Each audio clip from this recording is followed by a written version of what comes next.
And we hope that you have an enjoyable time with us here at the Cooper Estate. Here is the Nottinghamshire team for this match.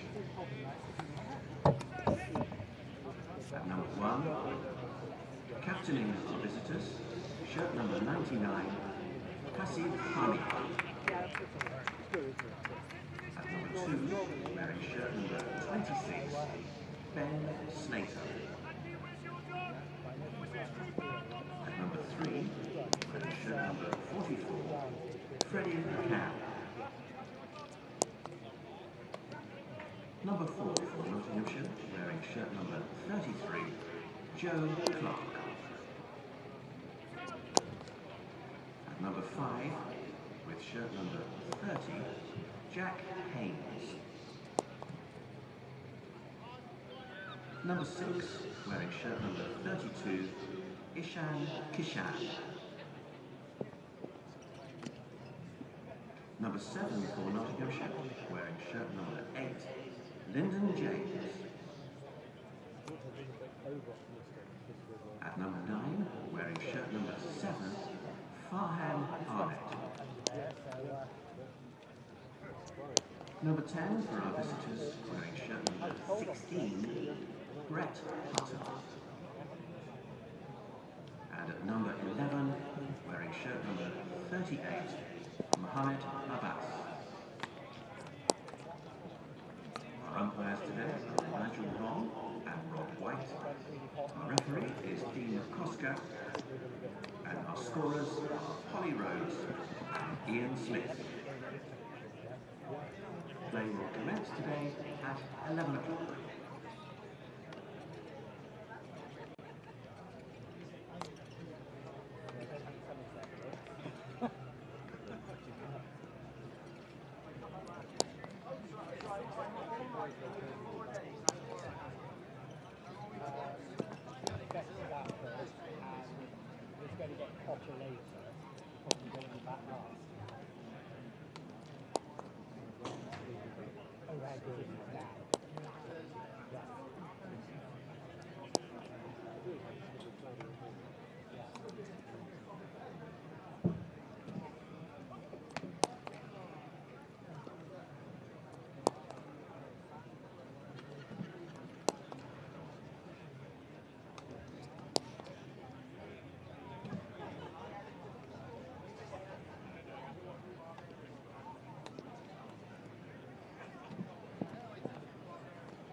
We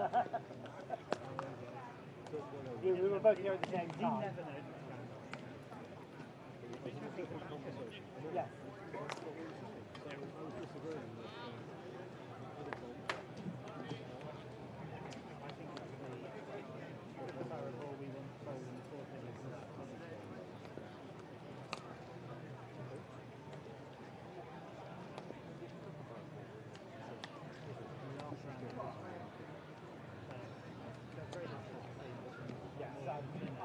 Oh, it's a more conspiracy.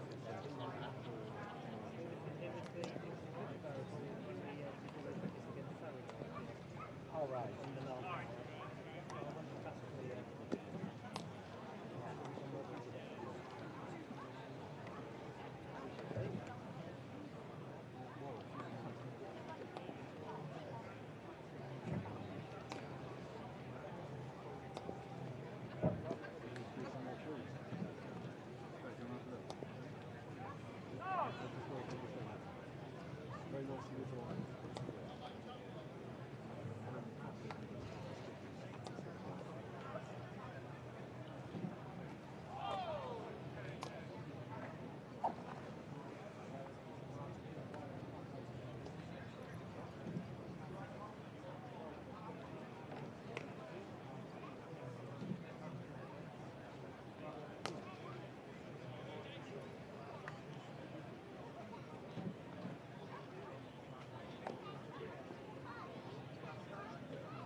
to you all. Welcome to the Cooper Associates County Ground for today's Rothesay County Championship First Division match between Somerset and Nottinghamshire. We are pleased to be working in partnership with our ground naming rights partner, Cooper Associates, in 2025. Cooper Associates are award-winning mortgage advisors and financial consultants with their head office based in St James Street here in Taunton. Our match sponsors are Alliance Medical. Founded in 1989, Alliance Medical Limited is Europe's leading independent provider of imaging services operating across the continent. UK, Germany, Ireland and Italy. In the UK, they deliver imaging services across 46 static sites and 64 mobile scanners, including a diagnostic centre at Blackbrook Business Park in Taunton. A reminder that Somerset have won the toss and will bat first. We'll run through the full teams for you shortly before the start of play.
I'm not, but I did get that one. One again.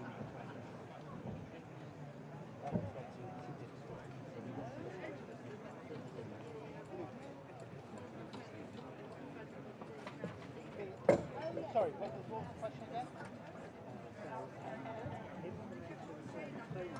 Yeah, sorry, then it's Cooper Associates County Ground for today's WPA County Championship First Division match between Somerset and Nottinghamshire. I'm not used to it. Somerset I just saw that one. elected to bat. Let me just run through the teams for you. Starting with Somerset. Number 1, wearing shirt number 58, sponsored by Garador, Sean Dixon. Number 2, wearing shirt number 32, sponsored by William Abbott, Tom Kohler-Cadden. Number 3, wearing shirt number 15, sponsored by Thorpe Spinal Surgery, Tom Lammonby. At number 4, shirt number 28, sponsored by Taunton School, Tom Heath.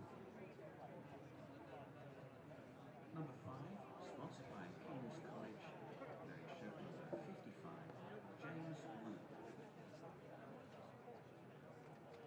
Number 6, also sponsored by King's College, with shirt number 18, Tom Banter. At number 7, Somerset, wearing shirt number 66, sponsored by Park Supplies, Archie Volk. At number 8, sponsored by Burley, wearing shirt number 5, Casey Aldridge. At number 9, and captaining Somerset today, sponsored by SW Cleaning Equipment, with shirt number 7, Craig Overton. At number 10, sponsored by Moldex, with shirt number 21, Matt Henry. And at number 11, sponsored by Freedom Energy, with shirt number 17, Jack Leach. Good morning, ladies and gentlemen, and welcome to Somerset County Cricket Club's live stream. We're here at the Cooper Associates County Ground. Somerset are taking on Nottinghamshire, two very much in form teams in the county championship, while we have this festival of red ball cricket running, plenty of events on here at the ground. The news is from the toss that Somerset have won the toss and they've elected to bat first. We have team news up on your screens, hopefully about now. I'm joined by Vic Marks to go through the Somerset team. Well, you turn up and you never quite know who's going to open the batting nowadays, do you? Well, and it's a mild surprise today. Anything can happen. At the moment, if it is, as it says on the team sheet, we have Sean Dixon and Tom Kohler-Cadden, who scored a magnificent century last week, followed by Lammonby, Abel, Rue Banton, Archie Vaughan at number 7, Casey Aldridge back from his loan spell at Durham, captain for this week Craig Overton, Matt Henry and Jack Leach. Reaction please, Vic Marks. Well, they keep us guessing. I suppose the obvious thing to note is that there's no Gregory, so we're assuming that he's not 100% fit, therefore. I think it's more to do with the fact that he might be becoming a father for the second time. Oh, well, that's fair enough. This week. Well, I hadn't factored that in because I didn't know that. That's fair enough. So he'll be sort of injured from a sleep perspective potentially this week. So my other observation, having not quite had all the relevant info there, is I expect Josh Davies. I got 60 in the last match. Opening the batting makes you feel better, but I'm not in the team. But Sean Dixon's come back for another chance. He's played really well now and again in that white ball game. Can he replicate that in red ball cricket? He's never really managed to do that. That's what he was signed for several years ago now. But perhaps the day's a day. Yeah, it's almost been an enigma, really, isn't it? Dixon was signed as a red ball opener and didn't really feature in the white ball teams, and now all of a sudden a complete switcheroo. But he's back in and gets another opportunity to find some form. As does Casey Aldridge, and I think Pretorius, who's been ever present. I guess he's just having a bit of a breather. I don't know. He was playing at Edgbaston, bowled pretty well, I think. But he's had quite a heavy workload throughout, and they all like to keep an eye on workloads. But it's a big opportunity for Casey Aldridge, who started the season so well with the ball, then faded a bit and hasn't been seen in our first team, in the Somerset first team for a while. He's played the odd game around about on loan. So he's back, so it's a big day for him. Yeah, almost a sort of like for like Casey and Pretorius, big guys who hit the deck hard, and obviously Casey offers with the bat. I mean, it was great from Pretorius Somerset's perspective to get him back into form, actually, because he's dangerous with the bat, but he hasn't actually scored any runs this year, but has done in the past. He can bat in a slightly different way to Pretorius, rather more orthodox. And if it clicks, he's an invaluable bowler if he gets a bit of consistency. He needs a bit of cricket, so it's good to see him back in many ways. Certainly is. Let's have a little look at the away team, the travelling team, Nottinghamshire now. I've got one piece of news that you probably know. Dylan Pennington not playing because he's suspended. Oh. Not by Notts, but by the ECB. I've just been talking to Dave Bracegirdle next door there, expert, and there was what he regarded as quite a minor incident in a recent match of bowler picking a ball up and hurling it back towards the stumps, but not near the batsman. A little bit of white line fever kicking. A little bit, perhaps, but he thought anyway. Therefore, he was suspended not by Notts, as I say, but by ECB. Because they didn't like it, the umpires didn't like it. I think it was umpire Russell Warren, probably. Anyway, so he is not available for selection.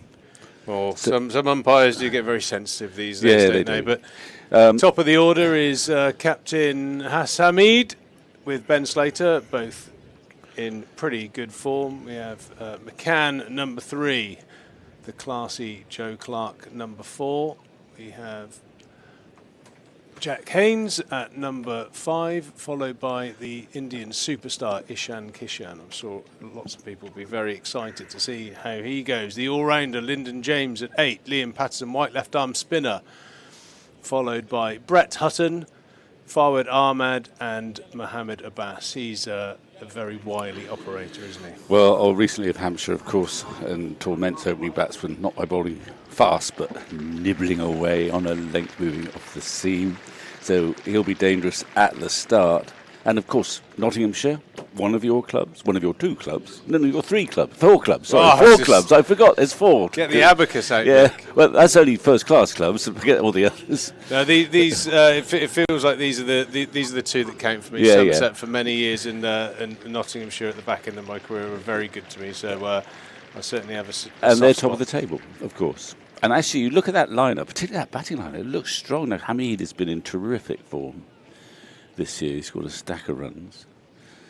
And the table doesn't often lie. They are top of the table. They've played really well this year, so it's quite a challenge. Yeah, looking at the pitch, there's a bit of live grass on it, but it certainly looks the sort of soil coloration that would offer some spin. Liam Patterson-White bowls quite quick left-arm spin and can be dangerous, attacks the pads. Not a huge sprinter of the ball, but he's one of those guys that if he does get one to spin, those straighter, skiddy balls become quite dangerous. And very highly praised young off-spinner, Fawad Ahmad, who is, of course, Rian Ahmed's younger brother. Rian Ahmed, the leg spinner. This guy bowls all orthodox off breaks. In some ways, he's reckoned to be the better cricketer, I think. So I've heard it mentioned, but you never quite know. There's an awful lot of chat about him, and we'll see how that unfolds through the day. Mohammed Abbas has had a very thorough warm-up. He's only just finished his bowl-throughs as the umpires stride out to the middle. We have Nigel Long and Rob White in the middle this week, and it looks like Mohammed Abbas is going to take the new ball from our end, the Marcus Trescothick stand end. He's the sort of bowler that some openers hate facing, because if you were a tried and trusted opening batsman, certainly in times gone by, you were used to pace. You're used to sort of playing off the back foot a lot, using the pace of the ball. Of course, you can't do that with Mohammed Abbas, who'll be nibbling away at that. Yeah, looking for those LBWs, little nip back. He hits the seam a bit. He's not as quick as old Philando, who played down here, I don't think, but he nibbles away just the same way. Yeah, I think he's got enough about him. I don't think he's a bowler, as you say, that's going to push you onto the back foot. No. But he really is one of the one of the highest skilled bowlers I think you'd find in world cricket. He's what I'd call a knee roll hunter. Yeah, He can shape it away. He gets you thinking about the outside edge, and then he's got those subtle skills and can dart the ball back in towards the pads. Kola Cadmore is going to take strike. Obviously, this is one of the games as well. Another level to this particular game is we're using a different cricket ball, the Kookaburra ball, which normally yields quite a lot more runs. Well, you've got to get through if you get through the first 20 overs without much damage, the seamers are at a bit of a disadvantage. 25 overs. They used Kookaburras in the last round. There were an awful lot of runs scored. Not many results. Yeah, it seems to be a trend, but the ECB are sticking with it as Abbas starts proceedings with the ball into backward a length, and even though myself and Vic said there'll be a lot of front foot play, that was actually prodded out towards point off of the back foot. Yeah. Well, of course, Kola Cadmore, you never quite know where he's going to bat nowadays, but he got a century in the last match at Edgbaston, opening the batting. Gets in, it's quite exciting. Yeah, he doesn't waste much time, I think. He clearly played nicely last week, but still scored his runs at nigh on a runner ball, so very powerful stroke maker as that one nips back through the gate of Kola Cadmore and well taken behind the stumps. Yeah, well, it must have come back quite a long way and was very close. It swung a little bit after it bounced as well, but it beat the inside edge and didn't miss the off stump by a huge amount. Oh, so a lick of varnish, that one. That's the skills you expect to see from Mohammed Abbas there, just darting back off that seam. Just trying to see where he's standing. He's a little bit out of his crease, but not that far, Kola Cadmore. He's the sort of bowler you might stand quite a long way out. And he's off and running. Down the wicket and well struck through. Cover point for 4. Definitely a positive movement forward there from Kola Cadmore, walking down the wicket. I haven't been out there, but I just surmise that if Somerset win the toss and bat, it just suggests that there is an anticipation that it might turn, because otherwise people like bowling first here. Well, you know me, Vic. I'm a very thorough man. I went out there, had a look at the wicket, spoke to a few of the guys, and I think it was clearly the plan that if Somerset won the toss, they would bat first. But they were. A few of the lads were slightly reserved because they did say that the heavy roller sort of just negates the spin, as it's quite a unique ground really. Normally if a pitch spins, it will only spin more throughout 4 days. Somerset sometimes it spins on the first day. Sometimes it goes did the other against way. Essex, didn't it? Yeah, I think the general thought is that the heavy roller used 4 times throughout the game and just compacts the ground and makes it even better to bat on, but we'll see how that goes as Mohammed Abbas bowls that immaculate line and length and just shapes that away towards the 3 slips that are waiting. But if it's a trial by spin, I mean, not so, as you just pointed out, are quite well equipped as well.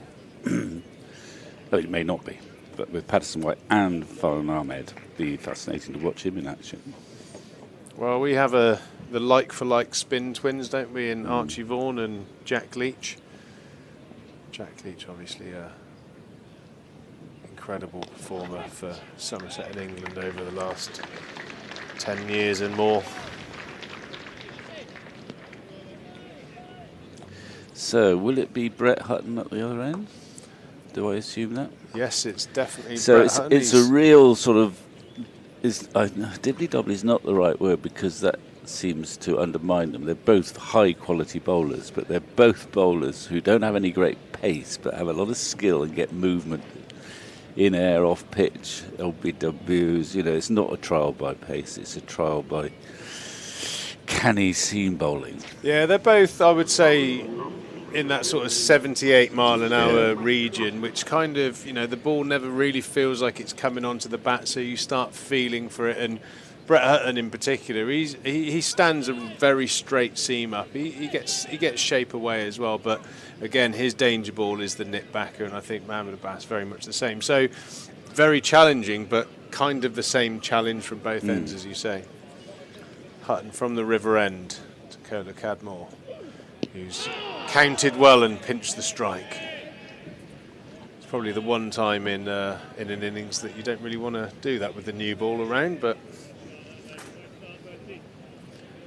Cola Cadmore keen to take it on as Dixon still down the other end, shaping his shots at the moment, waiting to face his first delivery of the morning. Cola Cadmore looks like he's a good 8-10 inches outside of his crease to Hutton. Down the wicket and a beautiful cover drive. Doesn't look like it's enough to get all the way to the rope. Hasim Hamid, Nottinghamshire's captain, is a very good athlete and is rapid across the deck.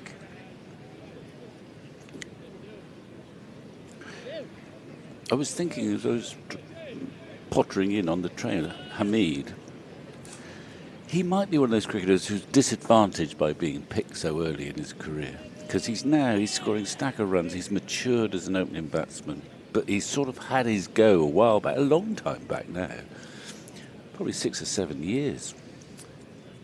Yeah, it's... and it hasn't done him. And ultimately, it's probably damaged his career. Yeah, I think there's a lot of players that get that scenario. You know, burst onto the scene, and everyone gets really excited before they've really, found themselves as cricketers, and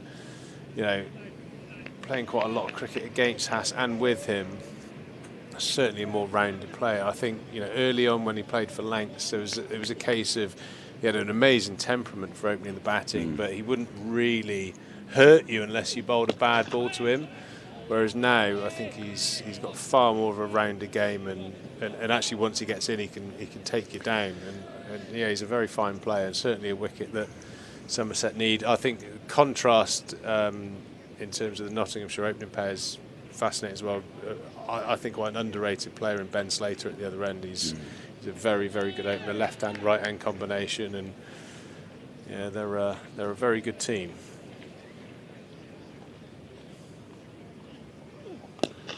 Cadmore down the wicket again and punching that to mid-off, picking up another single, bringing Dixon on to strike for the first time this morning. And he's sort of shimmying down the pitch and in a controlled manner, just to try and upset his length and get to almost half volley. Of course, he's lethal against the half volley. Cola Cadmore, we see Nick.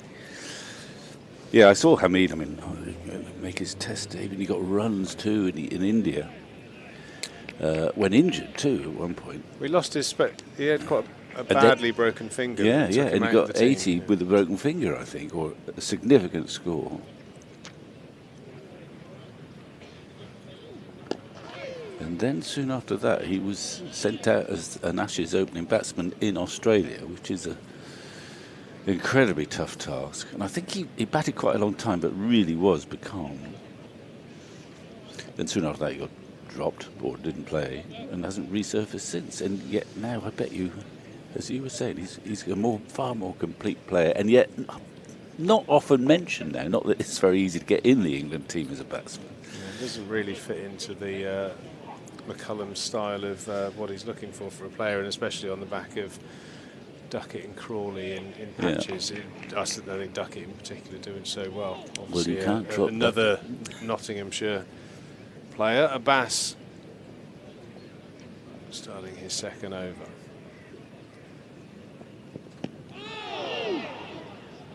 I like the way this has started, just like picking and choosing when to use your feet. I think these two bowlers in particular, if you allowed them to settle on a length, I think that's when they're at their best. Yeah. And well, I think we'll see. Well, we've seen Cola Cadmore already shimmy. He's not gallivanting down the pitch, but he's come down, try and change the length of the ball 3 or 4 times already.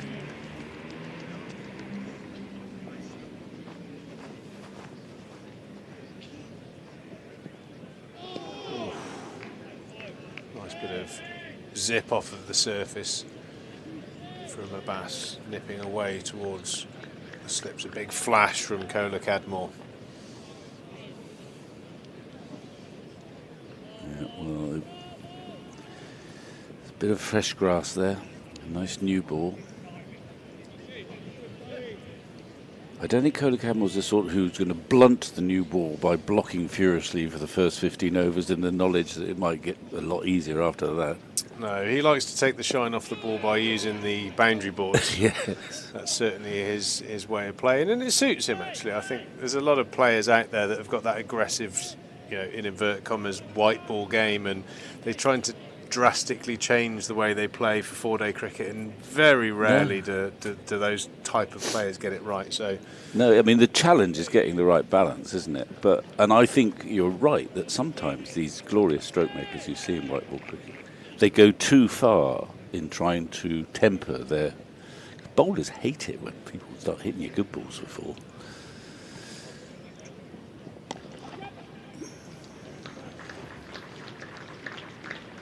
Another shimmy down the wicket and played smartly to mid-on. Yeah, I suppose Pennington's quite a loss for them. He's been picking up quite a few wickets. Well, he's the one with pace, isn't he? He's got relative pace, hasn't he? He wasn't there when you were there. He was at Worcester, wasn't he? No, he can definitely get it through. Yeah, that point of difference. I suppose Lyndon James, another bowling option, the all-rounder, very similar in pace to these two, and then you've got the spinners.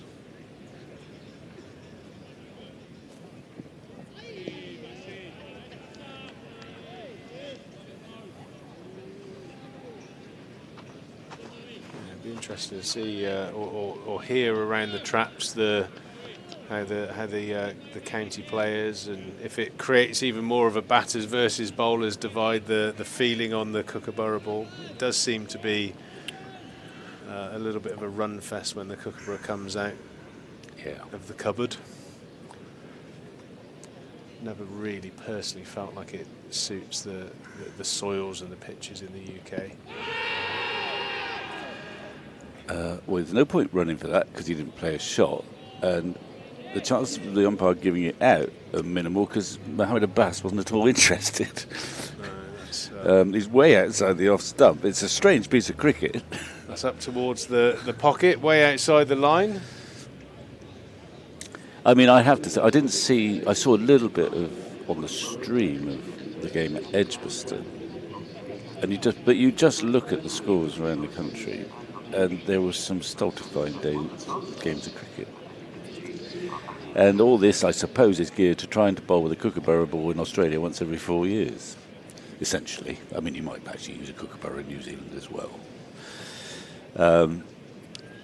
But not to ruin games, but to get such a number of unbalanced games where bat dominated ball, which resulted in a whole stream of pretty dull draws. Yeah, I'm not sure that it's worth it, really. I mean, for those who don't know, I'm sure we could probably get one up here in the commentary box to show on the camera. But the Kookaburra ball is machine made. It's got a considerably flatter seam, and I think for the seam to actually have any effect, you need much harder surfaces like New Zealand, Australia, South Africa, and it suits those pitches. And I don't think English bowlers necessarily struggle when they do go overseas. But for me, it feels like a backwards thought process, really. I mean, we've always made the Duke our point of difference when teams come to England and bowlers struggle bowling with the Dukes. It swings more and all the other subtleties that it brings. So I've never really been a fan of it, really. An interesting move here by the Nottinghamshire sort of team sense. And the bowler, the keeper coming up to the wicket early doors. Well, it makes sense to me because Kohler Cavamore in particular has been skipping up and down, and he's mucking around with Hutton. He hasn't hit him for 4s, but he's got push driven him quite a lot from a long way down the pitch, so the keeper has come up. And he can't really skip around quite so much now. Won't stop him being fairly aggressive. Shot. Yeah, massive test for a keeper, isn't it? New ball nipping around. Well, it's the balance. You've got to make the balance because any nick is harder to catch standing up. So I remember watching Alan Knott years ago standing back to Bob Woolmer, who bowled probably slower than Hutton. And he thought, what's he doing standing back? But he just thought, if he's swinging it and he nicks it, I've got a much better chance of catching it standing back. I think there's Yeah, I would say if it's about what you perceive the threat is from the bowler. So if you've got an away swing bowler who's predominantly looking to catch the outside edge, I think even if a batter moves down the wicket, you're still very much in the game. These two, I think, want to hit shins, pegging them back in the crease. I think that's probably... They're big LBW bowlers. Yeah, the LBW bowlers, and that is logical. And, obviously, the keepers can catch the ball standing up, and it makes it slightly tricky at first slip when the keeper's up too, I think. But I think it's a good move. It feels good that suddenly Kohler Cadmor's got a problem in that he knows he can't really leave his crease. Yeah, definitely pegs them back in. Just going to have a get Harry to put the aircon on. It's getting a little bit warm in here, Vic. Yeah. I mean, it's supposed to be a scorch, but it's actually there's nice cloud cover at the moment for bowlers. I think it's going to get sunnier as the day goes on. Probably will burn off. Yeah, and it's beautiful weather forecast. The old long distance forecast is pretty good for the next few weeks while we're celebrating this festival of red ball cricket. A nice little break for those red ball cricket fans from the festival Vitality red ball Blast. Cricket. And I think, what are we doing at lunchtime then, Pete? Well, it's actually been a dream of mine to go on a stage with you, Vic. So at lunchtime, for those who are in the ground and listening. He's giving him out. Dixon down the wicket. He's missed a straight one. And as we said, these two love hunting out that shin. Brett Hutton strikes. Dixon gone for naught. I can already hear the rumblings from the journalist next door, who'll be very perplexed as to why Josh Davey hasn't continued his decent form opening the batting. Let's have a look at this live replay. Yeah, you can't miss those. Yeah, that's a pretty adjacent LBW, I would say, Vic. Yeah.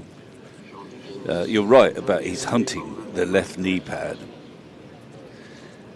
And he's just shimmied a little bit across and down. It's a familiar dismissal we've seen time and time again, actually, with Dixon, if we're honest. I don't mind the shimmy, but I just don't think going that far across it just puts you can't miss it. He's gone across, and he's looking to work that ball through the onside, which we've seen him do in one-day cricket frequently. And when he's in top nick, that's a prolific area for him. But early on in the innings, if you miss it, you're out. And you can't argue with the decision. It was, as I say, a little shimmy across, a little bit down, playing round that front pad. When he does shimmy, he doesn't do it with the same confidence that Kohler Cadmor does. There's a bit more purpose to it. I think that maybe the lines he comes down, but if you see here, he's probably got his toes outside off stump. Yeah, quite. That's just hitting the middle, isn't it? And the fact that he's come down the line or outside the line of off stump means that ball that's on middle stump is outside your eye line on the leg side. So I think there's a high probability you're going to miss them, as he's done there. I mean, if you're in an orthodox position and you play that shot, that's going to be going down the leg side and you pick up a leg by. But when you make that move outside of off stump, you're toast. And Brett Hutton strikes again. I think that's a really real feature of Brett Hutton. He can actually look quite innocuous for a number of overs. But if you have a look at his first-class record, the amount of 5-footers he gets, he just strikes. He keeps the run rate relatively calm, and then has that knack of finding dismissals. A beautiful shot there from Kohler Cadmor. That is proper cricket. Yeah, it's early in the day. But that is the shot of the day, at 20 past 11 anyway. Just slightly back of a length, but he just stands tall with a straight bat. And you used to see that in the old coaching books, the back foot drive, which not many people ever played, in fact. Well, but that is beautifully high terrace played. Shot, but yeah, that's a beautiful strike and man in form.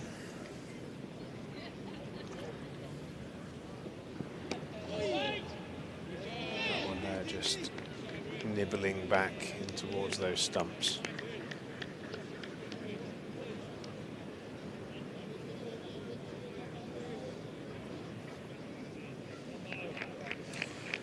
Yeah, it's hard to put your finger on the Dixon saga that we're into our third year now, and you know he's such an organised player. He's got a very high cricket IQ, but you have to say he does look quite confused the way he's trying to go about his business in 4-day cricket, as opposed to how he, you know, chases runs in 1-day cricket and how he attacks bowlers. And he, you know, when he plays 1-day cricket, for instance, he seems to always play the right shot, doesn't he? And he has a knack of having the skills to hit the ball wherever he wants to. But in 4-day cricket, it just seems quite chaotic. Yeah, and extremely vulnerable early on to that sort of dismissal. Straight ball. Yeah, well, the straight. Yes, the LBW dismissal. It's a good inside edge for a single there. I mean, I think his problem, in terms of this summer, and indeed, I think it's last. His contract finishes this year, so there's decisions to be made, no doubt. Is that the nature of the fixture list in terms of championship cricket? We've got this game, and then a bit of a gap before anything else. So the notion that he's in the first team is less clear. So he may not get another chance. I don't know. I mean, there might be a chance of second innings. He might get 100 in the second innings, and we'll think differently. But it's not as if we're in a run of games here. Of course, he's been playing in the T20 side and has played 1 or 2 handy knocks there. Yeah, I mean, he's probably coming into that age where maybe considering white ball contracts, which is a relatively new thing, and that polar opposite of what he was signed to do. Yeah, it's a remarkable turnaround, but he's certainly one of the first names on the team sheet for any limited overs cricket. So there's an opportunity there. I mean, I don't know exactly what his 4-day record is since he's moved to the club, but it's certainly not what we expected. No. Maybe there's a case for him to have moved into the middle order at some stage, but everyone's about there, Pete. Yeah, there's a long queue.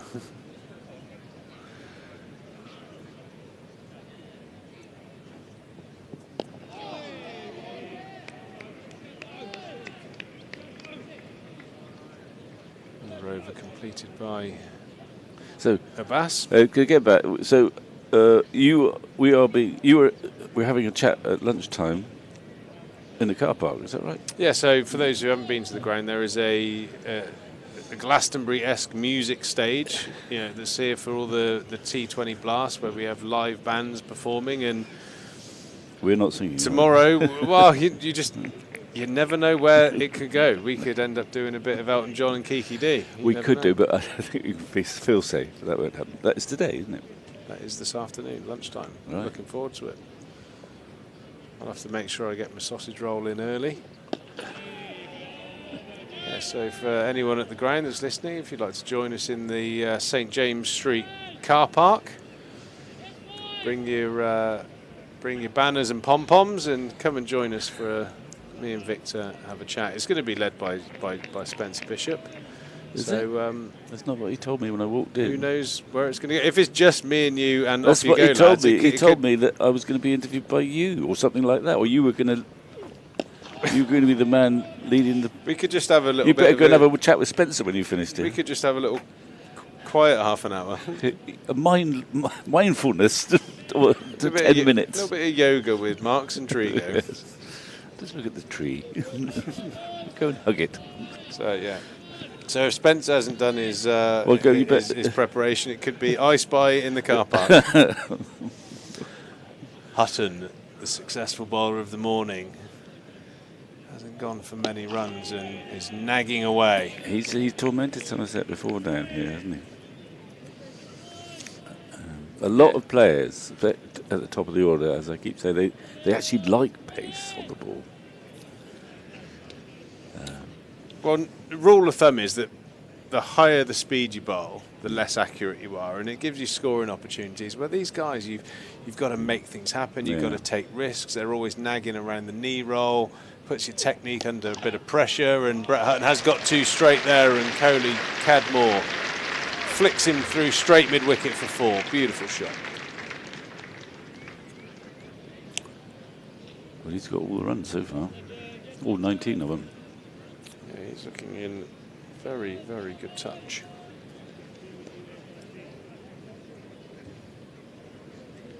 Yeah, Brett Hutton, 340 first-class wickets at 26 apiece. Doesn't go for many runs, and it's been a very good performer for the number of clubs he's played for. Next to Urele for our speed gun. Yeah, I think you were favourite. I mean, you talked about 78, but he's coming up at 72 and 3. Yeah, I know speed guns. Officer, I do not believe your gun works. I think speed guns. They can fluctuate. I know that even the techie guys. Kevin Shine, who's the bowling coach at Nottinghamshire, he has his own speed gun. And right. He spoke to the techie producers at other broadcasters, Sky Sports, and the guys that run the speed gun. They say that they're sort of 4 to 7 miles an hour up on the on the true speed. Okay. And I think there is a little bit of a variation, but yeah, it's always going to be mid-70s with Hutton. Abbas, I think, is a little bit We'll quicker, keep an eye on potentially, Abbas. but well, at least we'll be able to make a comparison between Hutton and Abbas in terms of speed, even if the numbers are mildly debatable. My point of reference is when Henry and Meredith bowl on other networks. Yeah. Riley Meredith, in particular, is always in the low mid-90s, and he's sort of 87, 88 here on the Urele gun. So yeah, there's a bit of variation, but it gives you an idea of, I think, in particular, sort of slower balls or change-up stuff, which is relevant for one-day cricket. I would have loved to have had a speed gun when I played. I mean, they were around when you played. I know they always used to say it stopped Darren Gough bowling slower balls because it would bring his average speed down. Yeah,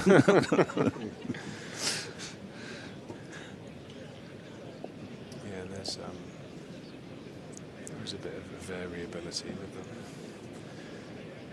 There definitely is, because in my younger days I was very, very proud at getting 84 on the board at one stage, and I definitely did not bowl 84.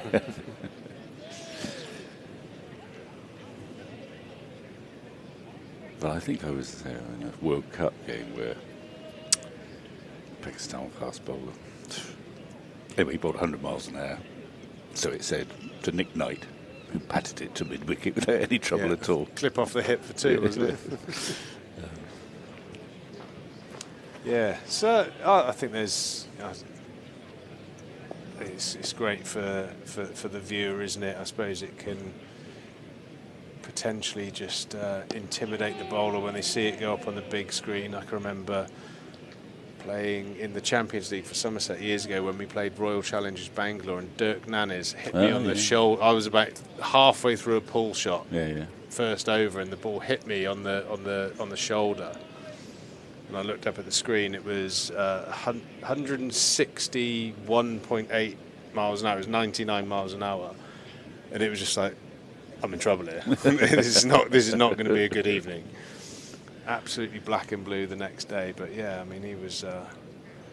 You played here for a bit, didn't you? Yeah, it's brilliant watching those fast bowlers. I think it is great seeing pace and what that can bring. But I also have huge respect for, again, in inverted commas, the county seamer that, these guys, the elite bowlers, top of the sport, your Brett Lees, they probably go through a year of international cricket being relatively wrapped in cotton wool for domestic cricket, and they might bowl 300 overs a year. These guys bowl 600-700 overs a year, so there's a lot of wear and tear on the body, and these guys certainly at some stage in their younger career would have bowled a yard or two quicker than this, but the county grind's got them. Yeah, I mean, the likes of Mohamed Abbas would never been an express bowler. In fact, he's coming up at no quicker than Hutton. But as you say, pace is not everything.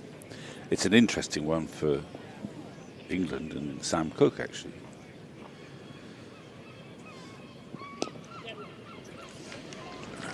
Be at last as a contributor.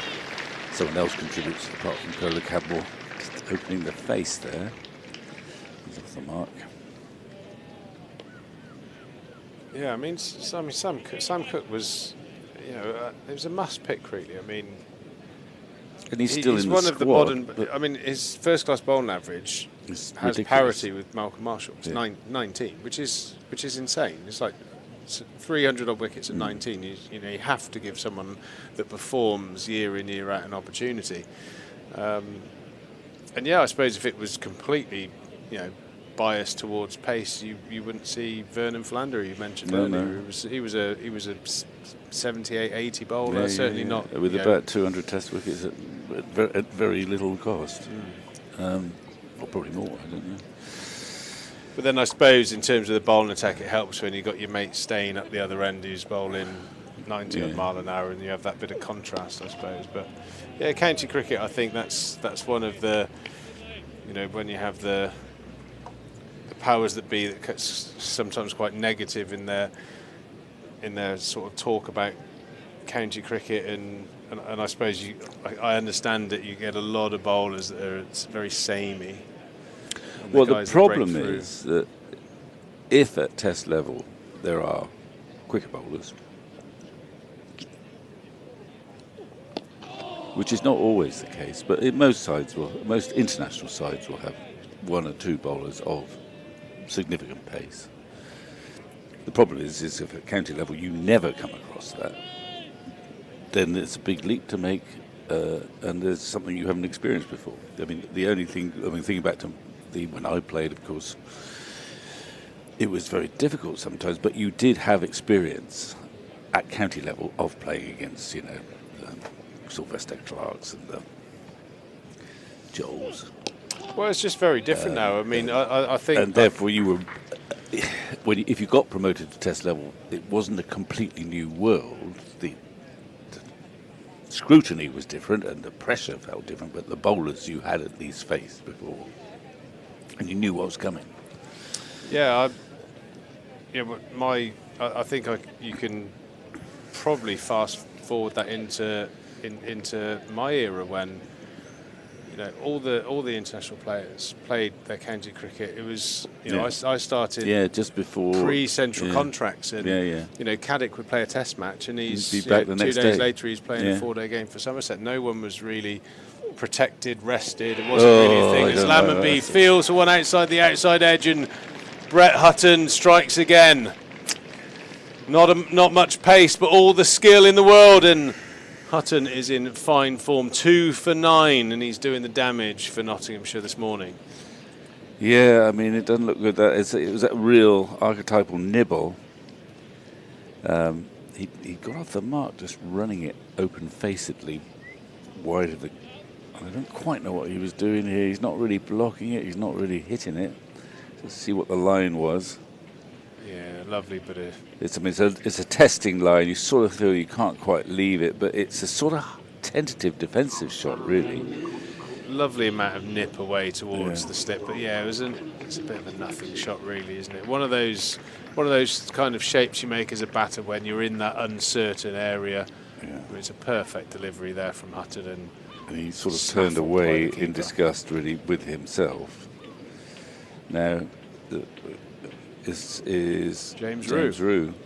Sticking with Rue at 4 and Abel at 5, 22 for 2. Important early wickets for Hutton. Tormenting Somerset again. And there's some live grass there, and there's a new ball, and he's just nibbling it around, causing indecision from the batsman. I mean, they're both good balls, but they're not deadly deliveries, the 2 wicket-taking deliveries. Dixon getting into a poor position, if we're honest, and Lammonby there kind of playing half-heartedly away from his body in a really indecisive way. And it's 22 for 2.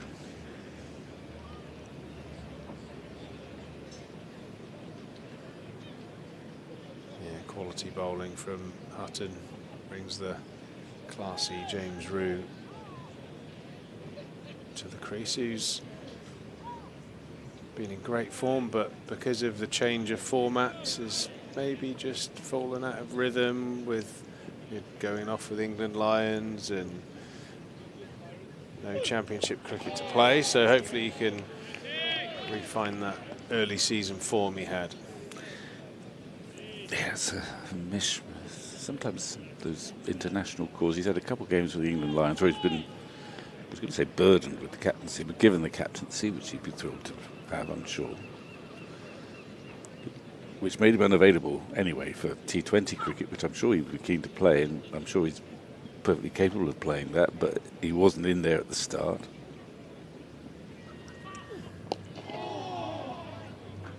So it kind of mucks up the season, gets you out of rhythm, really. Yeah. Not always there. Feels like that is a danger as he prods to the offside and gets himself off the mark.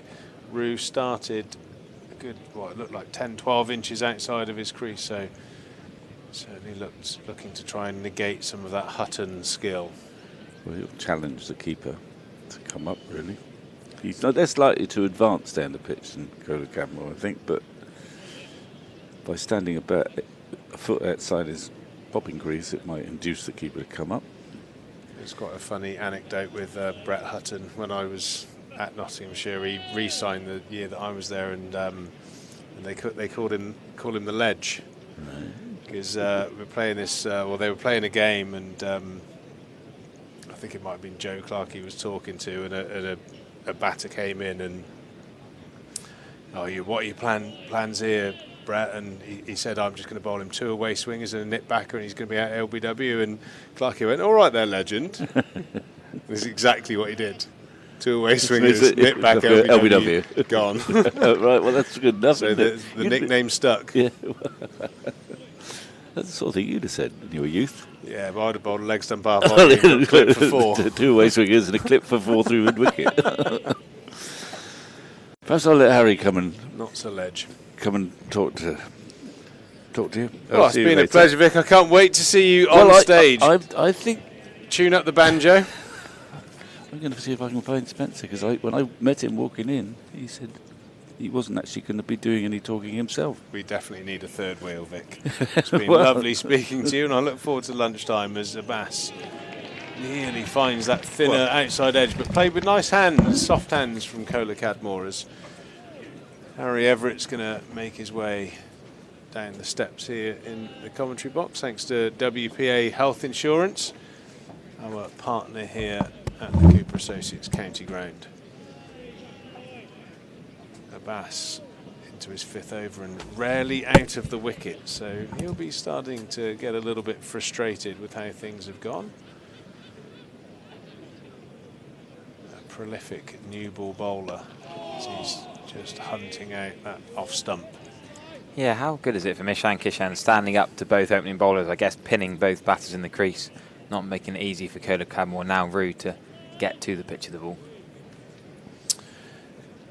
Yeah, I was saying to Vic, it puts a real high tariff on your glove work. I think it's really quite notable that when the keeper's up, you see a lot less leave shots. You feel quite claustrophobic and as a batter, and you feel like you've got to play at everything. So certainly creates a theatre, and the most famous guy that used to do it in county cricket, Jack Russell, he would stand up to the stumps no matter the situation, and he was an exceptional gloveman. But since he's been up to the stumps, we actually haven't seen him take many. No, there's a cracking piece in the Cricketer, actually, an interview with Jack Russell about him standing up, and is it Bob Taylor he used to learn a lot from, and it makes such a difference for the bowlers. Brings LBW into play so much more, doesn't it? Yeah, certainly with these 2 bowlers, that is their... Talking of LBWs. That is their modus operandi, just to flirt with the outside edge and just every third or fourth ball just dart the ball back into the shin, hoping for that lack of concentration. That one just did a little bit too much and bounced, caught Kola Cadmore in that inner thigh area. Ishan Kishan's an interesting one. Notts have had Tom Moores over the years. They've even tried Joe Clark as sort of a stopper, you know, rather than a genuine keeper, a batter who can do a job. But Ishan Kishan, the overseas, now keeping wicket. IPL superstar, left-handed bat for Mumbai Indians. Yeah, they've got quite deep wicket-keeping resources at Nottinghamshire, but when you have the opportunity to bring in someone of Kishan's quality, why wouldn't you? He's got an interesting stat of the ODI most ever runs from number 7, 210 Ishan Kishan scored. So, you know, that's the wicket-keeping spot, but he's opened in T20 cricket quite a lot. Dynamic opener. Got 87 against Yorkshire in that draw at the Trent Bridge last round. Last pro game before that was for Sunrisers in the IPL. He had a couple of different franchises now in the Indian Premier League.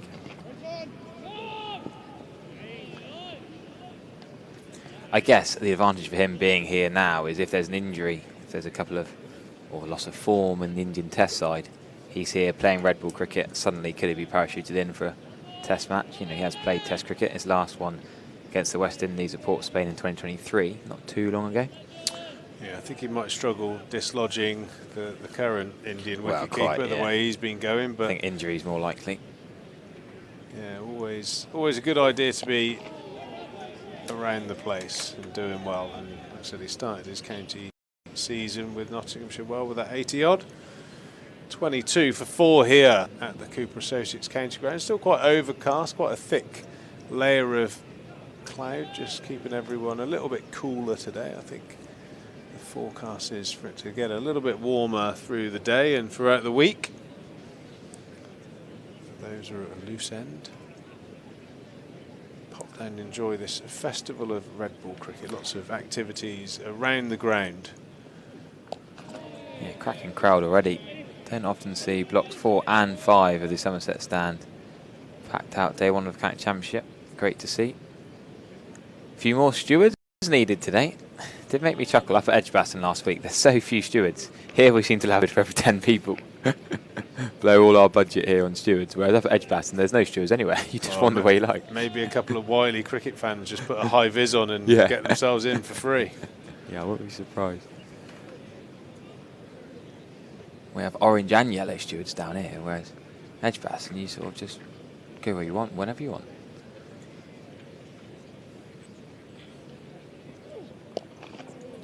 Hutton into his 5th over. It'd be interesting to see how Hamid utilises his bowling attack here. Brett Hutton bowls a lot of overs throughout the season. I think there will be a feeling that you'd want a longish spell out of your 2 openers while this ball is new. As we've seen, once that Kookaburra gets into the 20th over, the seamers struggle getting any sort of movement out of it, and the spinners come into play. A loose shot there from Rue and gets away with it this time. Looked a bit quicker, that one from Hutton. Getting through James Rue, doing him for pace really. He's tried to cut that's quite tight to the stumps. Probably too tight to be cut in. James Rue's looked very positive at the wicket, particularly this season. Batting at 4 rather than down at 6. There you go. I was right. Quick ball the over. A couple of extra decimal points on that one from the ledge. 72.8. Oh, that mid-off and mid-on with the floppy hats. That's Eva Mead, the captain, has led the way pretty well from the top of the order for Notts. Interesting to see how he goes on what's normally a flat one down here in Taunton, but Kookaburra ball, of course. I remember Mohammed Abbas being bopped into the Somerset stand a few times by James Rue in that 200. Even Shoaib Bashir got runs in that game. It was Hampshire he was playing for then, Abbas, and Rue played him very well as a short boundary over to the Somerset stand. Double 100. Now, of course, Mo Abbas up at Notts.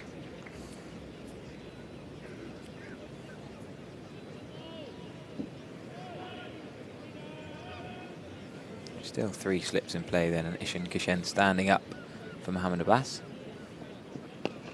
Lovely back foot shot. Tom Kohler-Cadmore doesn't need to move his feet much there, just rocks back, punches it beautifully. A couple of times he's played that shot before. One of his best. Yeah, he's looked in good touch, Kohler-Cadmore, since he's been out there. A couple of inside edges, but I think actually he's played those nip backers quite well. He's just managed to get something on them, and anything loose. He's such a clean striker of the ball. What is it then that allows him? I mean, if you're coaching, you want them to go back and across for that shot, but Kohler-Cadmore just, it's just the hands, it's the timing. Yeah, I think the important thing is like weight transfer, using the depth of the crease when you see the ball into length, using your, you know, your centre of gravity to rock onto the back foot, which allows you a bit more time to get your hands through the ball. I think that's the real key to playing forward and back, is how you move your centre of gravity around where your feet are. I mean, Trez was a great example of it.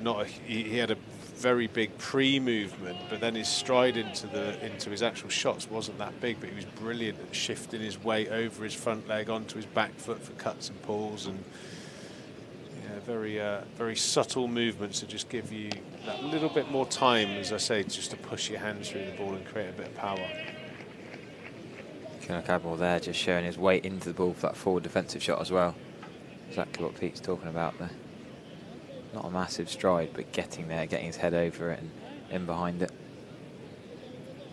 Yeah, so Kohler-Cadmore came in for that red ball opening berth with Josh Davey up at Edgbaston. Probably a bit harsh, Josh Davey. Maybe you could call it resting, but you don't normally rest opening batters. Josh Davies not bowled much in recent championship games, not played in the T20 Blast either, so I thought David would be raring to go, especially after that cracking partnership, him and Kohler-Cadmore. Both innings, they were going really well, first innings particularly, and then they were both split a couple of runs apart.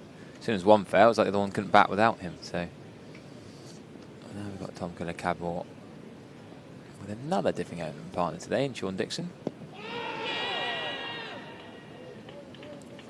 Sean Dixon scoring 126 not out for Clevedon in the Whipple yesterday.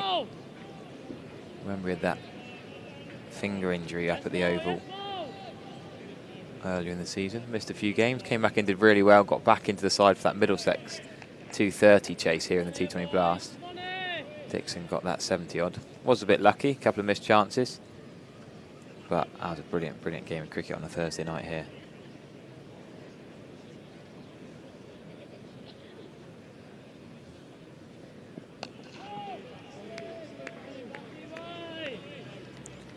That's where Abbas wants to be.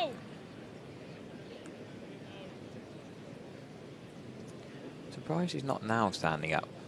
Thought Kishan would stand up now to Kohler-Cadmore against Abbas.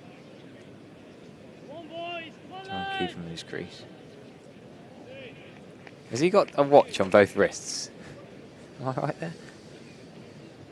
Was it sweat or something? It would surprise me if one of those health monitor type. Yeah. Just annoying me. Getting his steps in. Oh, Strava in his bowling. Just nipped back and caught Kohler-Cadmore in that sensitive area. We carry, talking of centre of mass. Well, fortunately it's the end of the over, so he's got a few extra seconds to get his breath back. James Rue's just going to, I don't know, offer a few words of advice. We've got the live stream comments that we'll keep an eye on through the day. One question, would I have batted or bowled? I think looking at the pitch and looking like it will offer spin, I think the obvious call would have been to bat first. Always a big fan of batting first here at Taunton. Try and post an intimidating score, get ahead of the game.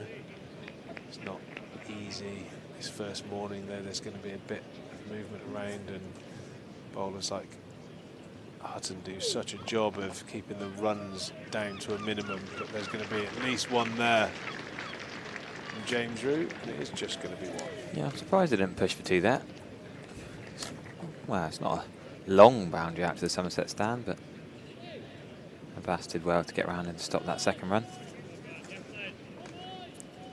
I was up at Edgbaston for all 4 days on BBC duty last round, and It's interesting to see that, yeah, that Tom Curler-Cadmore, 104 in the first innings, out for 12 in the second, but the 186 partnership with Josh Davey, absolutely superb. Laid the platform for Somerset to go and only get 498 in the end. Actually, they could have got more. Bit of a collapse in the lower order. Bit aerial, but 4 more runs for Tom Curler-Cadmore. That back foot punch has been his most commonly used shot to hit boundaries this morning. Lovely timing. Tiny bit early. Thought about maybe with mid-off being the game, but no. Placed it well between mid-off and extra cover.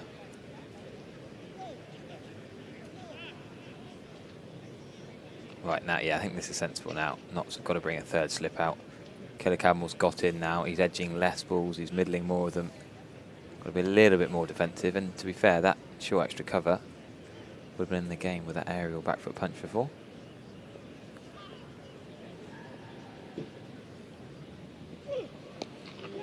More runs on the leg side this time. Can they push for 2? Yes, they probably can this time. So Hutton maybe a little bit tired into his 6th over. It's not massively warm out there yet. It's going to be very warm this afternoon, but yeah, it certainly doesn't look like a 3 slipper. Kookaburra ball, not really swinging like we're used to seeing with the Duke ball. So I think quite a smart move to put that catcher in on the offside, especially to Curler-Cadmore. He's not shy of hitting the occasional ball aerial through that region. Always a nice feeling as a batter coming off the back of runs in the previous game. Feels like there's a little bit less pressure on you.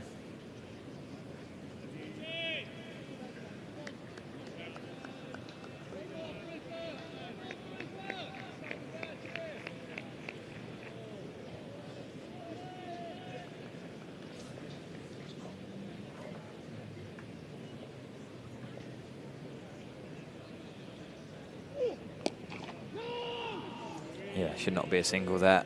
Just looking for it, but well, away with throw. Well taken by Shankar-Chan. Up to the stumps with his blue gloves on.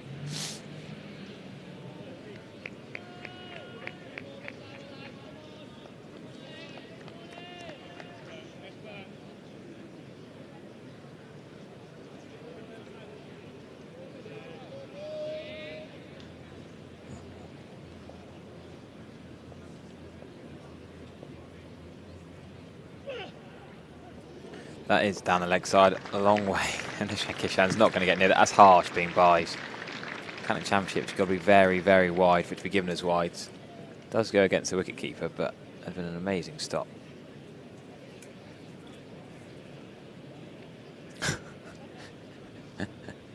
Not quite sure what Brett Hutton's trying to do there. Definitely an attempt at something like a bouncer, but get it high enough or on the right line. But a few bonus runs there for Somerset, who have reached 39 for the loss of Dixon and Lammerby. 12 overs have been bowled. It's been, as you expect, opening hour of County Championship. Just both sides feeling each other out a little bit. Rue on strike to Mohammed Abbas. Ben Green's bowling for Leicestershire against Middlesex. They're 37 for none after 11. Ned Leonard and Ben Green, former Somerset, well, one former Somerset and one Somerset Loney, were playing against each other last week. Enjoyed watching bits of that. Ben Green took Ned Leonard down a bit, actually. Green got 6-odd in the second innings. Case Aldridge, of course, is back from the Blast Durham loan. He's back in the side today for Mickey Pretorius. His first Somerset appearance in a few weeks.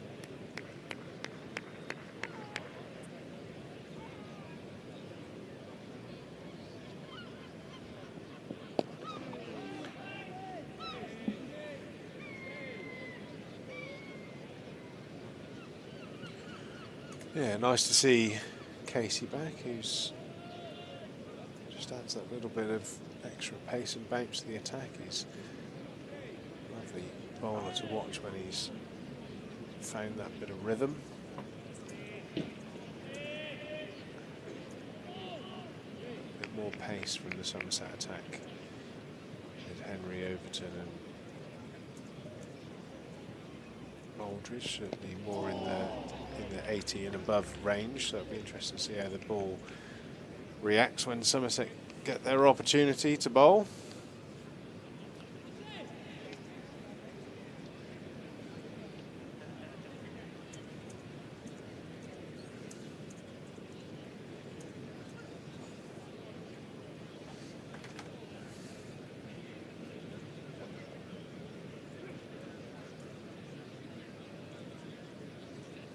Nice buzz around the ground today.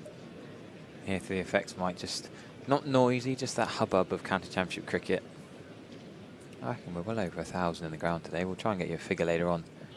That's a decent bumper actually. You don't think of Mohammed Abbas as a bumper bowler.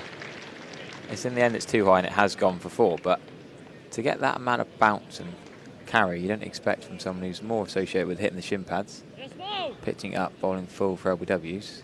That's swung late as well. Over Kola Cadmore's head, then swung away over Ishan Kishan's head. Look at the movement of this on the replay. There, now it starts going. Too late. I think bowlers do get frustrated being walked at and just lends into that sort of ego that you can push a batter back with a bouncer. There's definitely a sense that the bowler from this end, Abbas, is getting a little bit frustrated. He's got such a good record of taking wickets with the new ball, and Somerset have kept him out the wickets column so far this morning and played him well. He hasn't gone for a huge amount of runs, but he will be very eager to strike this morning. Kola Cadmore on 30. Relatively new to the crease, but Cadmore's looked in very good form, but a beautiful delivery there from Abbas, sharply nipping away towards the slips, and that ends the 13th over. 44 for 2. So we saw the only win in Division 1 last week was Surrey beating Worcestershire inside 3 days. I mean, you could argue that Surrey actually playing the weakest side in the league with the Kookaburra balls an advantage for Surrey in that most teams will draw in the Kookaburra rounds last week, and this week you expect a draw in June with the Kookaburra ball not doing a lot and pretty dry, high-scoring games. Surrey got that win inside 3 days, and Worcestershire struggled big time. Well, they're already 2 down today. Worcestershire 60 for 2 against Hampshire. We're going to see Hutton continue. I always want to call him Hitman Hutton. He's going to bowl his 7th over from the River End. He has got 3 slips into James Root. We'll probably only have 2 for Kola Cadmore. James Rouge's brother Thomas, of course, has been playing England under-19s against India under-19s. That man, how do you say it, the 14-year-old Submaranchi, whatever he's called? He whacked a few the other day. Thomas Rouge captaining the under-19s in that series. Wonder how when he runs, the 14-year-old needs to get in the under-19s to get anywhere near the India Test squad. 14 asterisks. Yeah, well, yeah.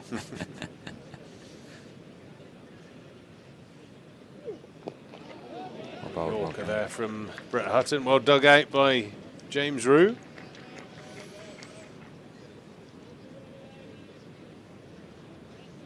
They're already bowling spin in the Hampshire-Worcestershire game. Liam Dawson's coming already, so that I always think that's a bit of an indictment as the Kookaburra ball when they bowl spin that early. Jacob Bethel bowled the 11th over at Edgbaston against Somerset earlier this week. It's last Sunday, a week ago today.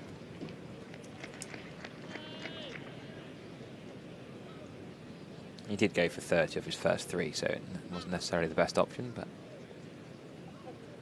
Notts quite happy with their seamers so far, as Hutton and Abbas just keep bowling it on that spot, making it hard for James Rue to get away.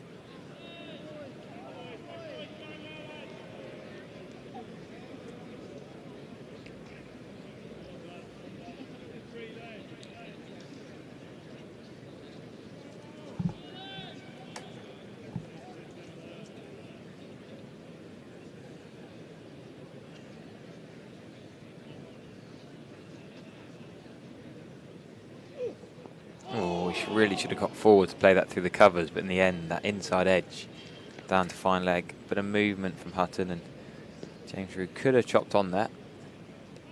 Quite happy to see that miss the stumps. got a little bit caught on the crease there. Could he got further forward, out to the pitch of the ball?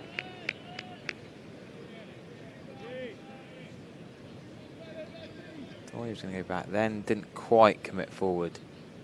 Nearly timbered the hands on heads from the not slip Gordon. So square leg's gone back for Tom Cadmore. Only 2 slips in place. Still a deep fine leg.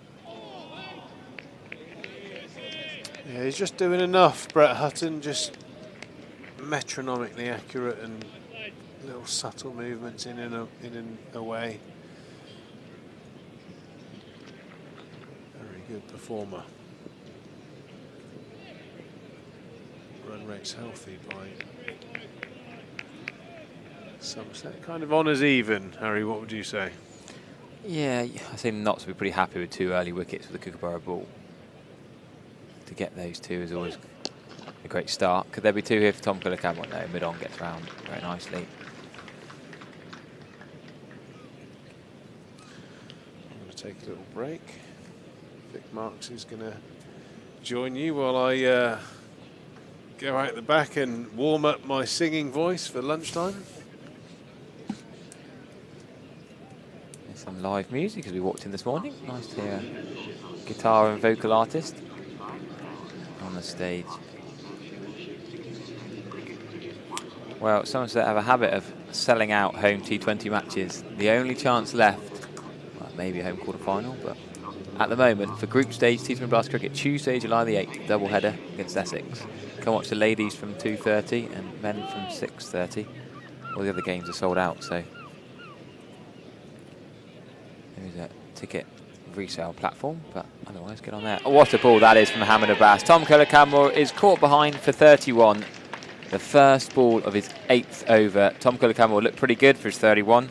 Remember, he scored 104 up at Edgbaston in the last round. That is a cracking wicket for Notts. The top side in Division 1, the table toppers, have got 3 early wickets for the Kookaburra ball, and that's massive. It's a good ball, that tight to off stump. Tom Cadmore ends up outside his stumps. He's squared up. Mohammed Abbas, is he pointing at mid-on? Was there a bit of chat before that? Did he have a little plan?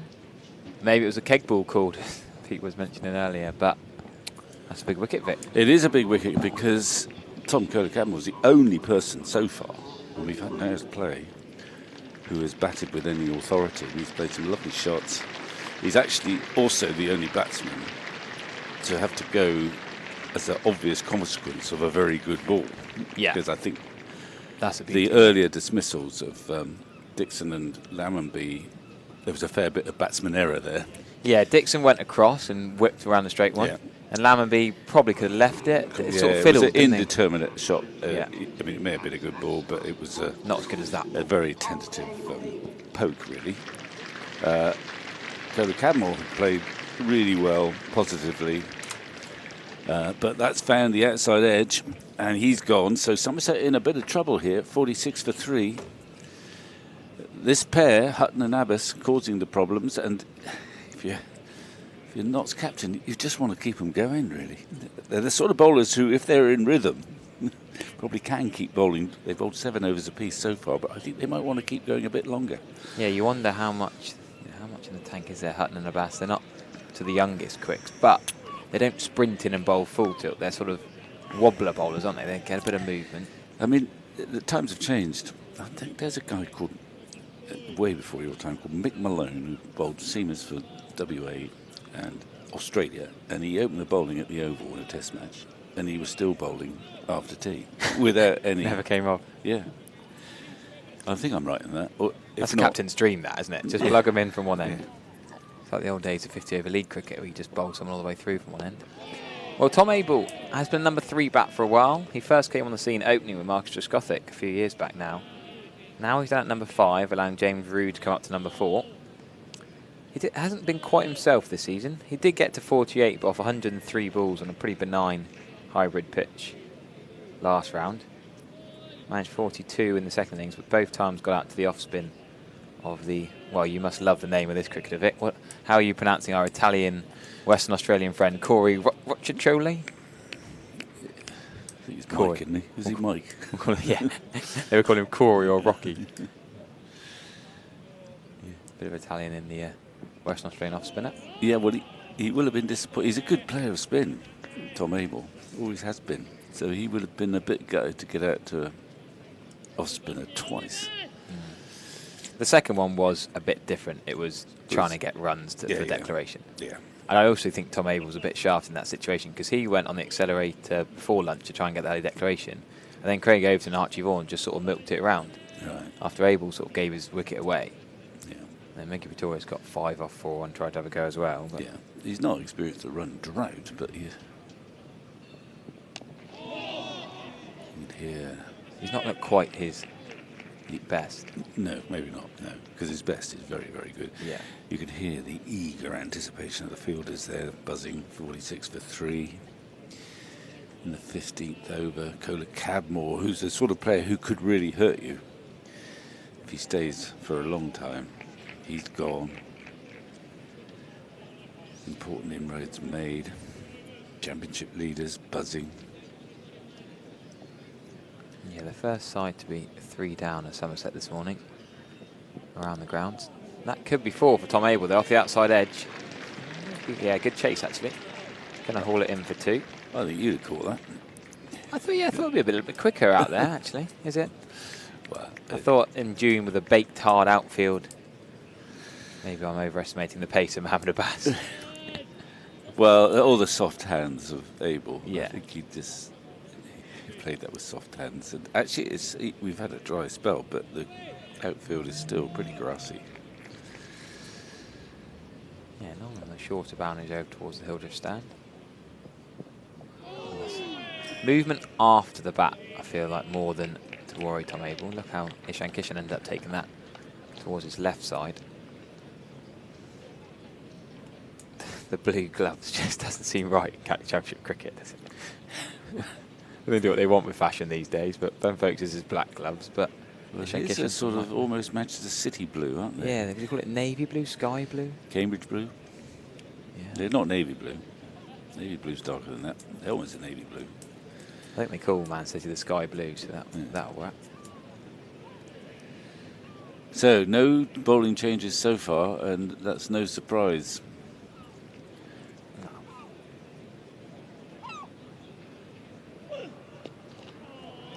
It's going to be runs, but I don't think giving it to go there, James Root. Probably trying to hit that gap between point and cover. Gets it between point and the gully. Can take anything at the moment. Let's have another look. But I guess Knotts will be happy that he's throwing his hands at that he's not leaving it. The corner interested. Yeah, there's no gully. There's just three slips. Now I think they've shuffled it, so they've given them 2 slips in a gully after that shot, and indeed they're going to have a man down on that backward point boundary. You know, Hutton was keen. And Bass was still getting into that deep backward point position. Welcome to those Knotts fans watching on the live stream. Great to have you with us in the chat, wherever you're watching from.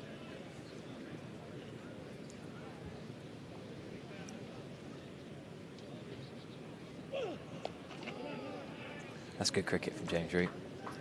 Allowing himself to play it late and just rotate the strike, drop it into that gap. Not many balls you can rotate the strike easily from this opening pair.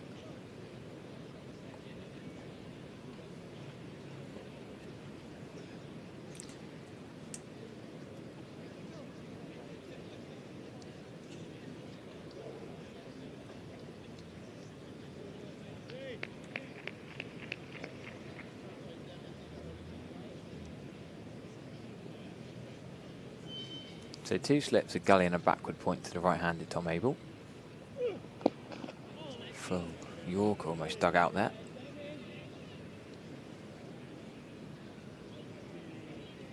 Expecting the pitch to turn a little bit at some point, but... Well, both sides have got 2 spinners. I mean, Yeah. Somerset have played 2 spinners, with Vaughan being the, if you like, the all-rounder spinner throughout their campaign. So, not obviously expecting some help. Yeah, Liam Patton White and Farhan Ahmed your two spinners. He's got a left arm orthodox, Jack Leach style, then you've got foreign arm ends off spin. He's only 17, isn't he? Or 18? Yeah, Whether he's 18, he's very I good don't know. I mean, very good for his age, though. But the strike, if you go back to the last round, 62 overs Patterson White bowled and 50 overs foreign arm end bowled.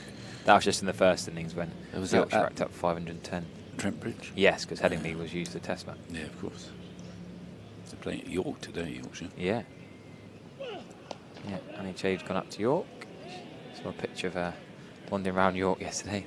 There for a couple of days of this special county cricket round. You played at York? No.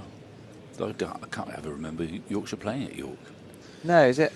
I don't know if it's I relatively... mean, they may have done, but we used to play quite a lot of cricket.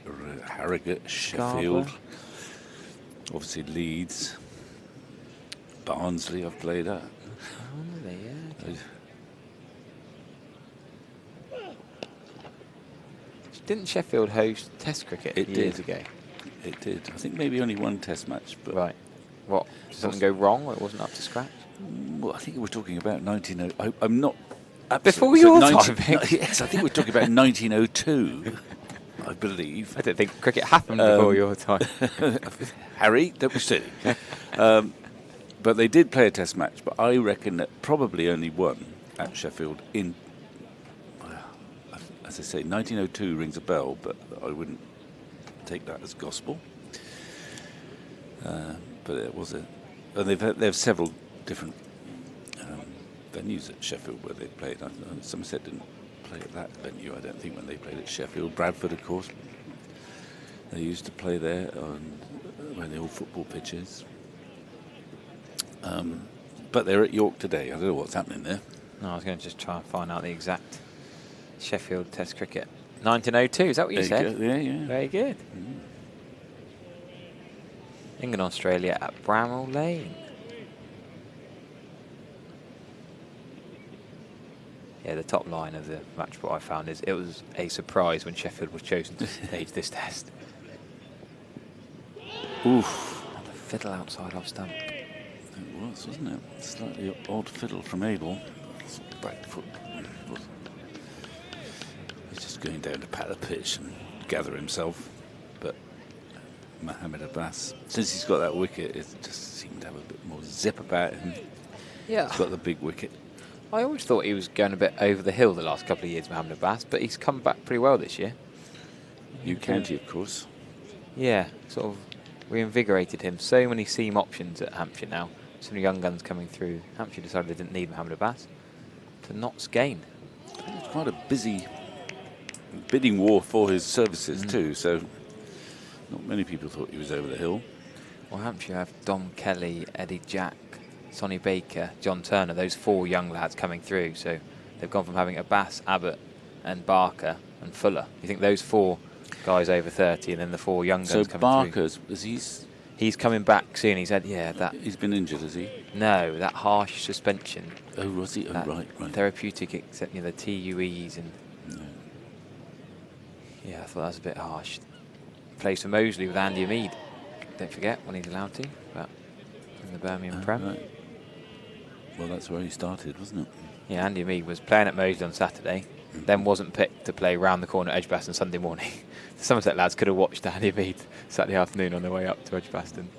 But then Andy Mead had to go all the way down to Hampshire to play on the nursery ground in that four-dayer. Yeah. Keane Roberts and Will Smead both scored hundreds. Although Hampshire seconds won, I think. Yeah. Yeah.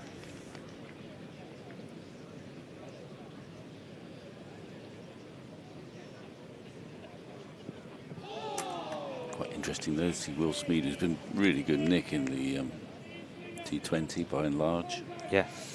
Hasn't scored many runs against a red ball in his time with Somerset, but he's got 100 down the order. Yeah, some people saying he could have opened in these two games. I mean, I like that Tom Cullen-Campbell's come in to open against Kookaburra Ball on flat dune surfaces. I think, particularly Edgbaston last round, it was horses for courses. He looked pretty good today on a slightly more helpful pitch, I'd have thought. Yeah, definitely. But then I'm more surprised again that Josh Davey, who's done nothing wrong, I can't see him being tired or needing a rest. He's not bowled very much. He had a little ankle niggle was my only worry. So up at Edgbaston, he actually only bowled in the first innings 8 overs out of 121.1. Didn't get a wicket, had 3 maidens, 0 for 22, but then opened the batting in both innings. Got 64 and 10. Maybe that's a slight concern, but he's done very well for Somerset since he's come in as that supposed makeshift opener. Well, the honesty is that he's essentially... Great running from Tom Abel. If you look at how deep fine leg was, he probably didn't need to be all the way on the road on that. Brilliant. Brett Hutton couldn't. And he's not perhaps the swiftest. No, and also he's just bowled 8 overs. He might bowl a 9th in a second. Well, he's going to trudge back in, and I think he's going to keep going. He didn't realise it was the last ball. He was walking back to his very deep mark at fine leg. No, he's not. I think he's going to have a break.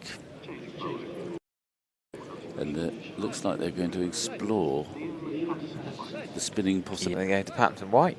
Liam Patson White's going to bowl already. Well, it's worth checking it out. Yeah. I mean, we know that it has turned at Taunton, sometimes more on the first day. It's going to be good for the than over on subsequent days. Yeah. Seeing some shin pads coming out. Yeah. Abbas is going straight off the field for a breather. So maybe there's going to be a double change. Could go for double spin, but who? Double spin, What's yeah. Well, Lyndon James. Lyndon James option. is the other option, I suppose. He would bowl sort of, we've got it medium, sort of wobblers. Yeah, I'm surprised they haven't got a third out and out sort of quick, or well, they haven't really got any particular pace. No. I think Hutton and Abbas would be mediums really. Jack Haynes could bowl some part-time spin, Freddie McCann some part-time spin, but no, it's going to be 4 bowlers really. James is... Lyndon James bowled very well in the T20. Yeah. Bowls change-ups, but you don't expect him to bowl 30 overs in an innings, kind of. Well, that partly explains why they want to get... Well, they want to explore, first of all, whether this pitch will turn. And we've seen the ball turn at Taunton in a couple of games this year. Not horrendously. Yeah. Not too extravagantly, but it has turned, and Leach has taken wickets. Remember, Dylan Pennington suspended. Yeah. For context, Lyndon James hasn't got a wicket in his last 4 innings for Notts. Oh, right. But did bowl 15 overs out of the 180. Yorkshire. Quite full to see whether that spun too much. Yeah, but not bad for starters.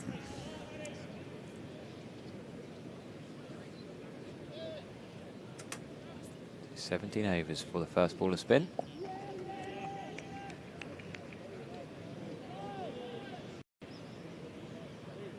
He's bowling at Leach's end.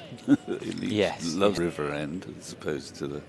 They'll call it the Jack Leach end eventually. One day, perhaps. Well smothered by James Root, getting right out to that. Does get low in his defensive position.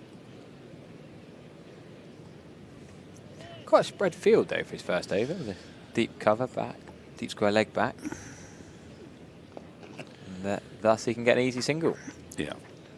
I mean, there is some virtue in being, especially if you know you're going to have to bowl 25 overs, which he might do in this attack, that you want to get some control. So there is sometimes you might think it's quite good to have a conservative field to start with and then bring them in. Let them settle. Yeah.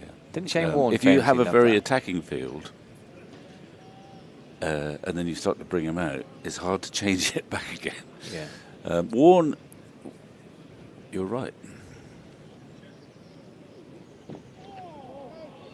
Warne would often bowl with a relatively conservative field, but he thought, I can bowl more aggressively, more attackingly with a conservative field. Yes. Almost an in-outfield. Have a couple of slips still. Well, yeah, not too many out, but it gave him freedom to add a bit more variety, give it a ball a bit more air, perhaps sometimes.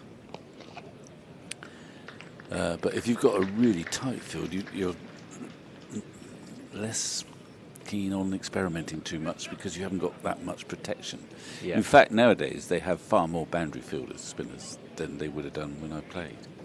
It would be unheard of for an off-spinner bowling to a right-hander in a championship game to have a boundary fielder on the cover boundary. Yeah. But that is pretty common practice now. Yeah, yeah. Well, there's going to be Lyndon James, as we mentioned. Well, some right arm medians from the Triscothic Pavilion end. Just seen that first over, nothing particularly untoward there. No. Similar speed to each ball he bowled. I guess the run rate years back was a lot lower. Well, probably, but not by a huge. I mean, I played in. Well, one year we played back in the probably 80s, where your first innings was limited to 100 overs. Yes. And I remember, I mean, this wasn't necessarily a regular event, but we played against someone, probably they've got runs, and you know, our innings ended on a 497 or something like that. So, you know, that's 4.97 and over. Yeah. Which is. But they probably score quicker when there's a limit on overs, I guess. Well, I suppose towards the end of that 100 overs, if you still had wickets in hand, then there would be a bit of mayhem. Just like Somerset did for 110, you know, trying to push it in the 106. And Tom Abel and Tom Lambie weren't really going for it, and then they suddenly flicked the switch on day 2. But I think we've seen a lot of runs in the last round of matches. But by and large, I think the sort of going rate has changed. If you open the batting in years gone by in the 80s and you averaged 30, that was a disappointment. Yeah. I think actually in county cricket now, maybe not Test cricket, but in county cricket, because there's so much cricket going on very early in the season and very late in the season, if you're an opening batsman and you average 30 and a bit, that's not too bad. That's about par for the course. So that's changed a bit. I would think par for the course many years back would have been, you know, nearer 40. But do you think they still look at averages as such an important metric these days? No. Well, they look at strike rates more. They look at runs and situations. No, absolutely not. You're right. They don't. I mean, the criticism of this years gone by is that you just felt very often the selectors who were not so. You know, you couldn't watch it on stream. You had to be there, or you had to, so you had to travel a lot, and maybe it wasn't quite such a comprehensive picture. You build to see the runs, to see the figure. So the assumption was a lovely cover drive. The first really sweet one from Rue. Is it going to go all the way? It is him, but it will.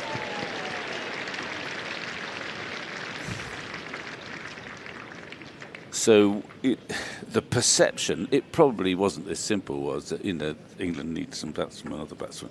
Well, let's get the county averages in. And, oh, look, so-and-so's batting averaging 47 this year. He's in the top 10 of the averages. Well, perhaps we should pick him then. Well, that's certainly not really how it happens nowadays. Weight of runs is not quite so, all wickets for that matter, is not quite so significant. Yeah. It's how you get them and how you bowl in particular. Yeah, it seems to be the same in all. Nowadays, everything's recorded. Even whatever level of youth or club cricket, you can see how many balls they've played, who the bowlers are, all the details. But like you say, you wouldn't know unless you were there or spoke to someone. But having said that, you know, at the beginning of this century, Michael Vaughan, Marcus Triscothic, into the England team fairly early, and actually, when they were selected, they had pretty modest figures. People had seen them play. I mean, Duncan Fletcher famously saw Triscothic get a wonderful 170 here against Glamorgan on a fast wicket with Jack Callis bowling quickly, and his eyes popped and thought, hang on a minute. And likewise, Michael Vaughan would have played some innings of class, but he didn't have a massive weight of run. So those two are good examples of, it was in the sort of, just as turn of the century, really. Duncan Fletcher was coach, where they saw potential rather than they looked at a whole mass of runs scored by these guys in county cricket. Yeah. Well, Ian Batson-White with a short leg and a slip in place to Abel. Good single there in between mid-on, short leg and deep mid-wicket. It's a nice single. I like that single. It's from a batting point of view, because it's a good ball. Yeah. He just tapped it just gently wide of mid-on. It's the art of playing a good ball into a gap for one.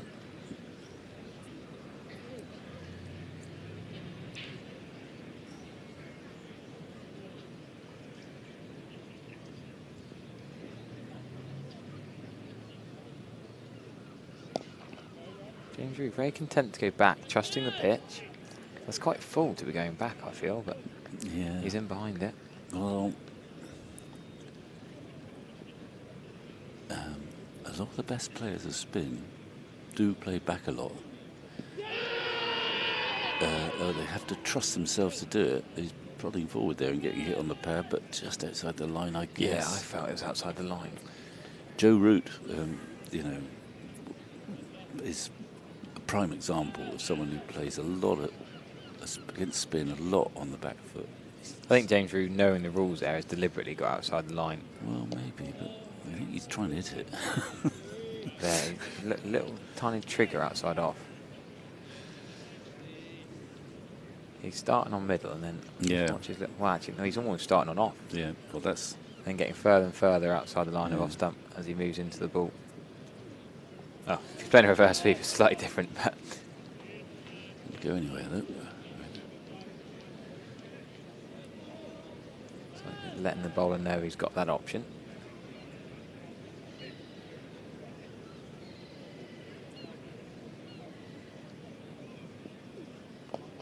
There you go, there's the single. I wonder when they think about bringing that cover up, though. Like we said, if he settles after a couple of overs, gets his line at length. Well, my guess is they won't, because they don't. They don't mind him having a one. No. Or pushing for a one to try and get the one to cover might bring the slip in play. Well, or maybe, the bowl through the gate. Maybe, but I think it's more protection than a trying to seduce the batsman to playing against the spin. There's not much spin visible at the moment. Spinners are not so concerned about singles now. No. You used to like to try and rack up maidens and put pressure on, but you know, overs going at 1 or 2 and over just from singles, that's satisfactory.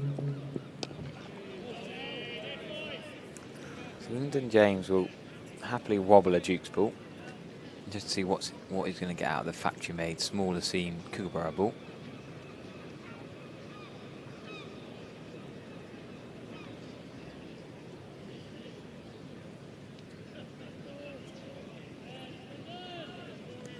Still 2 slips and a gully in place. Round the wicket to James Root.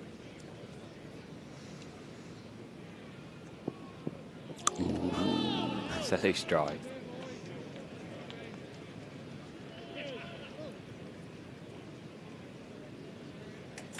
Lyndon James, a bit of England Lions experience. Commentate on him for the Sri Lanka warm-up last year. So you've probably seen more of him than I have. Would you place him as a batting all-rounder? Or just, yeah. Batting all-rounder that bowls a few mediums.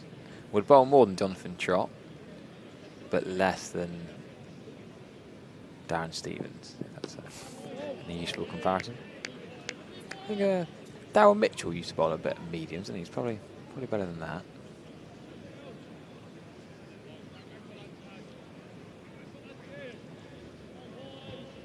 Lyndon James' first-class bowling figures: 93 wickets. Did have 6 for 74 as a best bowling innings. Average of 36. Economy rate of 3.4 in first-class cricket.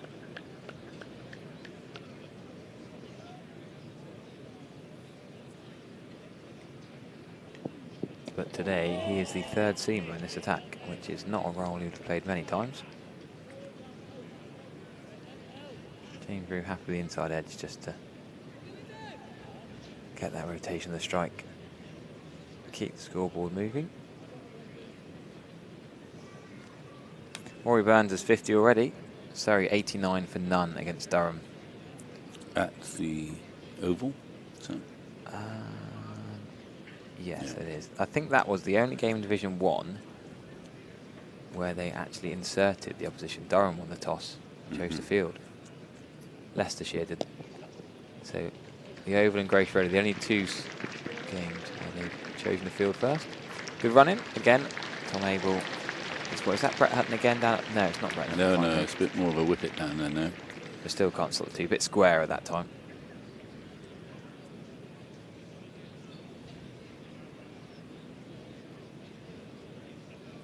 Lanks 44 for 4 at Queen's Park, Chesterfield. The 19th over against Derbyshire. I was reading earlier, that's the first time Jimmy Anderson's played a professional match at Queen's Park. Do you play there, Chesterfield? Yeah. It's a beautiful old ground. Cricket Spire. Yes, yeah. I've been to Chesterfield. My first ever university football assignment was at the Proact Stadium, it was called then. The train past the Cricket Spire. But no, not yet been to Queen's Park. Just a nice club ground, is it? Yeah, and it used to be quite a pacey wicket. There was a time when Derbyshire had some fast bowlers, one in particular called Alan Ward. Yeah. Who was often injured, but when he wasn't injured, he was about 6'4", and he was quick. And quick enough to, in the pre-helmet days, to, make a few batsmen apprehensive. Yeah. And there might be a Mike Hendrick at the other end. And it used to help the seamers a bit, I think, traditionally. Chesterfield. Jeff Miller was from there. Yes, Jeff Miller told some brilliant... Why did I listen to Jeff Miller? Oh, there's a Lashings event. Yeah, he does a few talks, and there's a Lashings at Wembley last year. He did a few stories I'm sure you've heard many, many times. Yeah. But he tells them very well. He does. And he managed. Well. He managed to tell them this is the first time he's ever yes, told them. His enthusiasm doesn't wane, does it? No. You wouldn't realise he told them 25 times every month or so.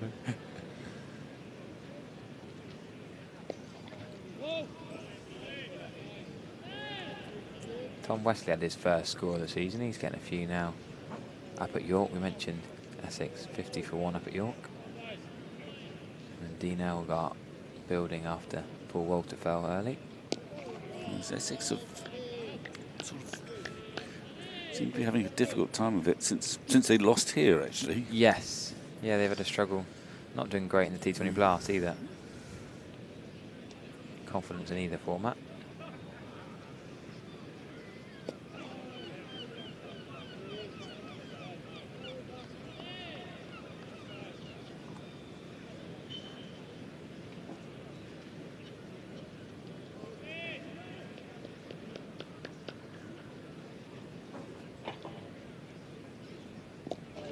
Tight lines from Patterson White, not giving much away here. No. Abel barely given a scoring opportunity.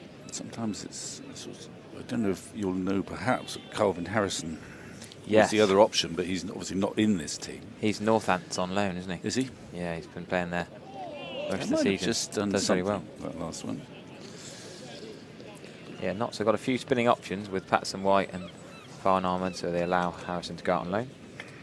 Well, I'm going to make way, bring Pete Chugo in for the last half an hour before lunch on day one.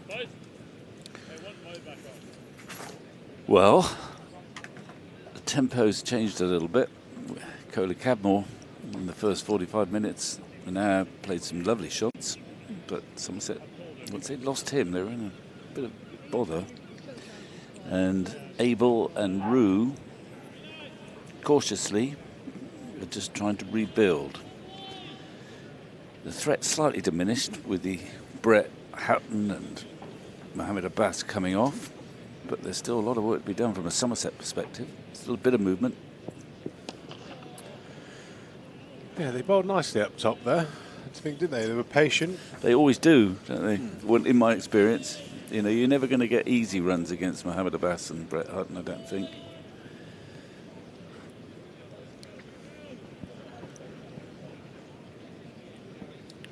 Lyndon James seam bowling all-rounder on at the moment.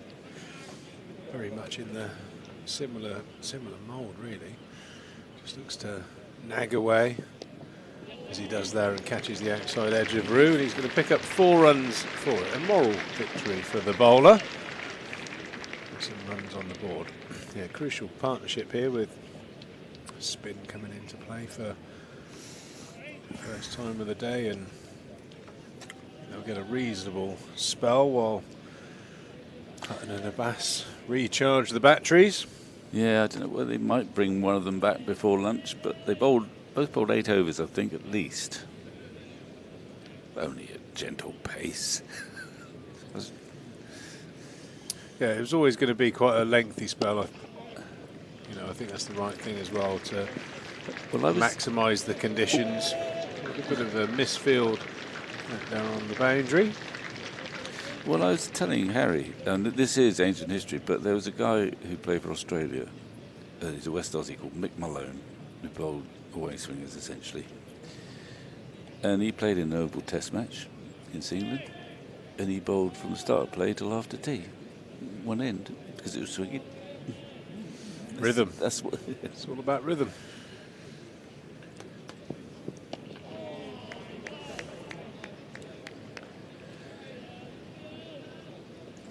They would have had the physios, modern physios, tearing their hair out, wouldn't it?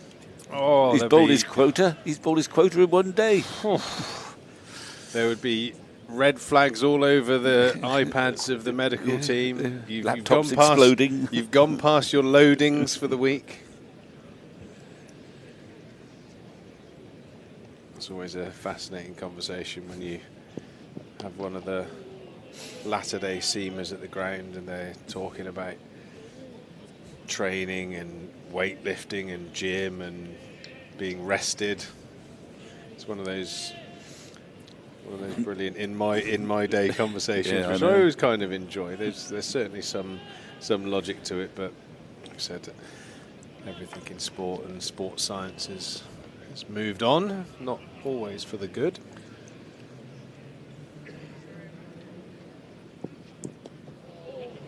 Has he done it again? I think he almost did that one. I mean, the first one was a definite edge. I'm just wondering whether to give him the benefit of the doubt there or not. Well, I think both of them were played with an angled bat and soft hands, yeah, so let's have a look. The nick was never going to carry. Well, no, he's not really played it there, but he has played with soft hands, and he's got an absolute bonus boundary again. They might have put one down there, and then they'll create another gap somewhere else. So he's sped along now, James Rood at 28. Tuesday, August the 26th, we've got the Somerset introducing their music festival, headlining of the China Bears, and more local bands to be announced. That's a 50-over game, I imagine, is it? Yeah. Yeah, he looks like he could be a China Bear with that fantastic little Tash goatee effort that gentleman's got. Liam Patterson, white left arm spinner. If I sort of think about him as a bowler, very much attacking that front pad. Can spin the ball, but certainly a flatter flight, looking to skid the ball through the defences. Well, that's how left arm spinners tend to bowl now. Initially, anyway, they're aiming. Their prime mode of dismissal is hitting that front pad, as you say, LBW. I mean, Leach's first go-to thinking. That's how I'll get him out. Which is another change, because it used to be, you were looking for the outside edge to a right-hander. Well, he's the second time he's done that, and he hasn't got a run from it yet. He's hit that one much better, but straight to the fielder. That must be Farhan Ahmed there. Well, I think it's that philosophy: is you need one to spin to get it into the psyche of the batter, and they play sort of outside the line for it, and you get the ball just skidding back in. Who doesn't generally like to just pat the ball around. He will play his shots, the reverse sweeps, the slog sweeps. There is a scout out there, maybe a fraction in front of square on the leg side boundary. Yeah.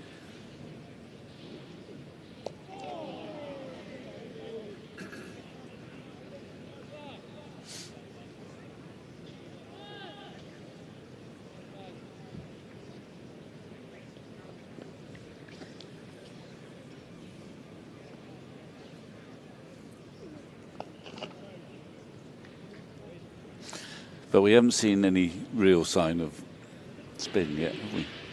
He's on target, but nothing untoward, I don't think.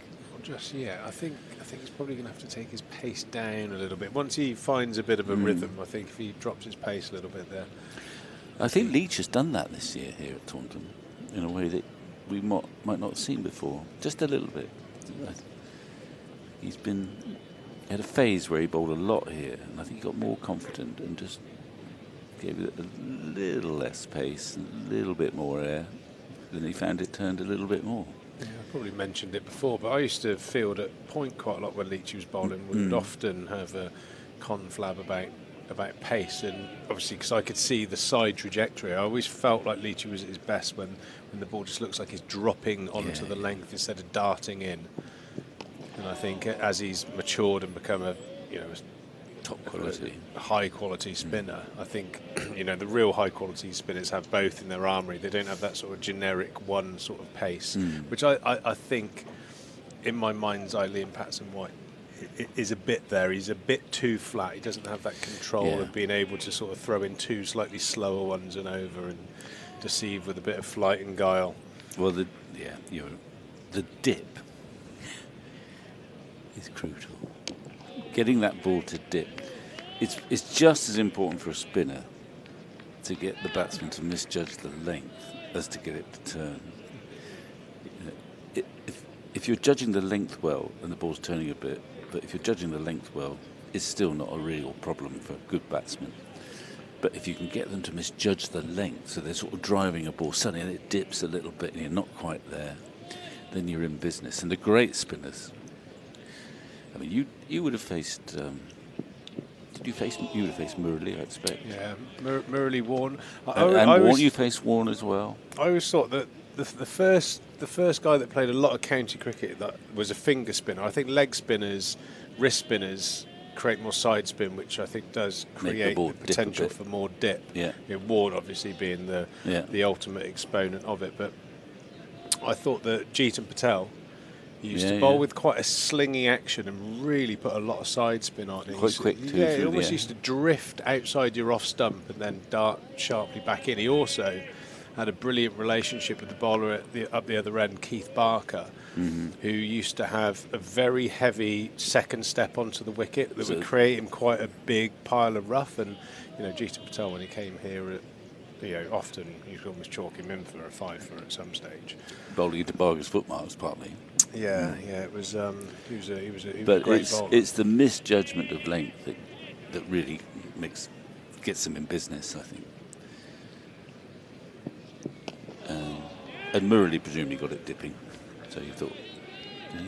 Well, there was just so much mystery, wasn't it? I mean, he had such a quick arm. I mean, you could obviously debate until the cows come home about the let's say elbow interaction in his style of bowling, but when he was sort of at his peak, he'd spin the ball a foot either way, and there wasn't an enormous tell of which way it was going to spin. It was very hard to pick, and I know it's one of those moments where Trez sort of blew my mind when we spoke about playing spin. If you were struggling to pick from the hand, people like Saqlain Mushtaq and Murley, Warne, Mushtaq. And he said very casually, I just watched the rotations of the ball through the air. I was like, I remember hearing someone say that. I say, what? Yeah, well, we had two conversations, myself and Marcus, about batting, and both of them kind of blew my mind as we just have a look at the scorecard there. Apart from those contributions of Kola Cadmore and Rue, little to show for it, but Abel's looking like he means business today. Yeah, a couple of those conversations when occasionally you'd get a situation where reverse swing was in play. It doesn't happen a lot in England, but occasionally, certainly to the back end of the summer. And I'd be out there batting with Trez. It was because I was batting in the middle order. He was probably on 80 plus at this stage, and I'm like, Trez, I'm struggling. There's no sort of body tell from the bowler when he's going to bowl his innie with reverse swing. And he just says, well, it's simple tricks. Just like when he's at the end of the run, just have a look at the ball and see what side he's holding it. I was like, mate, it's just a little red blur. I mean, he must have had amazing eyesight. So to cut a long story short, whenever there was like a real mystery bowler or a big swing bowler, Trez knew which way it was coming before it was bowled because of how he was holding the ball. I mean, really sort of high-end stuff. Whereas I'm just looking great to eyesight there. Great eyesight there. I'm suggesting probably like yourself. I just hit the one in the middle. Yeah. Well, say if you're lucky enough to see three. Yeah. Well, my experience of a useless piece of advice came from Gower. It was obviously before your time, but a left-hander, and it was about short pitch bowling. I said, well, I'm really struggling with these bounces. chest high on him.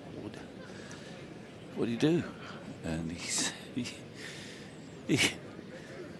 he said, well, I was down there, it's bounce at length. I get into position to hook it. But if it's not in the right spot, I just let it go. You know, easy. I said, I ain't got time to do that. I haven't got time to make any decisions.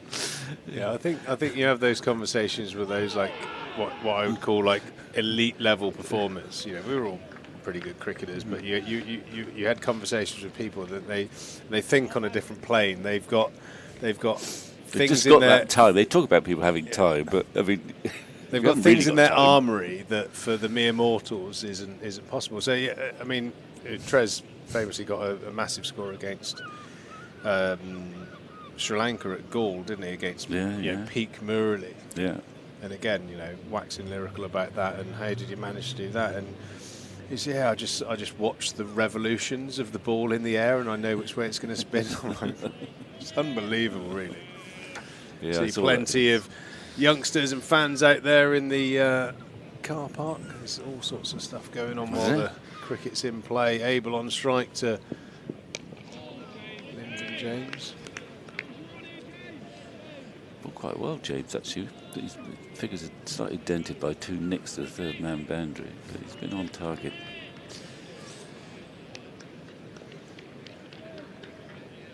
Oh, I'm not sure they'll stop their games to come and listen to you and me. Stay out there in the car park. Perhaps we'll just join the cricket.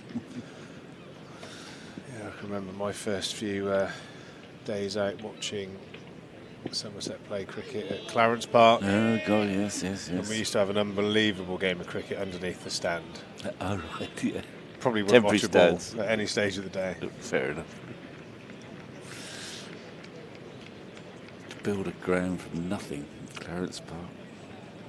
Yeah, had a great few summers watching Somerset there. Our deputy headmaster at Wyvern School in Weston-super-Mare, I think, was on the Somerset committee, and he used to get half a dozen of the cricket team free tickets as long as we did all the litter picking at the end of the day. Oh, right. As Hamid in hot pursuit in mid-wicket, Abel's going to pick up another 2. So yeah, we used to have a great time down on the seafront watching the greats play. I remember Mushtaq Ahmed and Andy Caddick warming up to bowl, and I don't know, obviously stayed with me for many years, but I can remember Andy Caddick was bowling to Rob Turner with a stump in the ground and just doing his bowl throughs. Mm-hmm.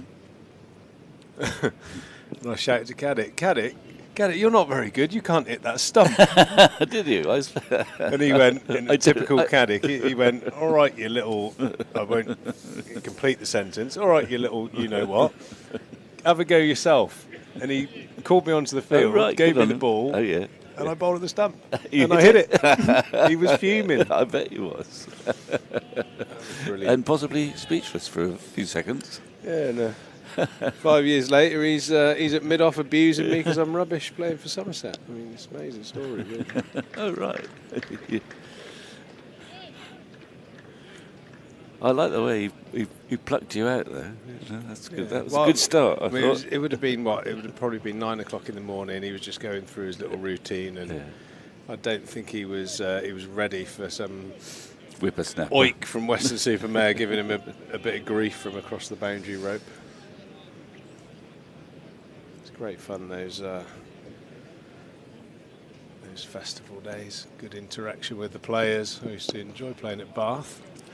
There's a beautiful back cut there from James Rew. A little bit of width on offer there from Lyndon James, and played with very cultured hands through probably gully region for 4. He kind of waited for it because there's a man at deep cover square of the wicket, but he just waited a bit so he got full value, didn't it?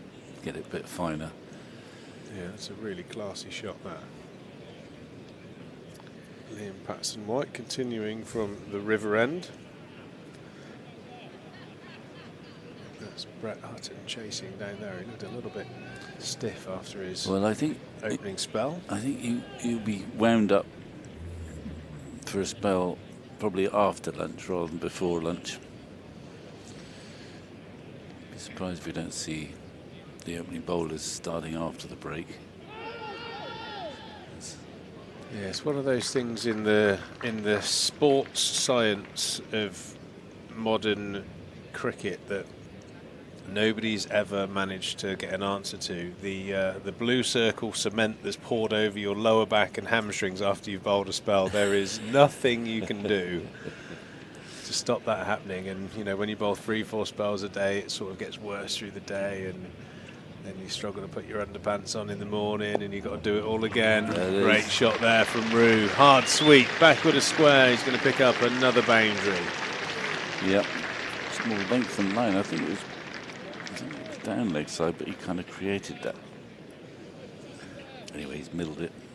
Yeah, the bowlers used to get together in the morning, and we used to use the, how you feeling, Shaq? How you feeling, Triggs? And we used to use a bit rigged up this morning.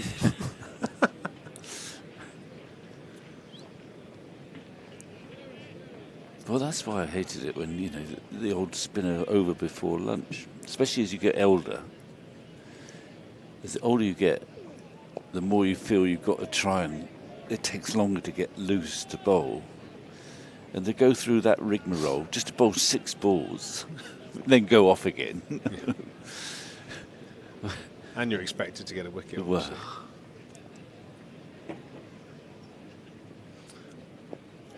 hello, he's giving it the other one now, and that'll go for 4-2. Oh, will it? Yes, it will. Lovely flurry of runs here for James Rue. Sweeps, reverse sweeps, not letting the bowler settle. Yeah. Element of risk to that kind of shot, but very well practiced. Well, he's played 3. That's the first time he's actually got runs from it, but it's standard practice for those of Rue's generation. Yeah, it was interesting, that slow-mo there. He plays it very much in a style that he's hitting it down into the ground, so quite a safe option. 40 now for James Rue. Somerset 96 for 3 in this first session. Probably dragged it to a stage where I think both teams will be relatively happy with their morning's work. I don't think either team has really dominated the other apart from the opening spell. Yeah, I think we're going to see Farhan Ahmed bowl now. I think it was 4 wickets at lunch. 4 wickets at lunch. Not really happy because he's done a little bit, but you expect runs at Taunton with a Kookaburra ball. But 100 for 3 at lunch. Somerset recovering from.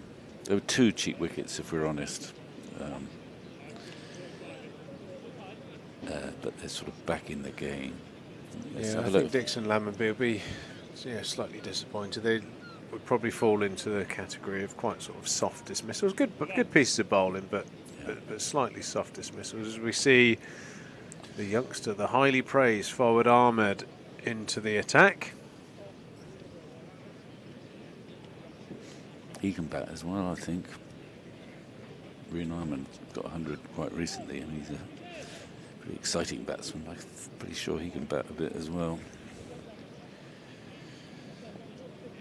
I did meet him once when he was about 14 with his mother, and he said, she said, "This is the one who's really good."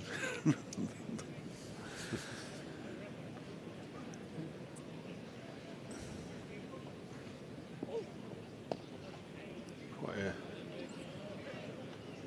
unique, action-packed run-up. Yeah, it's sort of busy action, isn't it?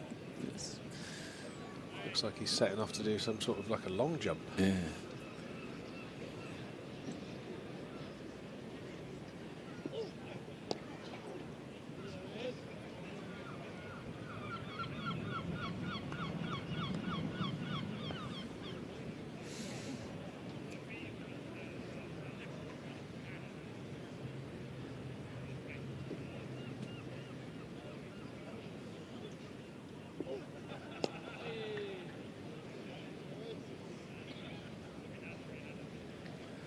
Dropping it onto that length quite nicely in the first few balls of his spell. A little fraction too full.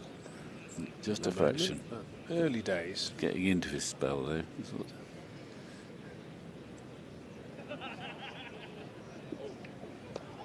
definitely a run-up in action you're going to see mimicked around the club scene in Nottingham in a few years' time, no doubt.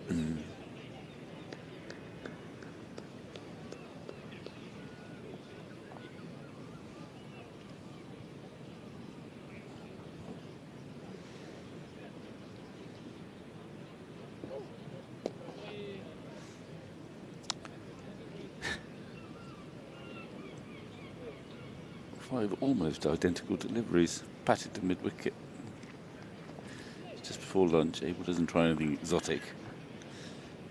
Farhan Ahmed wants to get into his spell, in control.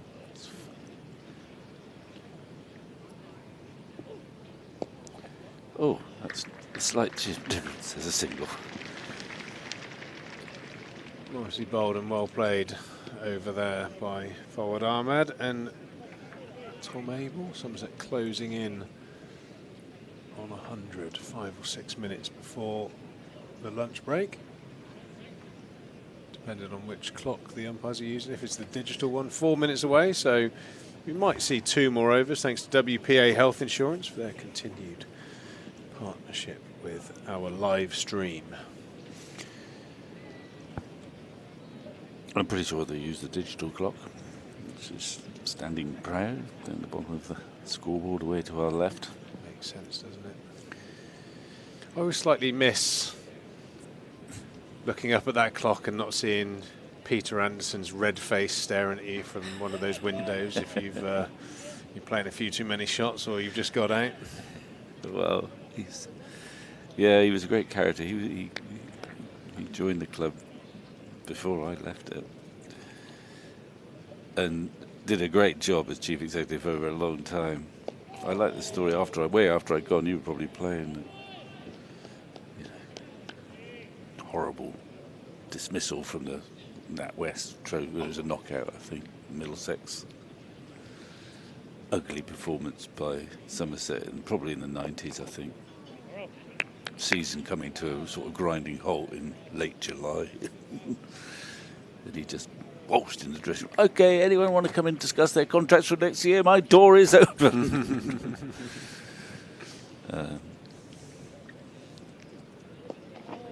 Different times, that's for sure. Well, he took control. He was the first chief executive, actually, because up until then, the person sort of running the club was the secretary. So the idea was to have a more powerful man at the top, not dependent so much on the committee to do, make all the decisions. And he was a sort of bloke who would explore the boundaries and did a very good job. And you'll agree with this, I'm sure. He gave the impression of being a sort of bit of a benign despot, in charge, but I think he looked after the players pretty damn well, actually. Well, he certainly taught me a lesson in reading the fine print of your contract in my first couple of years, that's for sure. Yeah, I was given my first contract and I was paid X, and I had X amount of pounds per day that I played in the first team. Right, in addition. And I played quite a bit of first team cricket in my first year, so things were looking okay. Renegotiated my next contract. I had a nice little salary bump. Mm-hmm. Me just assuming I would still have my match payments. I actually earned less in my second year than I did in my first. Oh dear! And and when I went up to the chief's office and said, "What's going on here?" After my first month's pay, that seemed a little bit light. He said, "Read the small print, young man." Right. So there we go.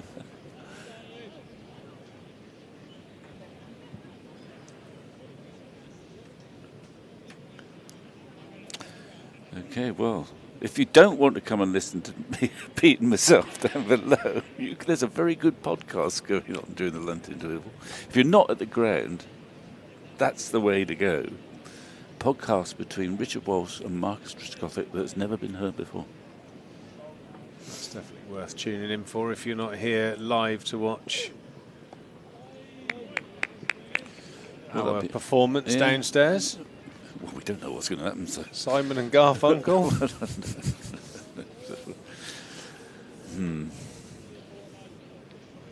97 for 3. Yeah, we got Spencer to look after us. Yeah, well, that's okay. I think Both batters just looking to get through to Says, a little bit of scram in a few minutes' time. yeah, well, this should be the last over. The old digital down there is saying 1300. That should do us. It's been a very interesting, combative session. I think if it were a Duke ball in hand, I think we'll see a little bit more from the seamers, but we'll see a lot of spin in the second session. We look forward to joining you there. As Vic says, there's a unseen podcast between Richard Walsh and Marcus Trescothick during the break. And if you're in the ground listening on our Virtue earpieces, please make your way round to the St James's car park, and if you haven't had your fill of listening to myself and Vic, you can enjoy your sausage roll or Cornish pasty while listening to us. We might take questions. I don't know really what's going to happen, but I think there'll be that opportunity to quiz Trigo on. Well, if there aren't questions offered, it could be just quite a bit of silence as the 100 comes up here for Somerset. Abel 17 and James Rue with some immaculate shots, as you expect from him, on 41.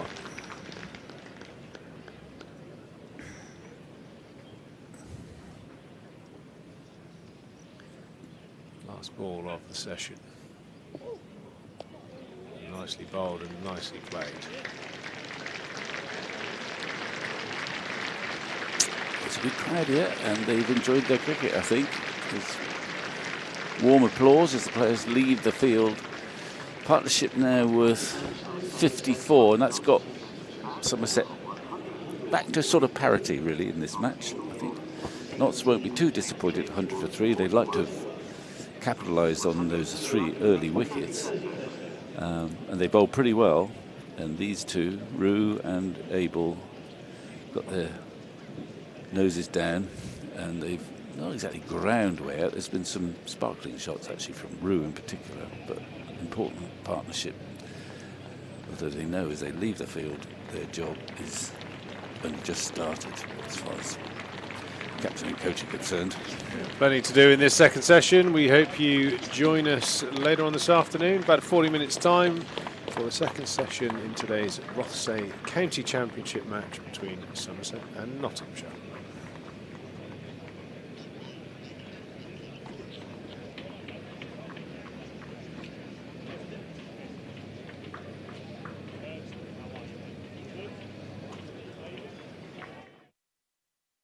Well, welcome to another Player Podcast, and today we're joined by Marcus Trescothick. Welcome to Somerset again, Marcus. Welcome back. Yeah, it's not been, it's been quite a long time this winter. Been busy, very busy here, there and everywhere, but it's always nice to come back as we start close to another season and get ready for some epic cricket to be watched again. So. Absolutely, and I mean, on the back of last year, we all sort of got high hopes that maybe this year will be the year we'll push one step further. Yeah, well, let's hope so. We know the goal of the team, and obviously that's just to win trophies in all departments. But obviously we all appreciate the pinnacle of being the championship trophy is one that we really want to put our stamp on and finally get our hands on. And it's a matter of time, isn't it, before that happens? So it could be next year, it could be this year, it could be next year, it might be in 5 years' time. Brilliant. Okay, well, here we are sitting in pavilion named the Marcus Trescothick Pavilion. When you walk in here, you see your picture up on the wall. You walk up the stairs and there's pictures of you. Here you are, come back from England. What does it make you feel like now, sort of, you think back when you started to where you are now? Did you ever in your wildest dreams think you'd end up here? I don't think you ever imagined that you'd have something in this sort of place. When I remember starting back, you're just trying to get in the team to start with, let alone thinking of journeys down the line and opportunities that may come around because of your service to the club of 27 years. And here we are. I open the door and it's just like, wow, right, you're still, the pictures all over the memorial down the corridor as you sort of walk through, still a little bit takes you by surprise when I've not been in for a while. I bet it does when you bring people in here who know you. I think especially the kids laugh more than anything else. If they bring their friends in and the kids' friends, and I think we've seen it enough to remember it now, but still a little bit, a few moments when people can have a little laugh and a joke. And some of the photos when I'm getting a bit older, got my glasses on and a bit more sort of portly, shall we say, and stuff like that. But it's still nice to see it and see various photos from the years, the sort of time scale of playing for the club. And to think you nearly actually went to the other team, didn't you? North of the river. You played for them, didn't you? Tell me how that came about and what happened. I played 2 games for them when I was 11. This is Gloucester under 11s. Under 11s, yeah. I played 2 games because I was born in Cambridgeshire, up in Bristol, and went to Avon Schools was the sort of process then from me sort of developing. And I guess Avon Schools almost fitted more into Gloucester than it did into Somerset Cricket Association. And obviously then you go through the process, you're playing under 11s, you get invited on, and suddenly, okay, I'm now playing a couple of games for Gloucester. The first one against Somerset, where I got 100. And I think they realised at the time then, where was he born, where does he go to school, all these different things, what club's he at? And suddenly they're like, okay, Somerset were, I'm guessing, a bit more like, we need to obviously change allegiance here. And next day I played another game and got 0, and obviously that was the last game I played for Gloucester at that point. And after that, so ended up, I don't know how it came around or when I soon it was after those 2 games, but then ended up with going through the system of Somerset Cricket Association at the time. And when did you first come on down here to sort of get involved with winter nets and that sort of thing? Can you remember that? I spent a lot of time. The winter nets were in this building as it was, in the old building that was here. And there was 2 nets that sort of then run lengthways of this sort of pavilion. I remember coming through that. And I also spent a lot of time at the local schools in terms of Taunton, King's, Queen's, all had individual net facilities where they'd run cricket courses, and you'd have weekends where you'd come down for a couple of days and have cricket courses where you'd stay over. So I always had quite a big connection with the area and Taunton and the schools close around. And I don't remember the sort of age group of when I would have said, right, that was my first net session indoors. I think it would probably been in the school system beforehand, but you're probably talking 11, 12, 13 from that sort of time. And then you gradually come down every winter, you just come more and more time, and it gradually builds up. Then from the nets being in this old building as it was here, the indoor school was built here. What was that? That was when I was 18, I think it was, because Sir John Major came down and opened it up. For previous times before. But there was many times that we used to come down, me and Dad and Mum and my sister would come down and be around, and I'd be at a cricket game or a coaching session somewhere across one of the schools, and then we'd come down and watch afterwards, or spend a bit of time just watching the team playing and things like that. And it's just like, this is amazing, to see all it was, how it was, and the development of the ground since then is obviously dramatic. But to see the old ground, in all its glory when you're a junior and you see all these kids, and that as a kid coming through, it's like amazing, and inspirational to think that that's where I've got to get to. That's where I want to be. Do you still get that bit of buzz when you come in here? It's like being at home, isn't it? It's like, I've been away quite a lot over the winter, and this is the first time I've come back in today since I've come back from being on tour, being in Pakistan and India for the Champions Trophy. And it's just got something. I don't know. Stand here looking at the ground and trying to take it all in. And, I come back during the summer and in between test matches that we're doing now, I come back and watch a T20 game, or come and sit and watch some championship cricket, and still got something about it, And that will never change, because it's just got, it's been part of my life since I was 10, 11, 12, 13, all the way growing up. And then it became a big part of your life, didn't it, when you left school, when you left Bernard Lovell, and you were offered a chance to come and join the staff here? Yeah, 16 I was. I played, I remember sort of like when I was 15, sort of playing a few second team games and sort of joining into the, that sort of time. And then 16, I left school, I did my last exam and joined the next day, and spent the next sort of 5-6 weeks here then playing 4 or 5, 6 championship games, I think, at the back end of that season. Signed when I was 17. Official contract at that time, and they can't get rid of me. Well, they've got rid of me now, I suppose, but I'm still never far away. What were the conditions like that you lived in when you first came down here. Tell me a little bit about that. Interesting. So I don't think they were the best, though, were they?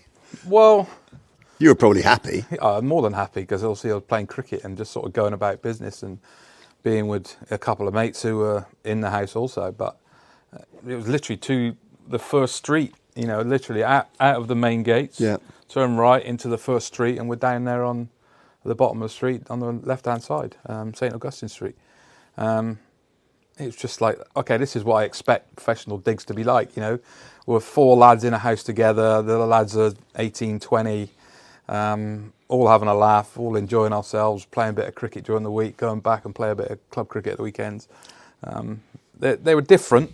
And I've also stayed in these flats out the back that we've got, and I know they've been upgraded since. So it's a baptism to get involved in it. Your first sort of communal house with sort of fellow cricketers or in the flats and stuff like that. It's an education for everybody who gets a chance. And then obviously your big chance came here, didn't it, in that game against Lancashire? When did you know that was going to happen? How soon before did you know that you were going to be playing? We were in Birmingham, Edgbaston actually. Was it Edgbaston? We were in Birmingham somewhere. I think it was Edgbaston, where I got a call just from Peter Robinson, just mentioned to me that I needed to speak to Bob Cottam, who was coach at the time. And obviously then they let me know that I was going to be playing in the championship game the week coming up, which I was really surprised because I hadn't really got a massive amount of runs.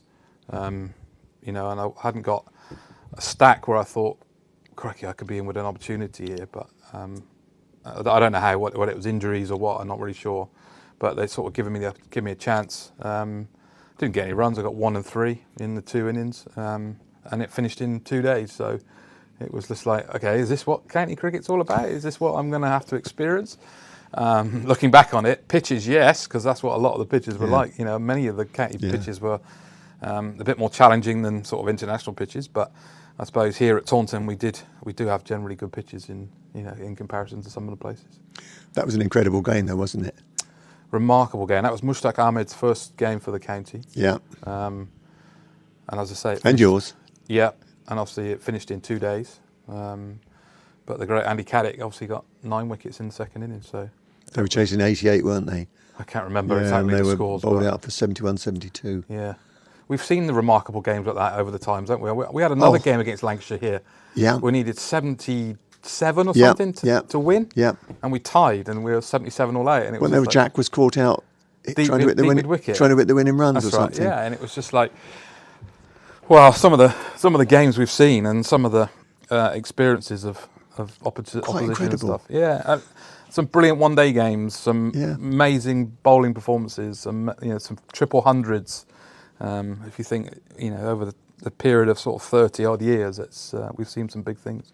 The game against Yorkshire here, when Triggs got his ton. We chased 460 or something. And you and Harold put a good start on, didn't you? And then Triggs came in, and as soon as we walked off, it rained. That's right, because we had 2 games against Yorkshire in the space of 2 years, I think. Yeah. Where we chased down 460 in one game, and then 380 in a short space of time, and it was just like, I remember speaking to some of their Yorkshire lads afterwards. It's like, we're never ever setting a total here again because we just don't know what to say. No, that's right. But many games, even in my first sort of time with Andy Caddick getting 9 wickets, and many good games along the way. It's just it'd be lovely to go and sit back and remember them all, wouldn't it? Well, yeah, and probably if you look at the score sheets, you will remember them all. You might remember bits of it, Yeah. I reckon there's some in the early days I probably wouldn't quite remember as much as I probably would do from the last sort of 5, 6, 10 years probably, of my career. Yeah, when you came back. After playing for England. Yeah, when you came back here, I would think you've probably got a good memory of that. Yeah, I reckon, I think you're probably right, because you're more involved in it in the fact that you're coming close to being captain, and then I had 5 years of being captain, and then the last few years of my career, but some good times, good memories. Then 93, you didn't play that many games, and 94, you scored your first ton, didn't you? Tell us a bit about that and how important that was to you. Yeah, 93, I think I played 2 or 3 games. It might have been one championship game and a couple of 40-over games or 50-over games. They would have been Sunday League games at the time. And then it was the breakthrough season was 94. When I think I played 10, 11 championship games and got 900 runs. Yeah. And that was remarkable. You know, that at the time for me, that was just like, oh, this is amazing. You know, playing in and playing consistently well and getting scores and producing good results. It just felt like this is simple in terms of how I was going to play the game. My first 100, you know, for it to be at Bath, it was remarkable, really. You know, I had some good friends there watching. And it was just, to be so close to home, obviously, where I'm growing up. Yeah. Was really quite nice. As much as I would have loved it would have been here at the home of cricket. It wasn't to be, and it was still such a special place for me. So, And is that the game where Lasser's got 200? 200, yeah. You got 200 in the first innings, I think. Yeah, I think it And was. I got 100 in the second innings. Yeah. So. I can remember you walking off the pitch with that smile on your face. Yeah, I know. It's feeling like, Preezer's punch. look about 15, don't I, at the time? But We weren't much more. no, I know, 18. But I tell you what, that was one thing that, you know, me and Lathers could have opened together for a lot longer than what we did. Class act, wouldn't it? Would have been brilliant, wouldn't it? Wouldn't it been? We were looking at it. I remember we were getting asked about it. We were playing testimonial games, and people were starting to talk about it. And you know, we had a journey together. But you know, if we could have both played and Mark would have carried on for a period of time, would have been epic. Wouldn't it see. have been? Yeah. Class act was yeah. smart. And then 2005, there was the incident, wasn't there, where Rosie phoned up Peter Anderson and put you in Was the that team? 2005? I think you find that was 2005. No, because I was playing with England at that time. Was it? Yeah, that 2005 I was playing with England because that was Ashes. It would have No, been... sorry, 95. 95. Sorry, Right. sorry, Trez. Was that get rid of 95, was it? Crikey. Yeah, 95. Right. That was a strange time at the club. There was a few things that were, you know, it wasn't an easy place to be around. Obviously, the challenges of various different things going on. And then I literally, I had a bit of a late night the night before. And I remember waking up and I was sat just watching telly, living in the flats at the time. And yeah, there was a knock on the door, director of cricket walked in. You're playing. What do you mean I'm playing? I'm watching TV at the minute, but no, you're in the game. You're playing in, you know, we need you out there in a bit. It's like, okay. Right, I better get my stuff together. So, you know, quickly ate breakfast, got my kit together, got out, warmed up with the lads quickly, came out the bat, and obviously, yeah, we ended up batting first. And I got 100 and, I think it's 178 or something like that. Yeah, you got 100. Yeah, against Hampshire, and it was just like one of the old-fashioned great pitches against to bat on, as we've seen many times. But a remarkable day to think, you know, how quickly you can go from sat watching TV, eating your breakfast, to, you know, to having a brilliant day and putting your name up in lights for a few hours. It was pretty special, really. You had a few years bidden sort of in the doldrums at that after then, didn't you? Yeah. Yeah. But you came back around and you had that fantastic game against Warwickshire Seconds here. That's right. Yeah. You got your 300. Yeah. I mean, I saw most of that happening. Yeah. I remember that was a strange game because it was like obviously I got 40, I think, in the first innings, 300 in the second, but I think I bowled 46 overs in the game. Yeah. And I remember, probably because of the volume of runs that I got, for about 2 weeks afterwards, I was just mentally just absolutely exhausted. I just remember I couldn't concentrate as well as what you needed to do. But, you know, to bat for that period of time and get a 100, it was an amazing game of cricket if you ever get a chance to look at the scorecard. Fascinating game of cricket. But I guess, during those few years, really, it was... You'd have some good times, and I'd get a score, and like I remember, it probably would have been 95 or 96, 97, around that sort of time that I was sort of predominantly in the first team, and I'd have some really low scores, and then suddenly get 100, and then I wouldn't get many more for again, and then I'd get another 100, and it would sort of ebb and flow for a period of time, but not the consistency that you really wanted and desired, you know. And all the way through that sort of period of time, all the way up to sort of 98 is when it sort of changed. Yeah. I was trying to work it all out, understand the game. I burst onto the scene, as we talked about, and had great success. But then bowlers and teams analysed you a lot more, work you out and try and come up with a plan about what they're going to try and do. And obviously then that challenged me in my game, in what I needed to do to be able to be sustainable and have longevity playing at the top. Who were the people who helped you find your way from that period? Who sort of put your game, worked with you on your game and helped you out? You went abroad, didn't you? I did. That was sort of 98, 99, 99, 2000 is where it... Oh, sorry. 97, 98 was the first winter we went away. 98, 99 was the year that it really made a difference. But both those winters I spent in Perth in Australia, and they were great education, you know, in terms of, right, I need to grow up and, you know, sort of understand what I'm doing here and living on your own. Challenges for me were always tough about going away from home anyway, as we know. You know, sort of the sort of things that you have to go through. You've got to live on your own in a country on your own until you get to know people. So it was different, but it really helped me as a playing education and as a personal education, just to grow up and be a lot more responsible about life in general. But the second year, you know, we'd had many times, you know, Pete Robinson here, Bob Cotton was here, then Dermot Reeve came in, and they were really quite influential, and obviously around that sort of time making a big impact. I think when Dermot was here in particular, it was like he changed. He was forward thinking anyway when he came from Warwickshire. And he gave you a good education about little bits of detail, how to scrap in games and all the extra bits. But then that time, the second winter in Australia is where it really clicked. And I just found a method, worked out what I was going to do, came back, implemented it into the start of the county season. And it was like, okay, now I've got something here. I've got something that is really working. And it flowed from there after that point. And you got that ton against Glamorgan here that Duncan Fletcher saw. Yeah, so that would have been 99. Yeah, that was 99. Because he was taking over in the winter of 99. Yeah. And then obviously into 2000 was when I made my England debut. It was just all unfolding at that point, wasn't it? There was various different things.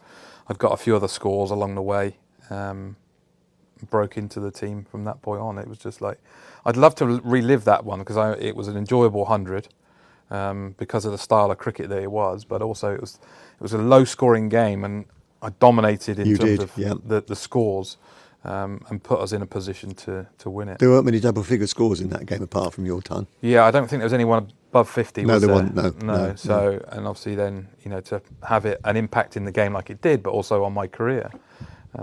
The rest was history from that point on, really. Yeah, and Somerset didn't see too much of you, really. I mean, I know in 2001, obviously 99, we got to the C&G final, didn't we? I mean, that was a bit of a bittersweet experience, wasn't it?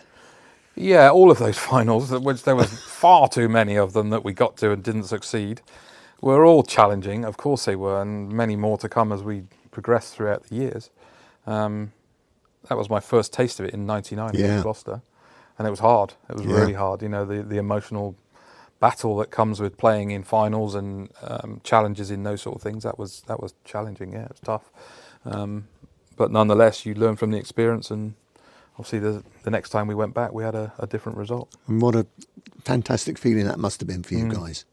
Oh, definitely. Yeah, I think because of the disappointment we had before, and then to get over the line in the way we did. I know Keith Parsons obviously had a major game, and it was superb, and he did so much for us.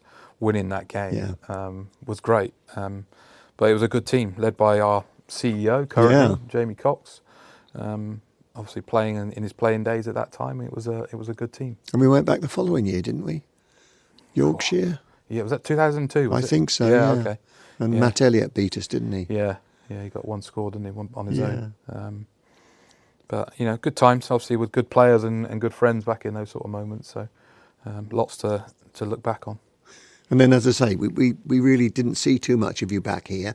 You played the one-day competitions with us, and you then lifted some more silverware when you were on the 2005 T20. Yeah, epic year for myself, for England, for the club. Absolutely. You know, to be so much going on, and that was also the year that we beat Australia, wasn't it? Down here. T20 game or 50 over game? 50 over game. 50 over game. Which would have been amazing to watch. Oh, you know, I was watching it from away, like not on my phone at that time because it would have been much around, but would have been on CFAX or something like that, trying to see it all unfold and things. But brilliant, you know. winning the T20 was a great experience. Obviously, Graham Smith was a major part of Absolutely. that. You know, having being brave and the leader that he was for the team was superb for the club at the time. Obviously, then the big England victory of the Ashes. It was just, years that you just wish you could replicate year on year, wouldn't it? And just sort of keep them coming and have that success all the time. That 2005 England team, but you'd grown up with them, hadn't you? With quite a number of them in age group cricket, England under-19s. The England Ashes team. Quite a number. Wasn't it? I think we created a group rather than grown up with some of them. Some of them I had, and we played junior cricket together throughout the years. But I reckon that for a good 2, 3, 4 years we've been creating this team. But then specifically the last sort of 2 years where Duncan had been involved and then Michael took over as captain, we created a group that was consistent, strong, positive, and we had great results. And then a couple of things sort of tweak and fall into place. Kevin Peterson then joins the group because obviously, he's X factor and does something different. We created a bowling unit where we had some of the best bowler in the world in Steve Harmison, Andrew Flintoff, obviously Simon Jones, Matthew Hoggart, Jimmy Anderson was starting to break through. We had this group of bowlers that were just like different and special and consistent, and combine that with a good batting lineup, we were good for a good couple of years until 2005 sort of finished. Who'd ever thought we'd have won that series?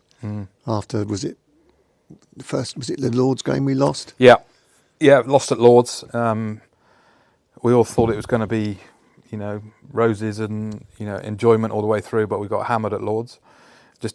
We didn't really perform in the fashion that we wanted to. We didn't play the style of cricket that we played. And we were lucky. I did an interview the other day just talking about it for someone else, and it was like we were really lucky, I felt, after that first game that we didn't go into back-to-back games. Yeah. Because they would have been flying, we were down. Yeah. We had a week off at home just to get all the rubbish spoken about by various people. We came back with a fresh, straight back into it, reiterate what we'd done so well, and away we go. And then things fell in place. The toss of the coin, McGrath standing on the ball, sort of fell into place for that game as we went along. I mean, that in people who were around at that stage, that's got to be the best series that England's ever had, as far as I'm concerned, and a lot of people in my generation would say. Yeah, I think there was so much to look back on and go, wow, that was so exciting. Yeah. It was the last series on terrestrial TV. That could have also made a big difference in terms of viewing figures and the amount of people who watched it. So many people you still see now say, oh, that's what got me into cricket. Or I remember sitting in my exams and I still had notifications or whatever, sort of understanding what was going through, and people reliving the memories because it was so good. And of course, that's very similar for me. I experienced it absolutely and was part of it. And I'd love a series like that now. We had something similar last Ashes series in England. Yeah. 2-0 down, obviously, and we needed to win all three. We won the next one, and then we got washed out at Manchester. But it could have been also something pretty special. But going back to that, it was to 2005. Their team was iconic almost. Absolutely, wasn't it? You had the great Shane Warne, McGrath, and Ponting, and so many players in the team that almost like they've been untouchable in recent times. And you think over the course of 5, 6, 7 weeks, this series building to this fabulous crescendo in London at the Oval, and it was pretty amazing. And you don't see like open top bus rides or parades in Trafalgar Square unless it's like amazing. I remember the rugby lads in 2003. Yeah. You think, wow, this is incredible. And we had that little taste of something different, something special, and it lives long in the memory. For 20 years on, amazing. We're still talking about it like it was yesterday. Yeah, and I'm no doubt we will be in another 5 years, 10 years, and as anniversaries sort of crop up around the way. Because I know, I see Mike Gatting now and again, and we still talk about, or we're involved in conversations around 81 and the great times when he was captain in the amazing series that they had and touring time. So I guess that's part of the journey, I suppose, as being an England cricketer. You entertain so many people, so they want to talk about and relive the special memories and moments that come around. So. Of course they do. I mean, then obviously you had your period where you were obviously suffering with depression and you sort of were struggling yourself, but you retained your contacts here with Somerset, and Somerset were good for you, weren't they? It was a home base for you, somewhere Perfect, to come to. Yeah, and that's probably why it sort of lived on in the memories for so long. But Brian Rose and Richard Gould were obviously director of cricket and CEO at the time, and having the support from them and the rest of the team and the squad and players and everything around you was crucial, really, because I had a safe place to come back and play. I didn't want to stop playing cricket. I just didn't want to I just didn't want to travel abroad and play cricket because it was getting too hard and challenging for me and making me ill. So coming back and playing for Somerset was still a major part of what I wanted to do, because I still had love and passion for an unfinished business from playing here. But they were really good in terms of protecting me when I needed to be, looked after, various different things for me, and always understood if things needed to happen. And it's down the line since that point. It's put the club in a good position to understand, the challenges of what come with it. So we're always very sympathetic or empathetic towards others who maybe have those challenges. Yeah. And of course, when you came back here, JL was captain, 2007. I mean, he was quite inspirational, wasn't he, in his own way? That was a hell of a team, by the way. Wasn't it? Yeah, if we could have carried that on, if we'd have had that team there for a little bit longer at its peak going into First Division, then that would have been pretty special, I think. Caddy was unfortunately coming towards the end. Obviously, JL was gradually sort of coming towards the end, and other players were, again, sort of fitness was starting to become a bit more of a challenge. But, we were progressing, and obviously won 2007 or 2008 we won the... 2007 we came back up. Yeah, so 2007 we won the second division title comfortably, and we were strong. And it was a good couple of years. Justin and with Sards being around, Andy Hurry being head coach at the time, it changed the club. That's where the club evolved into being what it was, into where we still are now, and still in what it's delivering now is based off the back of that. The discipline, the hard work, the changing of philosophy, the approach from the club, the board, the players, the squad, everything that came around with it was started in that sort of era there, from Justin and Andy, and lives long and carries on still now. It's interesting, isn't it? Because a lot of the players who sort of were young players when he came have developed and moved on, haven't they, and become the players they are now. Yeah, and players have finished their careers, but also, people have had impact through the club, in that journey for the last, 20 odd years, have still made a major part. Players that were sort of breaking through around that time. I remember Joss, Lewis were being in the academy, sort of breaking through really close to that time, and then have gone on to have fantastic careers. Obviously, I know Joss obviously had to leave and moved away, but Lewis has been around for a long period of time where he's carried on that principles of what the club was all about, and that will continue because of the way that the academy is run here. Everything that the club has, it stands it in good place. I mean, the academy here has been exemplary for what it's done for us, isn't it? The number of players it's brought through, and it's probably one of the best in the country, or we like to think it is. Yeah.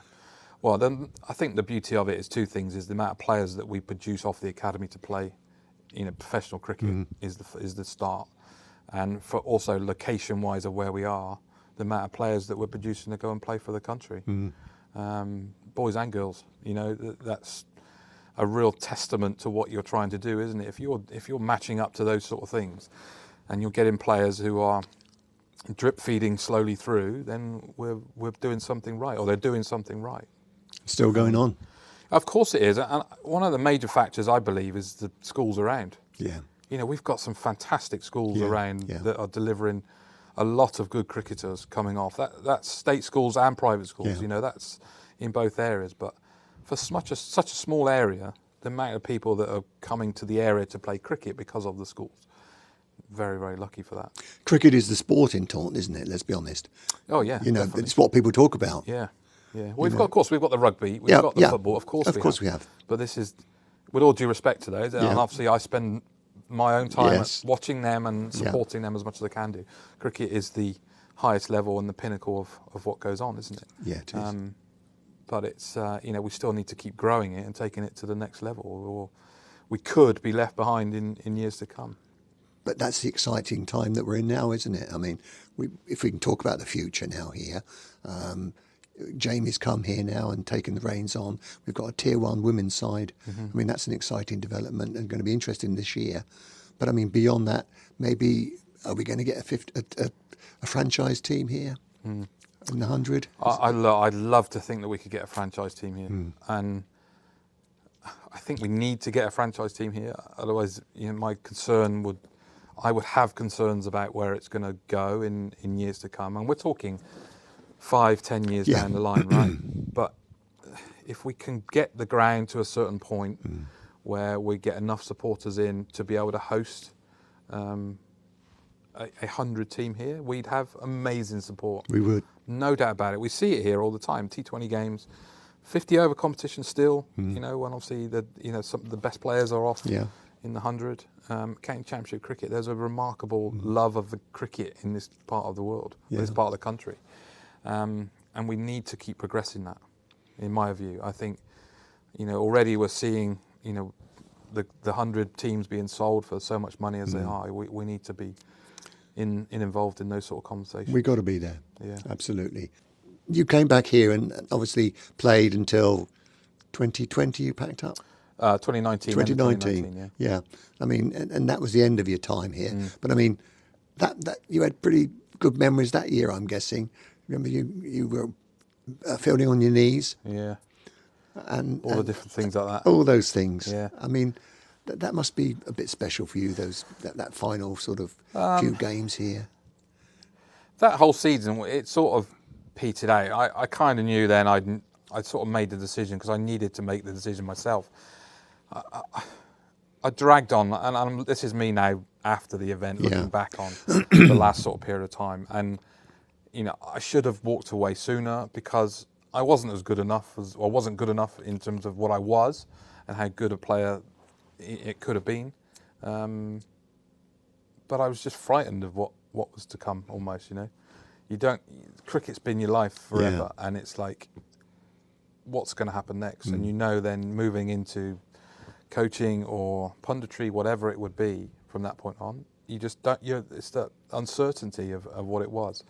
So I remember for the last couple of years negotiating contracts and stuff like that. And the best thing I did was take responsibility for, right, I'm going to finish at the end of this year. Because it would have been hard for me if they would have said, if the club would have come to me and said, look, no, we're not going to offer you something. I think that would have been really challenging. The best thing I did, as I say, was made the decision to move away and to change direction on career-wise and see what was going to happen, because it just gave me a bit more clarity on where I was going to go and what I was going to try and do. And the responsibility of that was the best thing for sure. And I wish now, where I am now in terms of my coaching career and what I'm doing, I wish I would have done that at least 2 years beforehand, just to give you more time then to move into coaching and opportunities that will arise from that. Yeah, it's amazing really to think you had 27 years playing cricket at the top. Yeah. And you're still very involved with the game, even further up now. Yeah, obviously, coaching side of that, obviously I finished and I did a year with Somerset here as batting coach. Yeah. Mainly within the second team, just to sort of, help out with that, and sort of, they were good to me in terms of looking after me, giving me opportunities to be involved. And then I was lucky then to jump straight into the ECB and be, highly involved with the England men's team. And that's been great. I'm so lucky, and it's so exciting being back in with the England Lions on your shirts and stuff, and it's just brilliant. And now we're full-time assistant coaches now, so we're doing all formats. Good. Red ball, white ball. Yeah. It's more time away, which is dramatically changed for me in terms of, right, okay, this is a lot. I've done a lot of work and a lot of therapy in terms of getting myself back on track, and it's been really good. Really good, and really enjoying the place where I'm at currently. Obviously had a little taste of head coaching, the series against Australia, a series against West Indies in the Caribbean, and really enjoyed that. But it's exciting times. We've just come off the back of a tough time in the Champions Trophy, but the team are in a good place. They're still very together, and looking forward to the Indian summer ahead. You end up. Welcome back to the Cooper Associates County Ground, where we've just finished our lunch here. The schedulers are keeping Vic Marks and Pete Trigo particularly busy today. They've had to do a Q&A, and with only 3 of us commentators, it's just me for the meantime, but we'll have one of Vic or Pete with me shortly, as Liam Patterson-White is going to continue from the river end to a James Rue set on 41 not out. A little flurry of runs before lunch from the left-handed wicketkeeper bat. Great to see so many in the stands today. Really big crowd for a Sunday in June.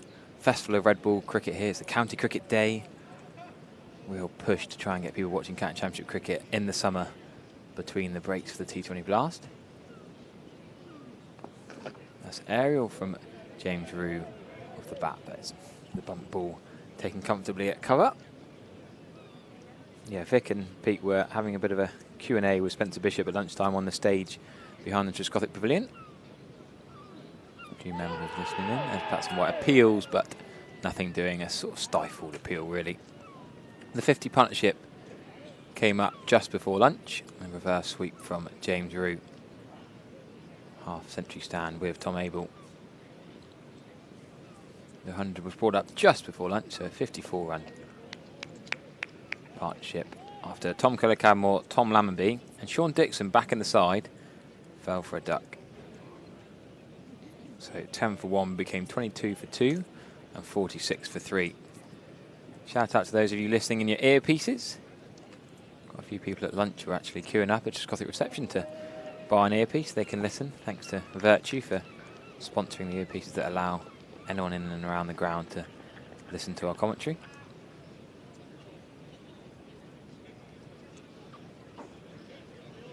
Right, last ball of the over is going to be to the right-handed Tom Abel after that single. Deep square legs can go back, a deep cover point. Still the one slip in place. So Liam Patterson-White, 8 overs, 0 for 15 with 2 maidens. Farhan Ahmed bowled his first 2 overs of the match just before the interval. His weird sort of shrug shoulder action, almost a bit hunchback. Is he going to continue after lunch? No, he's not. Hamna Bass is going to have another little spell.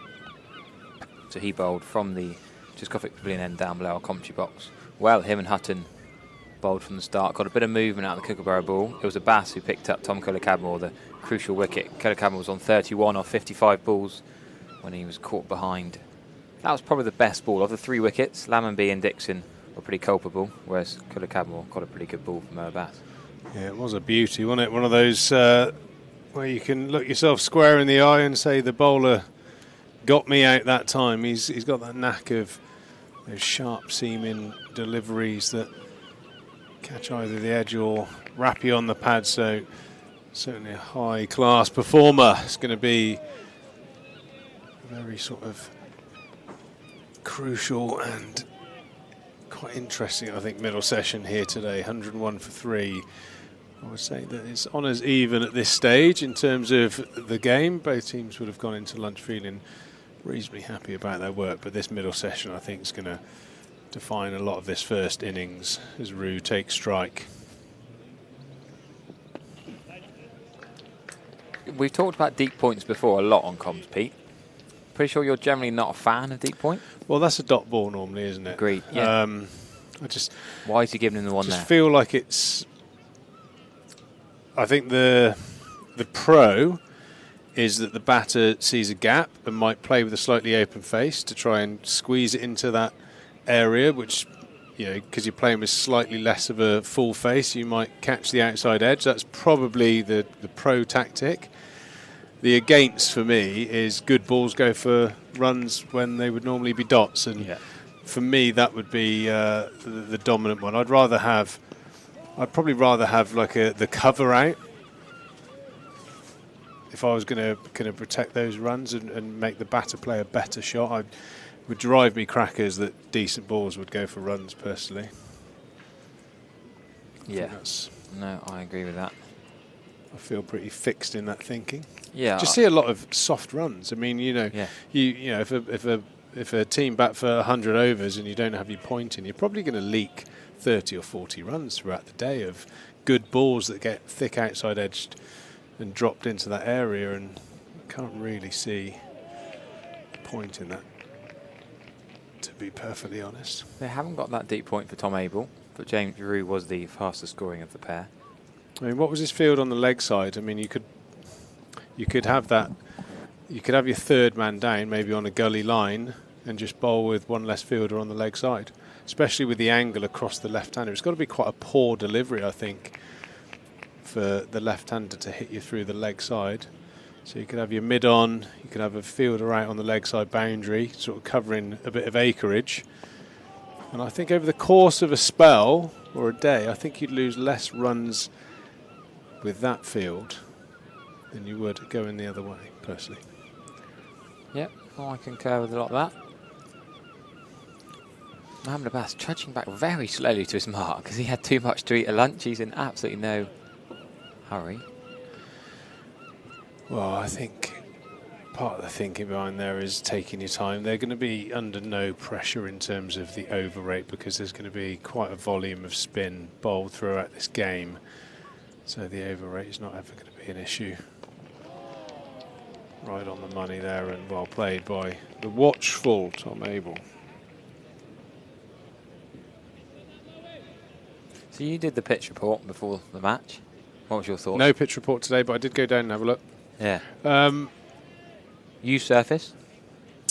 Yeah, use surface. Obviously, you can see from up here that where the bowlers follow through and the batters, you know, are standing on it for lengths of time, is worn. So you would think at some stage on days 2 and 3 there'll be a little bit of spin on off. Right, I think the Nottinghamshire bowlers, I think Ahmed bowled too full, and I think Patterson White bowled too flat. Yeah. Didn't really give it a chance to spin. Maybe as his spell develops, he'll just slow his pace down, and maybe we'll see a little bit of turn, but nothing as yet. And is it the hybrid wicket today? Pass. Yeah, I think we need to check that. Because it was the hybrid up at Edgbaston, which was pretty benign. They played 2 double-header games, Birmingham and the Blaze. Well, I'm no sort of hybrid expert, but my rough knowledge of those pitches is the sort of synthetic weave that's in the pitch just holds it together for longer, so you don't get that break up throughout the game. Less wear and tear. You can sort of see it in the footmarks, the fibres. Not from up here, but good. Farhan Ahmed giving chase, does well to keep it to 1 run.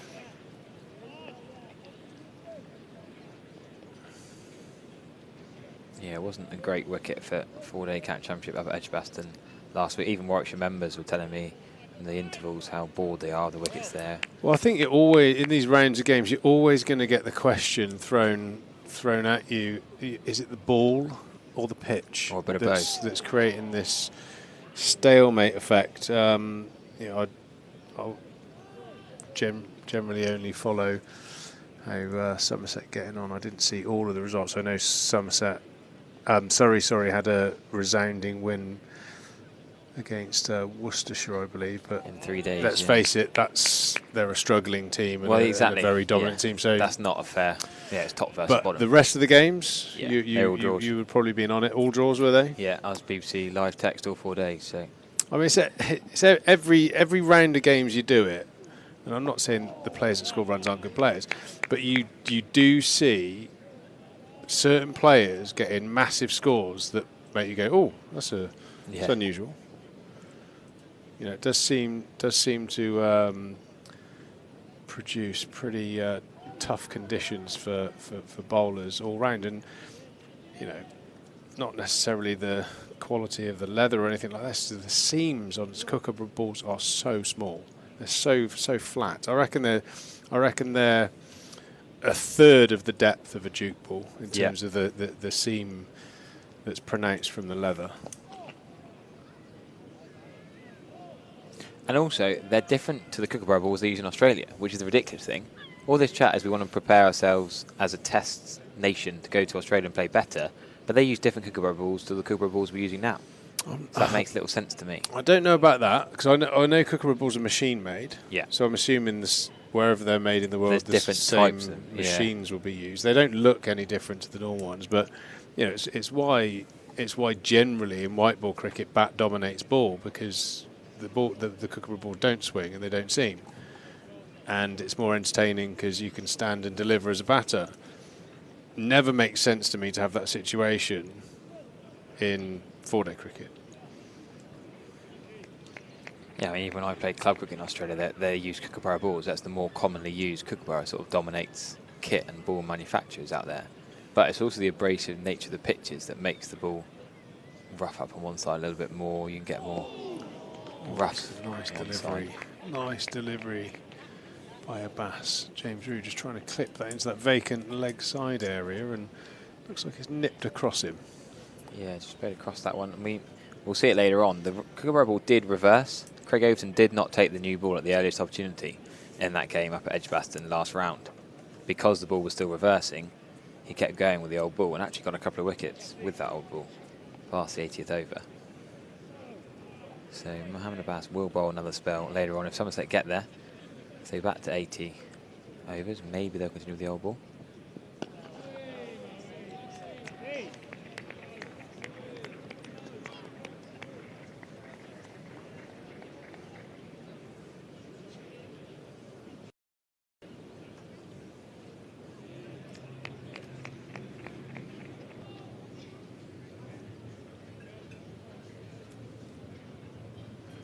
Mohammed Abbas still with 3 slips and a gully.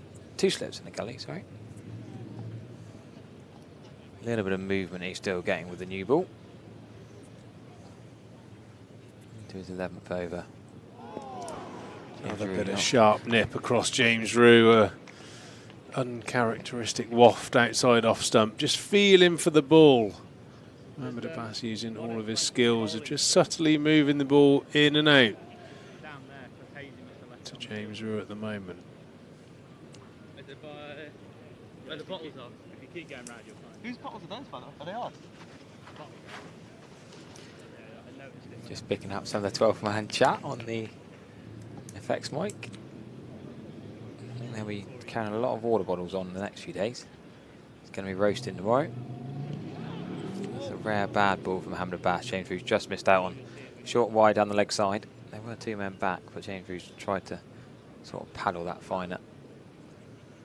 Bit of wobble makes it hard for Ishan Kishan to take that.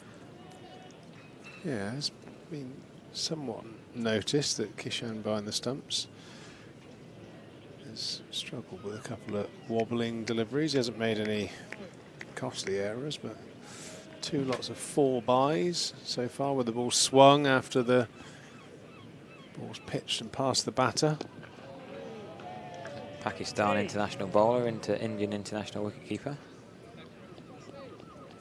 Only when that one came out here I picked it up and I know.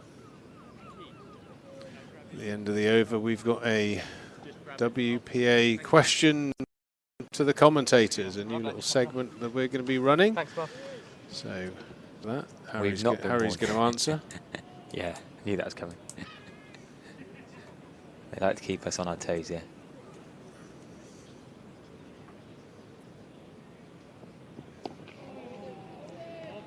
Here we go then. What have they got for us?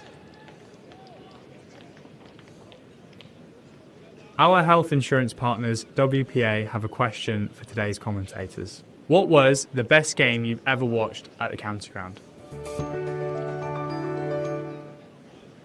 Well, I would say the best game I've watched, now the privilege to commentate on, has to be the Tom Banton, Shakib Al Hassan, incredible September game here last year.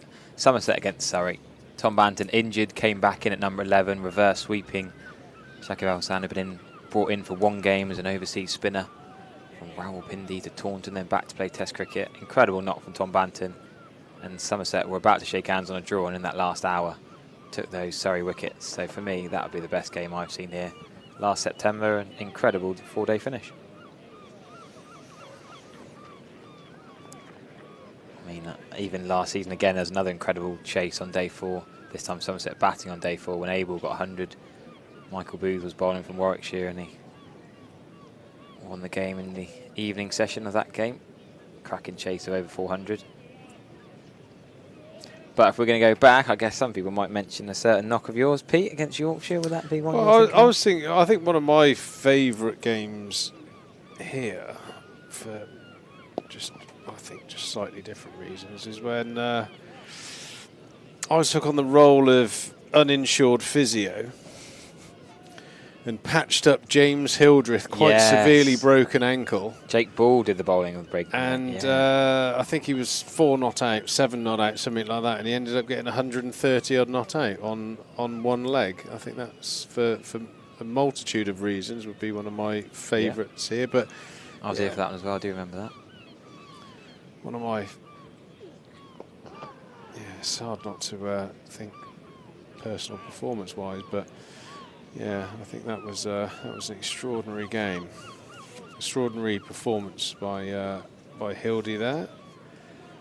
That was very, very rudimentary strapping and pulling and poking. We obviously didn't know the extent of the damage because it was before he had an X-ray, and when he did have an X-ray, that big knobbly bone on your ankle was sheared in half, and it kind of made me think, what the hell was I doing? Because I was pulling and prodding him, strapping him with this quite stiff tape. He was screaming throughout, was he? Shouting and swearing at you? Biting down on the on a twig to stop the screams.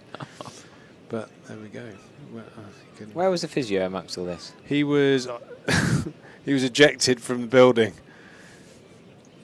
Because he would have said, "Don't bat." Yeah, there's no. I think with all the being professional, probably would have realised that James was in a bit of strife. Would have probably done the sensible thing and put him on ice. But I had a little chat with my mate Hildy. I said, "Do you want to go out and bat?" He went, "Yeah, I'll give it a go." I said, "Well, you get out. I'll sort him out."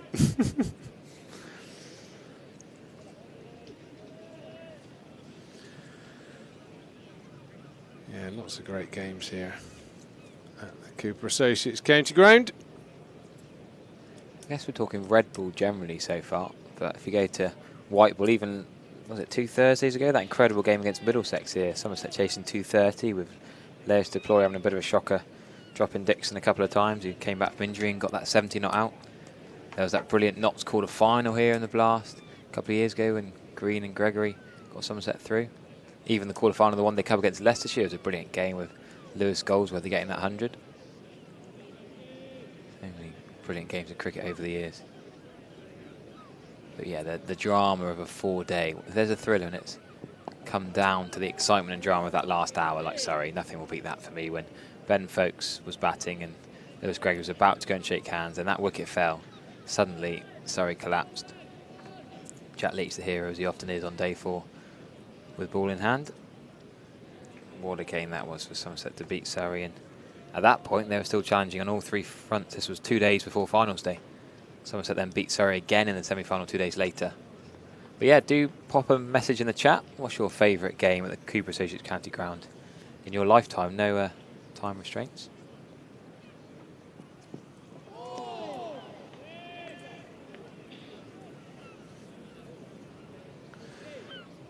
Watch there from Abel, another probing delivery from Abbas and awkwardly taken behind the stumps by Ishan Kishan. 106 for 3 here in the 37th over. Not many runs flowing at this stage. 2 Nottinghamshire bowlers, Liam Patterson, White and Abbas, have started very well.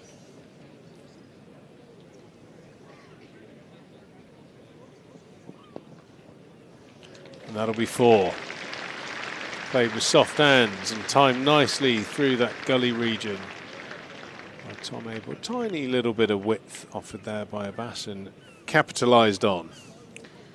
Yep, And people already in the chat agreeing with me. FSM the Dog agrees. Jack Leach beating Surrey. All 11 fielders on the screen at once. What a picture that was. Yeah, I didn't realise they clipped it up and put the video of that last moment, that last wicket. Dan Worrell on Sky Sports had a clip. It was on Radio 2. Yeah, people love that clip with all the fielders in the picture. Will C agrees. The Surrey game last year for Red Bull, definitely. And he says that, the Lancashire quarterfinal, the Blast, when Liam Livingston played, Rilla van der Merwe took a very good catch. The 2021 Blast quarterfinal, remember that one? It's a waft from Tom Hayward, could be leaving them. That's exactly what Notts want, to bring the 2 slips and gully into play. Nice bit of zip off the surface there from Abbas and just missing out on that outside edge. Tom Abel walks away in disgust with himself. FSM the Dog goes again. Yeah, great point. Many Blast games where Somerset have been behind the 8 ball, suddenly won out of nowhere.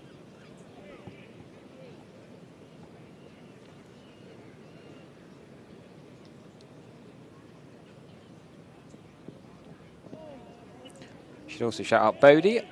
Bodie got himself a earpiece at lunchtime, so hope you're well, Bodie. He's the little boy who's in all the pictures with Tom Culler-Cadmore and Ben Green when Somerset won the Blast a couple of years ago. Recovering from his battle with leukemia. Great to see Bodie here and his dad enjoying the cricket today. With an earpiece listening in. Oh, here's one for, this is more one for Vic really, Pete. This is probably before you can remember as well. The 1978 Gillette Cup semi-final against Essex. Viv Richards, 116. We'll save that for when Vic's back. FSM the Dog, though, I do remember this one. Roloff getting 100 was against Surrey. Dean Elgar was at the other end. 142 was it? Were you playing that game? Yes, that was quite the knock, that one. What was he, at number 7? Yeah, it was. The game was over, and Rolf had other ideas. You were back, pads off in the changing room. Oh, definitely. You number 3 back then, probably? Probably. Yeah, that was a great knock. That was some knock. First list day 100, I think, and made it a big one. How about this one? Andy Caddick taking 9 wickets in the second innings when Lancashire needed less than 100. John Naxos with that one. Yeah, there was something quite special about Andy Caddick with the bit between his teeth. Bowling here, he used to bowl some serious pace. Yeah, the 100 the other day. His Lord Taverner's side went to Topsham for I think it's a 100-year anniversary. Andy Caddick took the side of his mates, Rob Turner, Keith Parsons. And Andy Caddick opened the bat and got 100 not out. He can still swing the willow.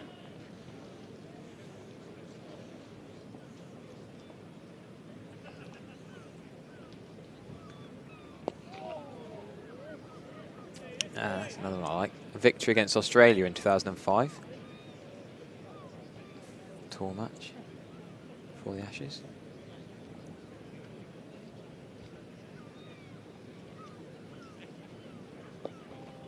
Patterson White, I agree with you, still darting it, spearing it in.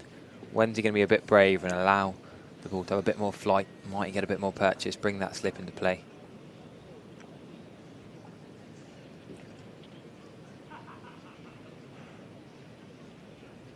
Did bowl 66 overs last week. Tom Hayward used his feet very well there. Just making Patterson White think about something different. But you're right, Ishan. He's fumbled a few today. That's nearly hit the helmet. Needed his mate a slip to stop it. Yeah, I'm not. Yeah, like I said, in my mind's eye, I think that is Liam Patterson's trajectory. He's quite flat. He'd have been a young lad in the 2s when you were playing there. Yeah, didn't have much to do with it. He was around. Yeah, very talented cricketer, good batter. Yeah, sort of spears the ball in towards the stumps. You'd have facing the nets a bit, I guess.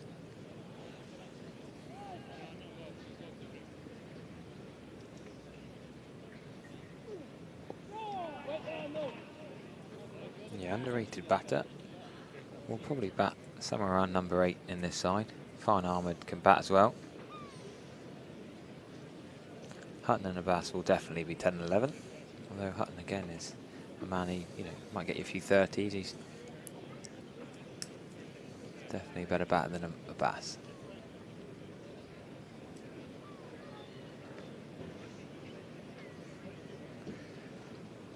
Bass having a little drink. Run on by subfielder James Hayes, who local to this area.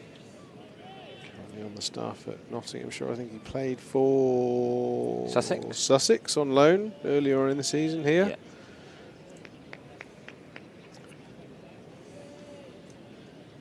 Yeah, right arm seam up. Got a bit of tap actually.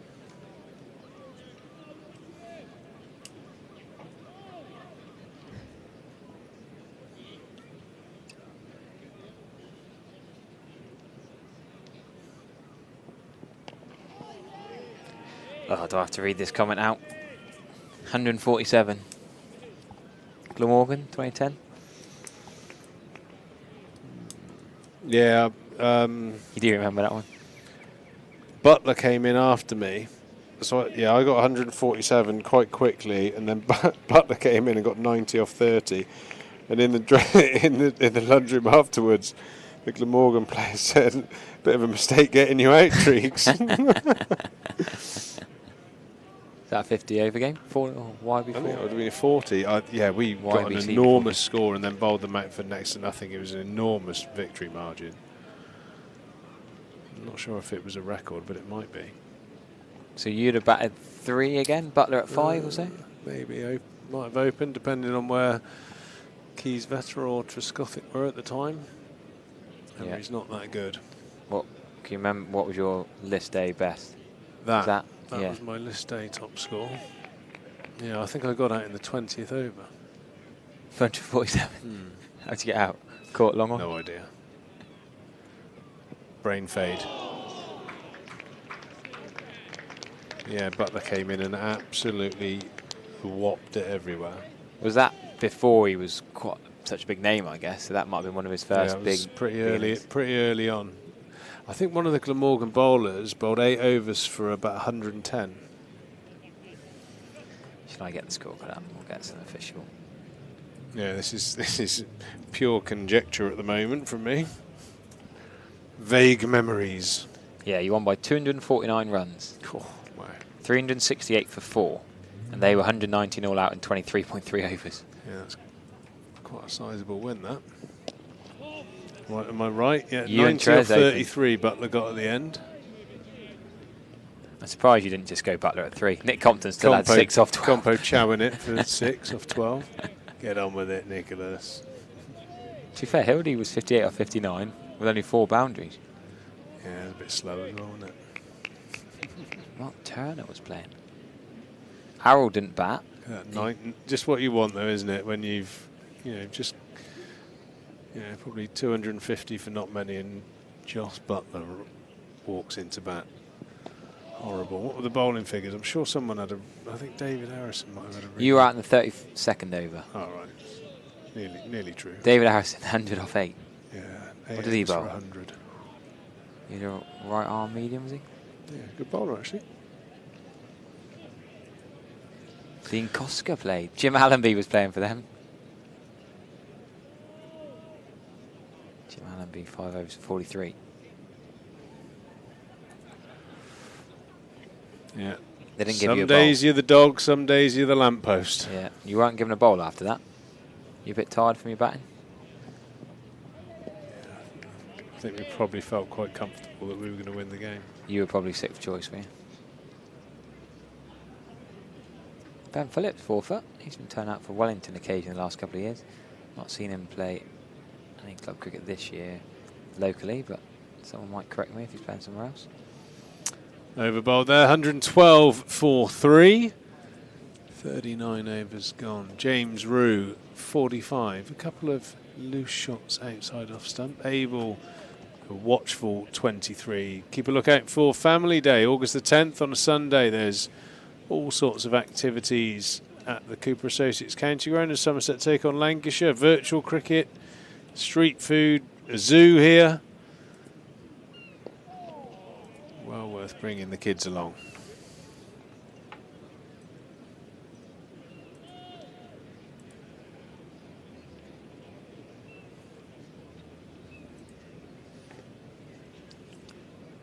Liam bats and wide to left-handed Rue.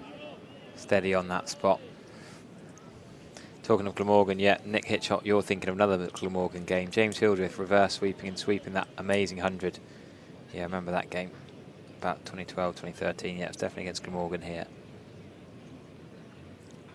Just swept everything. I think he might even have gone for a reverse sweep at one point, and then the bowler was clever, and then he sort of reverse cut it. He just didn't hit it that well. Adapt. Placing the ball in gaps effortlessly, James Hildreth.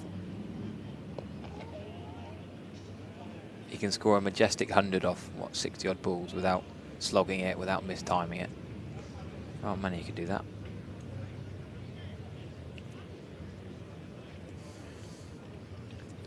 Still a deep backward point for the reverse sweep, which makes James Root think he can punch it to point for one, but really good anticipation from slip to get around and keep it to a dot ball.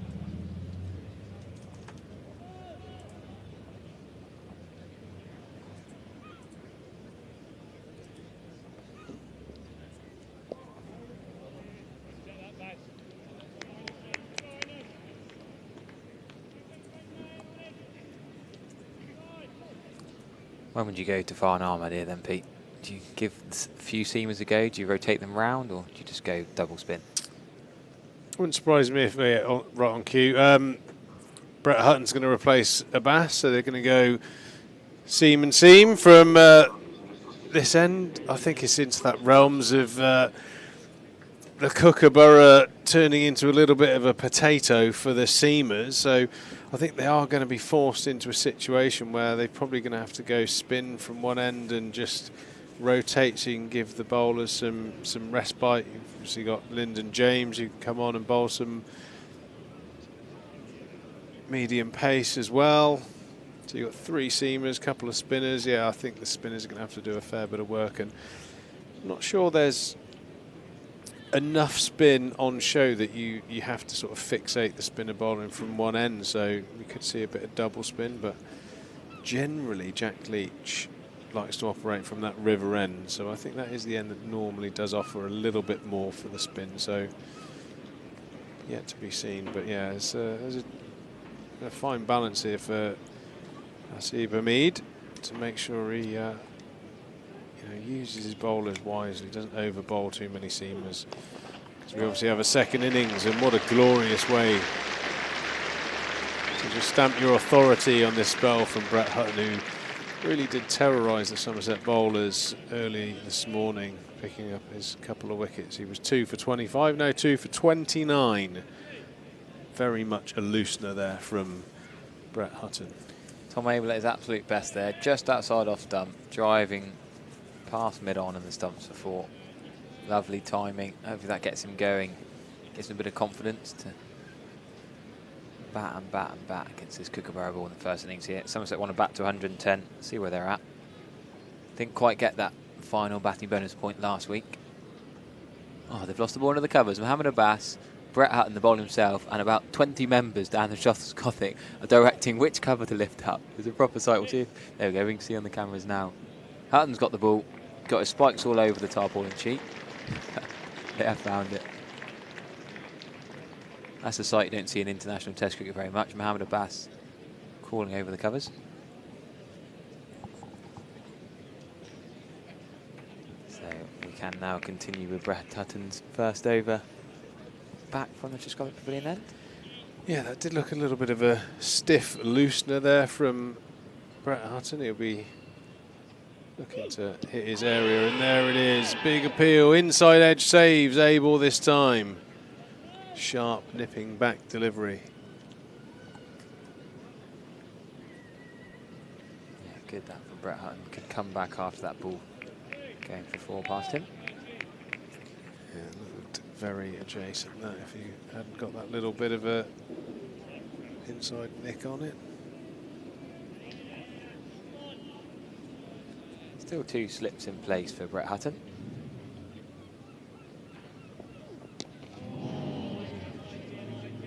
Got a visitor in the box advertising our Virtue earpieces. Bodie, give away to the camera. There you are, mate. Wandering around the ground. We had Bodie on comms. Was it last season? Come did a commentary stint with me. Doing all right, isn't he? Bodie's enjoying the festival of Red Ball cricket here. If any kids and families enjoying a few bits of extra entertainment for these couple of days.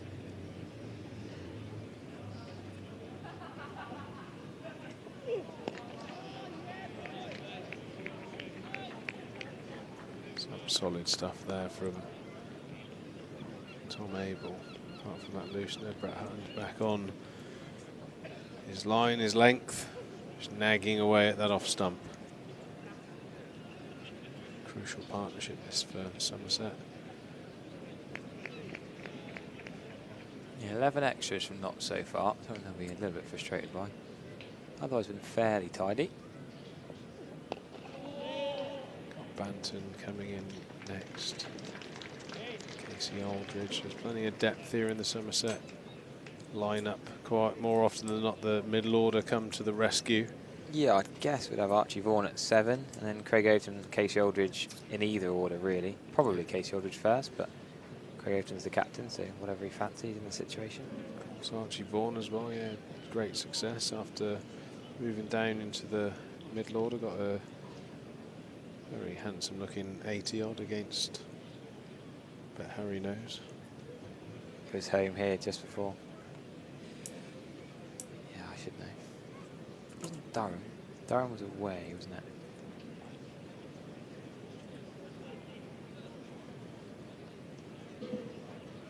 Was it Sussex at home?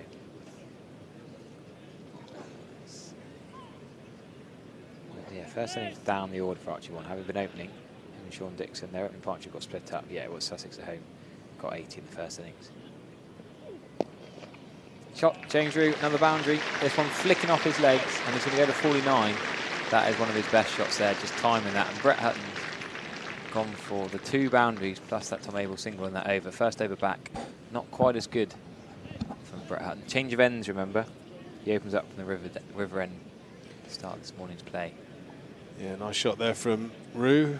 Hutton will be frustrated with that. He's normally very miserly with the runs per over, and he's just gone for 4 overs worth there in a couple of balls. Just a little bit of fatigue and stiffness in there after the lunch interval. Liam Patterson-White continuing from the river end to Tom Abel, who's ground himself to 28 so far. Just been very watchful. 28, which is the number on the back of his shirt as well. For a tough period.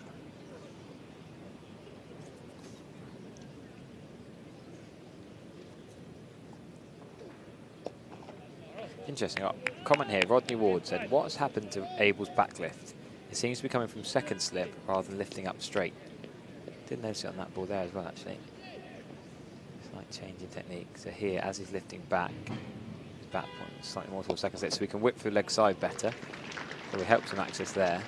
Yeah, I don't think, from a technical point of view, having it straight behind you is not normally a good thing, because you end up having to rotate the bat around your body. It gets the bat off plane. I think when you take the bat back, if it's pointing somewhere in between first and second slip, that normally gives your hands room to come through nice and straight. Yeah, then you can get your bat trapped behind your pad when you're going forward, or as you say, you're going round that front pad. Yeah, I think off memory, the only player I can really think of that had a very sort of straight backlift and quite an unusual stance actually was Graham Gooch. Most other players just have their hands just slightly outside their body as James Rue clips off his pads into the leg side and puts a very, very fine 50. A couple of little moments where he wafted outside off stump, but other than that, James Rue very much doing what he does and just ticking the runs away. A nice tempo. Yeah, 86 balls for James Rue's 50, 8 boundaries. Let's try rate at 58.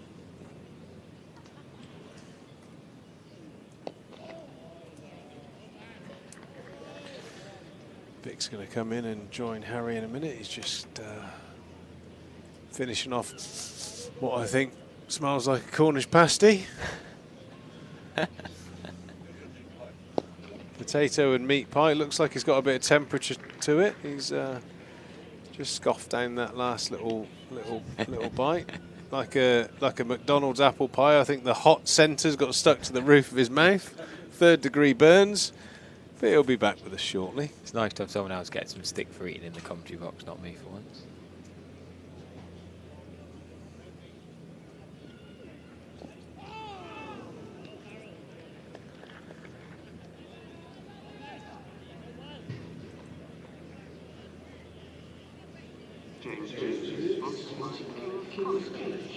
The over 124 for 3 now. Somerset just starting to get themselves into a position where they can be pretty happy with their work.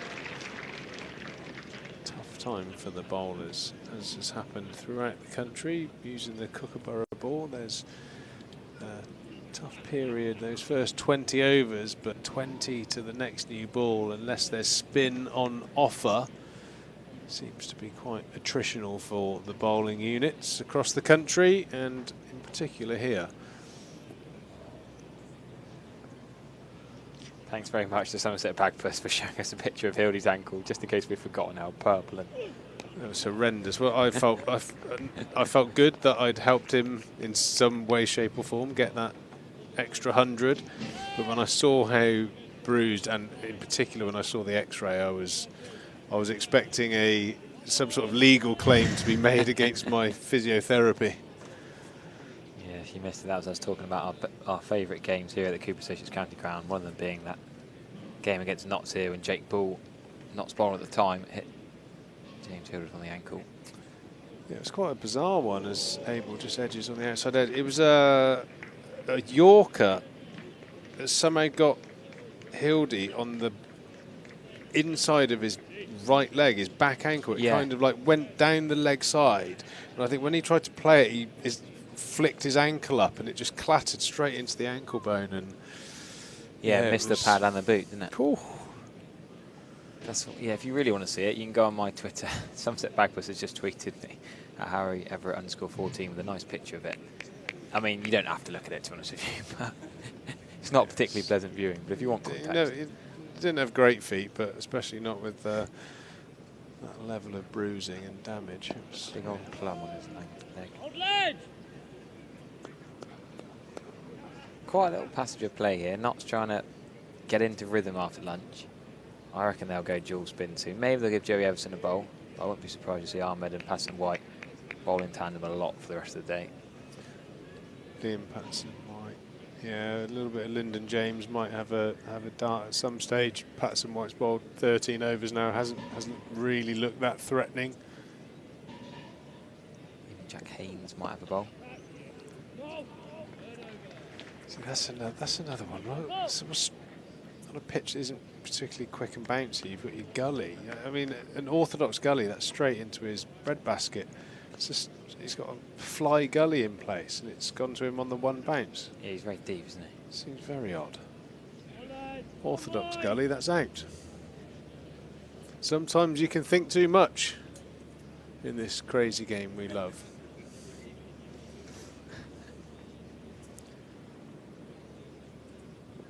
I've got Mike Bassett, England manager, quotes floating around my head. 4-4-2. England play 4-4-2. 2 slips and a gully. Last ball of the over, and I'm going to take a little break. Vic's going to join you. He's fresh from our Q&A down on the stage. We didn't break into song, you'll be pleased to know. I started listening to you two, then I realised that I was just listening to what we talk about on here all day, every day. So it's just how lucky our live stream listeners are. Some people have to travel all the way to Taunton to listen to us. And on that note, I feel like I could have played fill in the blank on your story, shooting.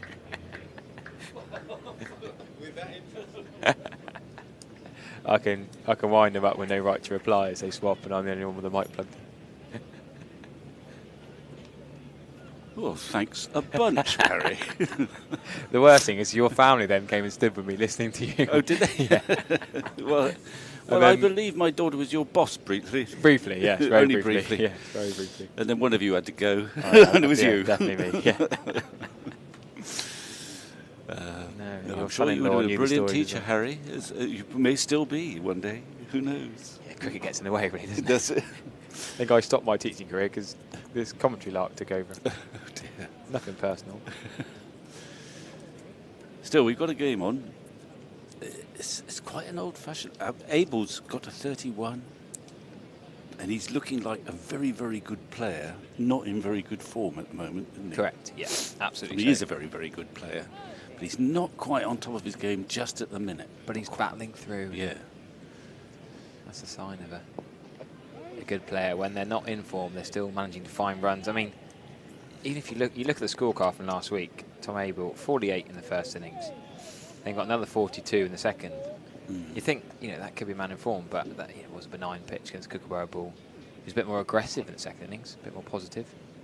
Talked about the Australian off-spinner getting him out in both innings, but he was really trying to up the run rate in the second innings. He slog swept him for 6 in the second innings, and then ran down one and missed one that did turn a little bit. Okay.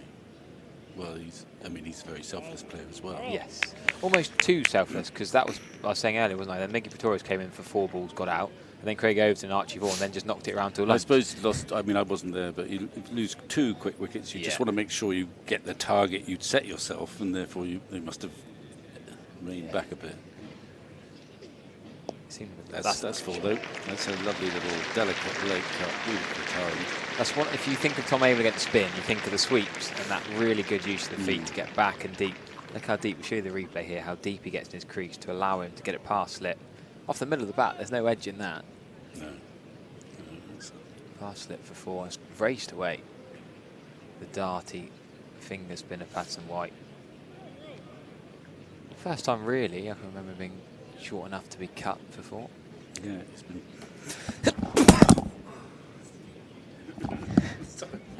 Hay fever attack in the commentary box. That was violent. Beg your pardon.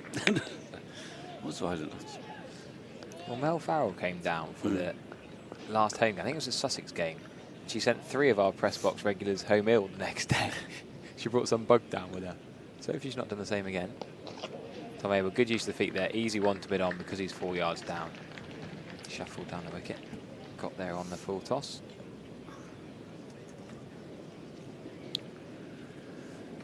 Well, it's an important partnership, this, and Notts have got...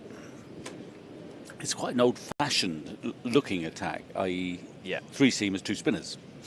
You don't see that so often unless the pitch is anticipated to spin nowadays. Somerset kind of go in with 4 seamers and 2 spinners, with Vaughan playing very much the all-rounder role, who may not be used that much unless there's a bit of help, or there's absolutely no help for the seamers. But then so he's got a bit of a dilemma, Hamid, in that the seamers have done the damage so far, but after Hutton has had his spell, he might have to rely exclusively on his spin for a while. Yeah, both sides have a lot of all-rounders. I mean, I mentioned a few potential bowlers earlier. I didn't also mention Freddie McCann. Freddie McCann, left-handed batter who's played a bit of England Lions cricket. He bowls right arm off breaks as well. Yeah, but they've got Farhan Ahmed to do the off-spinning, essentially. He'll only be an occasional, won't he? I mean, they've got plenty of overs of spin. You look at last week, though. He bowled 15 overs last week. Did he? Oh, right. Patterson White bowled 62 and Farhan Ahmed 50. So well, that was, it was a long innings. A run glut. It was 185 overs. That was the same game with Johnny Bairstow bowled an over. Even Hasib Hamid got through 3 overs. Right. Not seen him bowl much. They used 7 bowlers and 185 overs, but Patterson White and Ahmed bowled 112 of them. No Dylan Pennington, don't forget, so they're lacking that sort of bit of extra pace, extra zip in this attack. Hutton's come in for Pennington. Dane Patterson's not at Notts this year, remember? He's at Middlesex. Yeah, he's at Middlesex, yeah. Josh Tung's been with the England squad. Potentially play at Edgbaston in the second test on Wednesday. Neither their 2 signings from Worcestershire. Well, their 2 pace signings from Worcestershire aren't playing, but their batting signing from Worcestershire, Jack Haynes, he is in the side. So that has become quite a pathway, hasn't it? Yeah. In Nottinghamshire, they have signed a lot of players over the years. Yeah. Sometimes from Leicestershire, of course, abroad, most obviously. James Taylor, and then Swan came from Northampton. Duckett. from Northants. Yeah. So, I mean, it's an attractive place to go and play cricket, of course, Trent Bridge.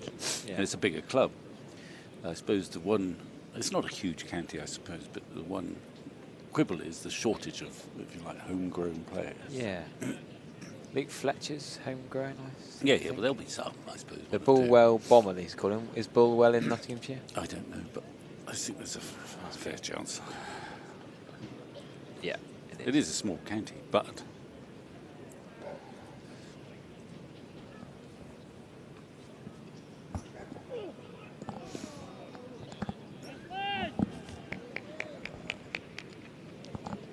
But then Somerset would say Devon and Cornwall sort of counts as their own sort Absolutely. of region. No, they definitely say that, yeah. So they're Even proud, half of Dorset, really. keen to say that. And even just west of Bridport, you'd probably claim. Just before Hampshire probably claim Yeah. Dorchester and Weymouth. But Well, it's not just geographical. I mean, there was a phase where Devonian cricketers tended to go to Gloucestershire because there was a connection there. And once the connection's established, it kind of continues. So there was, going back, way back, people like David Shepherd, and Jack Davey, and then Bobby Dawson, people like that, Chris Reed, all Devonians, yeah, all ended up with Gloucestershire, and then Reed, of course, ended up at Nottinghamshire.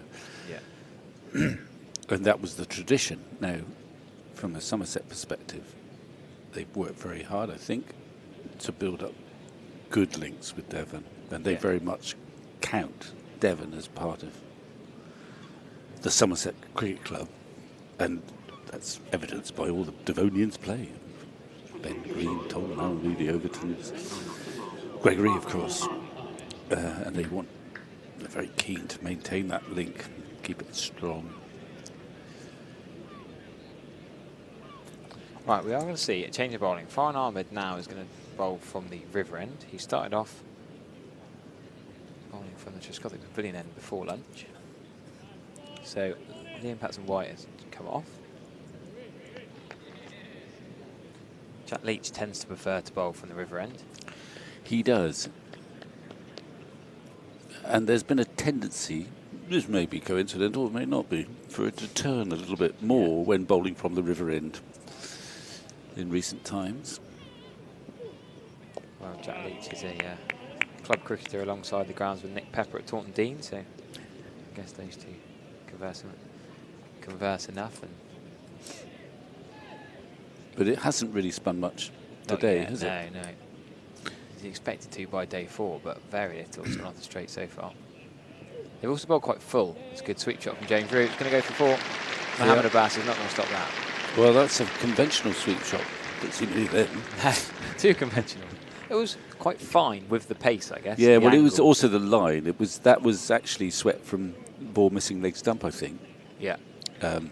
They sweep from all sorts of places now, and often they did in the old days as well, actually, think about it. But that allowed him to get it very fine, and it sped away. He bowls quite quickly in the modern way, actually, Farhan Ahmed. Well, quick through the air. Probably had to pick up his pace. I'm intrigued by his stance and the shoulder. Both shoulders look a bit odd the way he runs in his gather and his approach to the crease. Yeah, well, his approach is sort of very measured. He sort of gets into a starting position, staring straight down. And then there's a little skip, and off he goes. But it's quite a measured approach, calculated, but quite energetic once he gets going. Follows through intently. Good field of his own bowling, of course, quite important as a spinner.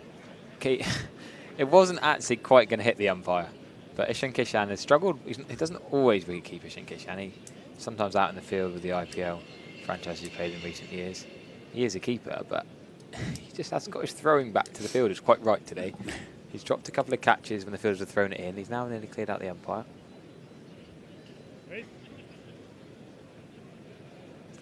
Umpires Nigel Long and Rob White for this game.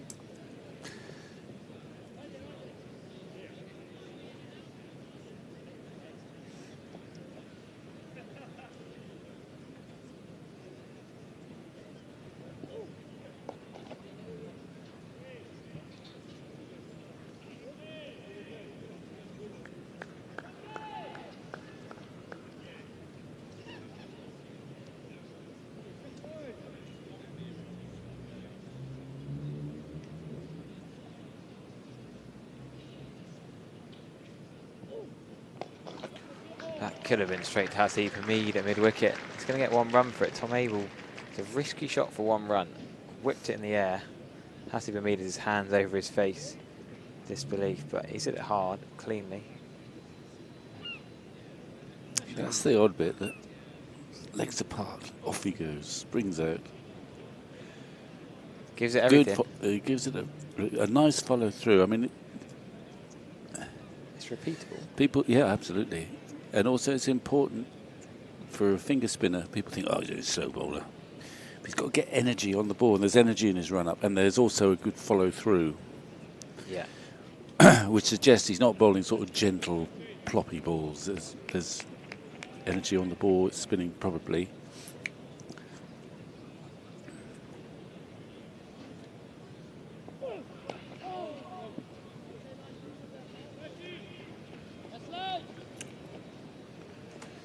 But he's learning his craft, in a way, the hard way, in that last game at Trent Bridge, clearly. I think he got 5 wickets, didn't he, in that 60 overs? Yes, let me get that But he's having to work hard. He had to work hard for him on a pitch that obviously was... He had 1 for 126 off 50 overs. Oh, right. Against Yorkshire in the first innings. Which game are you referring I to? may be thinking of another game where I thought he got... Patterson White had 3 for 146. Okay.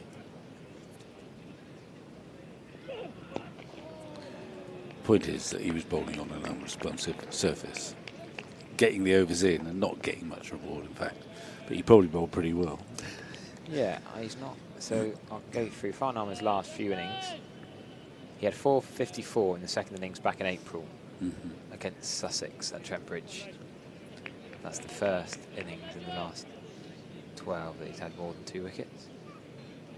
So yeah, he's not got massive rewards. Played a few T20 games. Mostly the County Championship.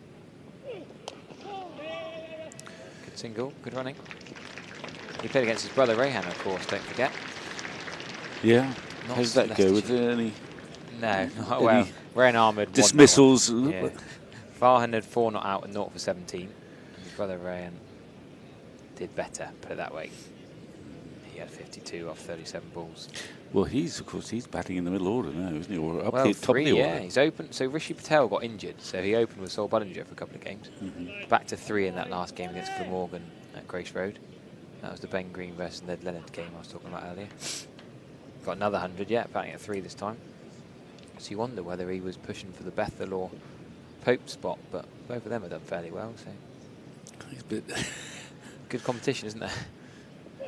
Well, there is, but it's a little bit early to start considering Rehan Ahmed as a potential number 3 for England. Oh, no, I was thinking more 7. Yeah. Because you think Jacob Bethel, they want to get in the team as a batter who can bowl. The top 6 is so set. I think that's... You're not going to drop Bashir. I did read your cricketer column about that, I think, you see. Yeah. Well, yes, and Bethel's got a long way to justify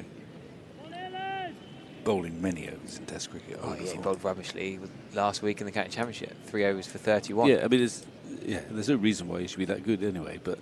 No, he probably shouldn't have bowled after 11 overs with a Kookaburra ball either. That was a bit bizarre when you're Ed Barnard not bowling until the 50th. I think my point is you can go into Cloud Cuckoo Land thinking, oh, well, he bowls a bit of spin, so that'll do. It's not that simple. No, agree. People seem to think it as Stefan Fetcher is you can just put anyone in bowling spin, but there you go. Push your column, Vic. Lovely. Well, you've got to push the book. Actually, I've got book signing at tea time. Cool, you're a busy man today. Yeah, You'll get it's all go. You're earning your keep today. Lunchtime Q&A, Cricket tea time book captains. signing. That's you and Anthony Gibson combining together. Yeah, I didn't we think are. that partnership was. That's a lovely shot. It's a sweet shot as anyone, but it is sweet. Is it Alan Gibson you had more of a partnership with years back? Alan Gibson, Anthony's father. Alan Gibson he was a wonderful writer, also a broadcaster. He worked for TMS until 1975 when they never employed him after a test match at Headingley, where he got chided for a bit too much alcohol consumption. And I think he didn't like the ticking off, and he turned up with a pint the next day of whiskey. A pint of whiskey. Yeah. Anyway, it transpired. He was a wonderful commentator. I used to love listening to him ahead of anyone, actually. successful. But he never got employed again after 1975, and then he wrote for the Times, and he wrote a wonderful book about the cricket captains of England from 1877, which was sort of regarded as the first official Test match, England against Australia in Melbourne. So which took you from 1877 basically to 1977, which was actually Tony Greig was captain in the centenary Test, and then inconveniently for him they suddenly sacked him because of Packer, so he had to write a postscript about Brearley taking over. It is a terrific, he's a wonderful writer, and it's a beautiful book which they have reprinted. Meanwhile, I've slaved away doing volume 2 of the England captains, picking up where he left off. So I start with Brearley, and I go through to Stokes, and I also include the chapter on one-day captains, because prior to that, all into one. There were the one-day captain happened to be the Test captain anyway. Right. When did that stop? When was the first specific one-day captain? The first, probably, although a chap called Brian Close did captain a couple of times when Ray Illingworth was unavailable in one-day cricket, but the first one actually was probably Adam Holyoke, who is now the manager or cricket director at Kent. Yeah. And he captained England for about 15 times as a one-day specialist. Yeah. All-rounder, wasn't he? Yeah. He was a very cunning bowler of... Cheeky single there, but they know he's it's Mohammed slipped Abbas. almost, but he's all right. They know it's Abbas. They fancy a single. So, yes, Adam Holyoke was a fourth right-handed batsman who bowled little seamers, but he had, in those days, unusually good at bowling slow balls. There weren't so many slow balls or masters of the slow ball. And a very proactive captain of Surrey and very successful. So he captained for about 14 or 15 games in one-day cricket, and he played some other matches as well for England, but not as captain. Would you still say Owen Morgan was the best one-day captain England have had? Oh, yeah, in one-day cricket. Since that 2015 World Cup, that 4-year cycle. Yeah, and he's also the captain far more than anyone else. The other significant ones were Paul Collingwood, who led England to a World Cup T20 victory in the Caribbean. Yes, right. Kevin Peterson, That's it. So was that 2012? No, must have been a bit before that. 09. Was it? Or, I don't know, Anyway, around then. Yeah, a bit before that. But it was in the Caribbean, around about 2008-09 probably. 2010. 2010. Okay, that's when they suddenly put Kieswetter and Michael Lum into that was the batting. Michael Lum, yes. Luke It's Wright a weird was in that team. Luke Wright was in it. Michael Yardy was in it. It's an odd team. Mascarenas was he? No, you don't think he was. But Bresnan and Sidebottom did the bowling, opened the bowling probably. Graham Swan? Probably, yeah. Bapar or Patel? I think Yardy bowled. Sort of makeshift left-arm spin, or one-day specialist, sort of, with left-arm spin. Anyway, so Collingwood was a significant one-day captain. Yeah. Never captained in Test cricket. Obviously, Morgan, very successful. Only one tournament victory, but the famous 2019. Yeah, of course. Joss Butler, of course, succeeded him and won a world, won the World Cup T20 before things slightly fell apart. Stuart Broad actually captained England in 2 World T20 tournaments. Yeah. To no great effect. Well, no, I'm not saying he didn't do it well, it's just that England didn't do very well. Fast bowling captain, I would think, is a tricky one. Yeah, well, that's an interesting... in terms of Test captains, there have been very few out-and-out fast bowlers. Bob Willis. Pakistani greats, Akram, was he captain for a while? Well, there are 2 there, yeah, Akram and Waqar Younis. Yes. But I think Waqar Younis captained probably a bit more than Wasim Akram, but they both captained. Yeah, which is unusual. And that was unusual. It's very rare. Bob Willis, in my era, was unusual. Even Bumrah did a couple. There was talk about him. Bumrah. I think the most successful ever, if you regard them as specialist pace bowlers, is probably Pat Cummins. Yeah. By some margin. Because very few fast bowlers have been made captain. Anyway, I've got to go and sign some books. Hopefully, if anyone wants to buy one. You only sign them if they buy them? Well, what's the point of signing them if they're not taking them away? I guess if they've already I don't know. The shop are organising all that. Is that Mr. Bryce whether thing, there's got some absolute bargains. We'll wait and see. But that's where Anthony's going to be there signing his dad's book, which has been reprinted. On his dad's behalf. Well, yeah. Which is, I promise you, is a wonderful piece of writing. So there we go. That's a busy day. Thought with, Spencer and Trigo, then me talking just as we do up here at lunchtime. No, that was all right, wasn't it? Once they gave you a mic that worked.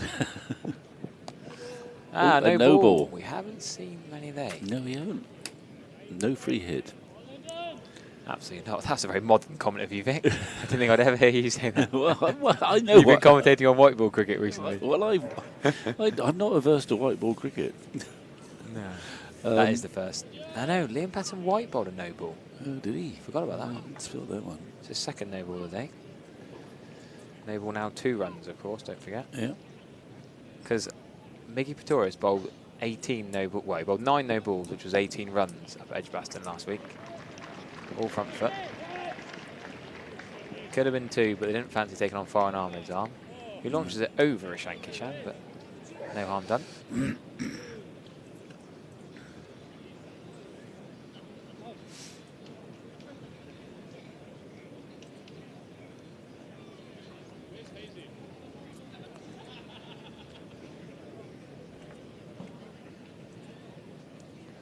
Knott's pretty desperate for a breakthrough here. These two are batting nicely. 1 run away from the 100 partnership. Ishan Kishan doesn't look particularly natural keeping in red ball cricket.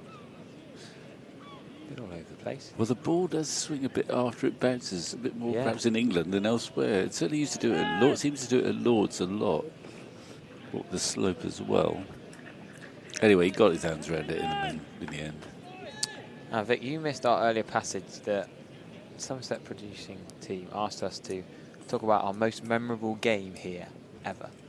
I mean, obviously you, myself and Pete, it's perfect. Oh, that's a caught and bowled. James Rew's gone. We were just talking about them being 1 run shy of the 100-run partnership. And Lyndon James comes back on. Bowling his right-arm medium pace. And James Rew slightly giving that away a little bit earlier than that caught and bowled, driving it back to the bowler. And there's the breakthrough we're saying Nott's needed, Vic. Yeah, and a sort of opportunist wicket, really. It was not a venomous ball. He drove it firmly, but in the air, and a good reflex catch in his follow-through from Lyndon James. I mean, it wasn't that difficult, but it could have been dropped as he lost balance in the follow-through, but he took it easily enough, and he didn't have to much change course to do it. It's a cheap dismissal, really. He played really nicely up until then. Got Somerset sort of back on course. Don't know what a good score is here, but I think it's quite a high one. I think it's got to start at least with a 3. Yeah. And at the moment, that's can't be taken for granted at 145 for 4. There's a lot of work still to be done. Rew helped in that partnership with 99 with Tom Abel, but Somerset needs someone, I think, on this surface, which is, once the ball gets old here, especially the Kookaburra ball, you've got to create chances like that, really, off the face of the bat sometimes. It's not moving much sideways. Yeah. Tom Banton's coming out. Dare we say 3 of the 4 wickets have been giveaways, really. Killer Cadmore's was a particularly good ball, but the other 3, I think, were all I think, all shots. I mean, the only sort of, it's not a caveat even, sort of explanation is that those dismissals of Dixon and Lammonby were very early on in the innings before they'd settled, and they weren't moving particularly well. Yeah. Dixon got in a tangle, it was probably LBW, to a straight ball as he tried to work it on the leg side, and Lammonby pushed very sort of tentatively at a ball. Wasn't in a good position to defend or attack, and nicked it to the keeper, and both will be unhappy with those dismissals, and Rew will be frustrated by that because he played really nicely to get Somerset back on course, and he must have thought there's runs to be had here, and Somerset needed them, but he's just driven that straight back to James, who's taken the catch, made the breakthrough, new batsman in. James to James, wasn't it? Press forward from Banton first ball. Lyndon James reminds me very much of Joey Everson. Joey Everson, who bowled really well here for Kent. He's another former Notts player. Oh, yeah. That 2 for 24 he had for Kent in the T20. He had that high scoring 209. That high scoring T20 here, as they often are. But he came on and bowled really well in the middle overs. Bit of pace off, bit of change in his deliveries. Lyndon James, Joey Everson, similar sort of wide arm medium paces who bat a bit. Well, he's certainly done a favour to his side there, because these two, they're not causing mayhem, Abel and Rue, but they were just rebuilding, not looking in much trouble, not missing much, and then the drive back off the meat of the bat, but not quite on top of it, and he's snaffled it. So that's an important wicket, and we'll see whether Banton, who, of course, in a way he's been shackled by that triple century in red ball cricket. He hasn't really threatened anything significant since. Right, we got an interesting point here. So we've been talking about, I just mentioned Joey Everson and Lyndon James from Notts. We had a message coming in saying, loving the commentary of the live stream, talking about production of Notts players. How many of the Notts players have gone elsewhere. Matt Milnes, who went to Kent and then Yorkshire, Compton, Everson, even Luke Wood.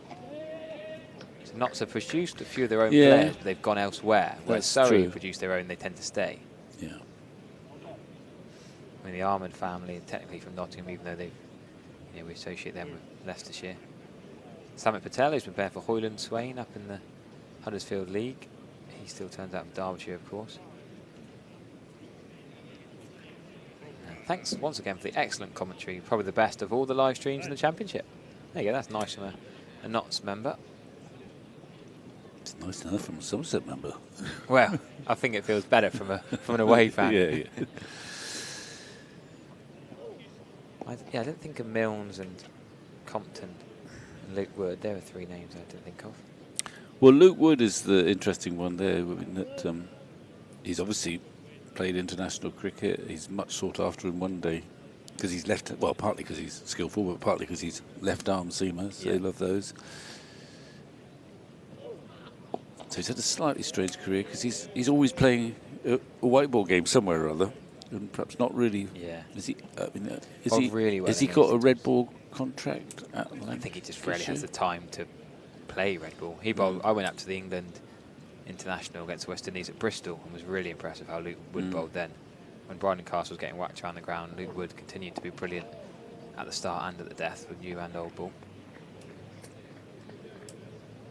And yes, well reminded from Will Martin, our producer on our ear. He was in the PSL along with Tom Curler-Cadmore, Luke Wood, and he's also played the Big Bash over the years. Those exciting left armers. Left armers seem to often get injured, and there aren't very many of them. Soft hands from Tom Banton, should be at least two. Mohammed Abbas again chasing. Can they take on his arm? Probably not worth it. No, just 2 runs. And, the other one the Notts member mentions is Will Smith. Do you remember him? Now umpiring. Yeah, who ended up playing at Durham. Yes. And winning the championship with Durham as captain, I think. Bit of a blast in the past. Well, not by my standards. Well, okay. Compared to the other names, they're all still playing. Yeah, 42 now. He was born in Luton, so I mean, they claim him as he was actually Bedfordshire before Nottinghamshire. Okay, so well, I think it depends. It's slightly different when they've signed people from other counties, I think, but other first-class counties. He didn't move to Notts until 2002, so he was 20 when he first played for Notts. Opening bat, wasn't he? Good fielder, I seem to remember as well, Will Smith. Took some pretty good catches. Also played for Hampshire as well as Durham. Lovely shot. Yeah, well, he's still on cloud 9 for getting the wicket, and he's dragged that down, and Abel's put that away beautifully. Not a great ball, but sweetly timed. I was meant to ask you, so we were asked for our favourite games here. Well, here's an idea. Someone says the most memorable game I watched was the 2003 semi-final versus Kent. Well, I think I watched that too. Remember that one? But I obviously wasn't playing in it, so I wouldn't be choosing that. But I did watch that, and it was one of those, I think we chased. I think Jamie Cox was captaining. 03, yeah. And they had a big total to chase, which looked... That's 4 more. Just straying down the leg side there. Short and wide. It wasn't massively short and wide. It was a really nice straight batted back foot punch. Just slightly off from Lyndon James. He tries to correct and go a bit straighter. And then he whipped to fine leg for 4. Maybe can those 2 shots get Tom Abel going here? There's no rush on time, but he's now on to 49, looking a bit more fluent these last couple of overs. Well, he's certainly picked those off expertly. No, they're great deliveries, but he's put them away. Because when you're sometimes not quite right form-wise, is when you miss out on those 4 balls. 49 of 123 balls now for Abel, but he's anchored this innings when, other than James Root and Tom Cullen-Cavort, that's a struggle to get in. Solid. I mean, my obvious choice probably would be from 1978. It was a semi-final in the NatWest, I think, against Essex. And the match ended 2-8-7, played 2-8-7. And Somerset won by virtue of something I can't quite remember. We knew the tie was ours, if you see what I mean. But it was, very close, and it was the consequence was a Lord's final, and we tied with Essex in an epic, in which Colin Dredge brought the last over. Colin Dredge from Froome. That's Still a few Dredges I played against at Froome last year. You're bound to have played against some Dredges. There are always a lot of winning. Dredges. They got relegated from our league last year, but they're going to come back up into the Whipple. At the moment, they're top of the league below, so they might come straight back to the Whipple. Might play against them again next year. There it is. Tom Abel gets to another half-century for Somerset. Been a little bit criticised, a little bit out of form, but got 40s in both innings at Edgbaston last week. And he stayed there whilst other batters have failed today. Really important knock for his side in the first innings when batting bonus points are up for grabs. 5 boundaries in there, but he's just hung in there. Slightly frustrated at not attack. Yeah, and he's just started. Well, he's had a few ordinary deliveries, but he's put them away so well it might make him feel more comfortable. But so much depends on him. I think one reason they like him at number 5 is their sort of insurance policy almost. Agreed. Lammerby's been so good at 3. The rare time when he's failed today, Tom Lammerby. Yeah. And James Rew at 4 I quite like. He's young enough and fit enough to be happy keeping him back in 4. Well, I think also it suits his career path. Yes. He is such a good batsman. He might end up as a pure batsman, or in terms of England, potential. My thinking is that his brother might come in and keep, and he could even open the batting for Somerset. That's possible. That is possible. But if you want to play, remember he got picked for England as a reserve, as a batsman. Not wicketkeeper, yeah. But if you want to play for England as a batsman, you probably need to be batting in the top 4 really, because they're the runs that really count. So it probably suits him. Then he just needs to get some big scores from number 4. He played perfectly well today, but he won't like his dismissal.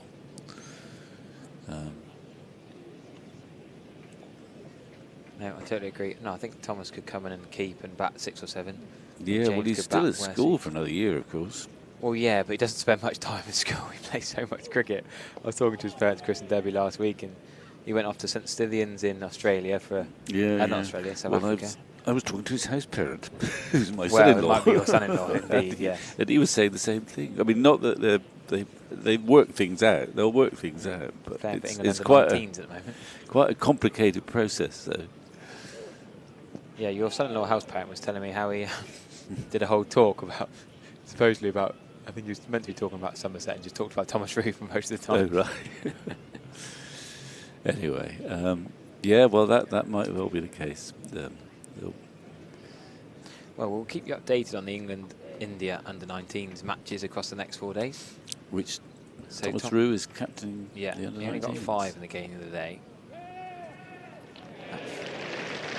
That's just got past the field, and it is going to beat the fielder. So it's 4 more. A little flurry of boundaries for Abel, and that's just a delicate little sort of front foot glance. It's probably the most delicate 4 you could get, actually, because that absolutely trickled to the boundary rope. Yeah, it just kept them interested. And poor old Hutton, I think it is, who's a short fine leg, who's bowled 14 or 15 overs. He's not the most nimble-footed of the Nottinghamshire fielders. Just keeps going by him.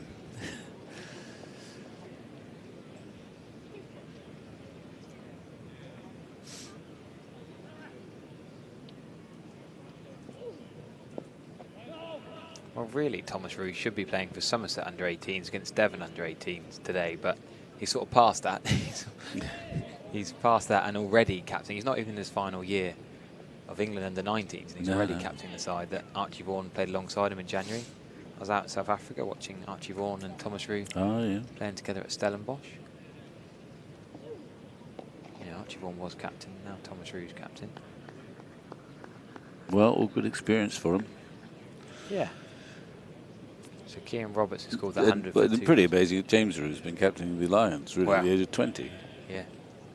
And he's captain Somerset. At Hampshire when Craig Overton was playing. Yeah, that was mysterious.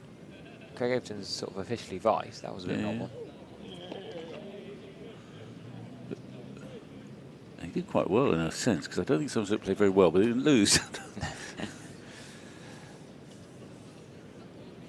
So.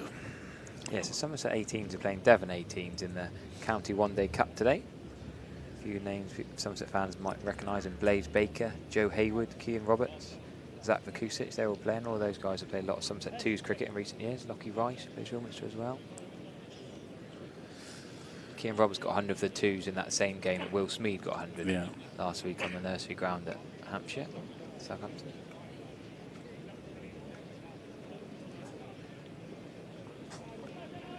Well, it's great when you've got a second team full of teenagers, not full of teenagers, but with a substantial number of teenagers. Oh no, Ollie Robinson has already bowled off spin on day one of Sussex Warwickshire. Oh dear. Get a bit of a niggly injury, but he ended his over with a 3-step Where run is that? They are playing at Hove, yeah, because Somerset were Edgbaston last week. Edgbaston's got the test match on Wednesday. Oh right, yeah. You're not involved with that one, Vic? You were. No. You were for one of them. I did with the BBC. It was the Zimbabwe Test and the World Test Championship. Ah, okay. So I've witnessed a bit of that. Really, That's a cracking delivery.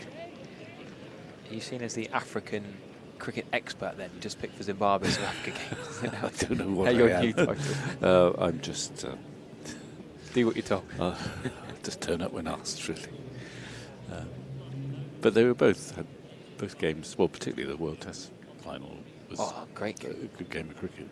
Yeah, I presume that was as good in real life as it was as me trying to follow it from afar. It was two really high-quality bowling attacks. Yeah. I was trying to work out, well, that could be a wicket. No, He's dropped it. That could be a big drop too. It's a good delivery, and it's gone straight to first slip, around about hip high, and he's barely got a hand on it, I think. Let's have another look. Explain this away. This should be at a nice height. There's a fairly big gap, but you'd expect the wicketkeeper to cover the gap. It is not first an issue, though. It's good. It's actually more like knee height. That's a nice height, though, isn't it? You should be taking that. I'm sorry. Who is it? Who's the culprit? Do you want to name and shame? I was going to be polite. No, I think you should name and... Well, not shame, just name. I think it's a lovely, lovely height. Do you know who it is? I think it's Liam Patterson-White. Yes, Liam Patterson-White, definitely. Okay. No, we're not shaming him. We're just passing on the info. Yeah, Liam Patterson-White should be taking that. Decent fielder. Left arm bowler, maybe stronger to his left side, but that was straight in the middle. Yeah, his head is in his hands. He knows he should have taken that. That's where you want them, really, as a slip fielder, isn't it? Yeah. I mean, anything knee-high. Also, it's slightly easier taking catches off the front foot than the back foot. Yeah. In that you've got a little bit more time, perhaps. But however, that wasn't the hardest slip catch I've ever seen.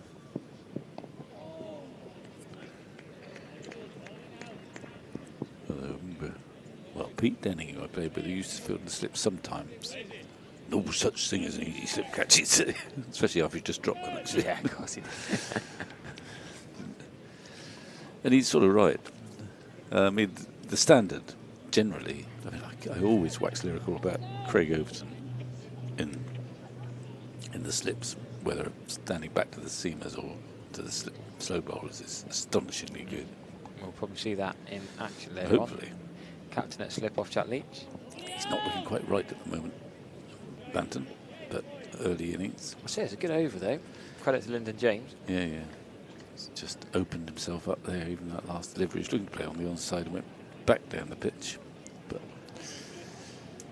a couple of shots from the middle, he'll feel better, I'm sure. If he can get there, if he can get set.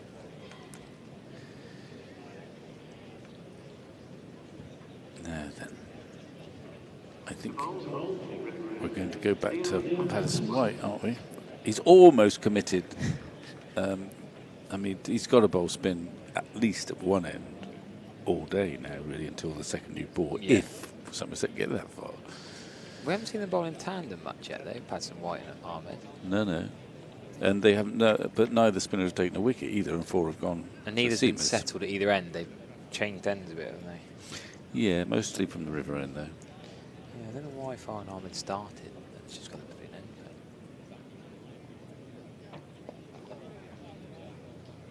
I suppose if you've got Lyndon James bowling well enough, yeah, yeah, from just got the free end, then you can rotate the 2 spinners from the other end.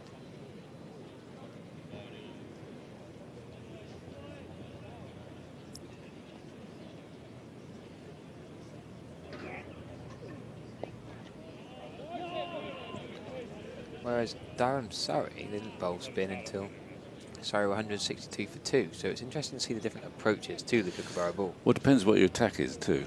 Yeah. There's only 3 seamers they've got here. But most teams are going with more spinners because of the Kookaburra ball and being quite dry in June. Yeah, yeah.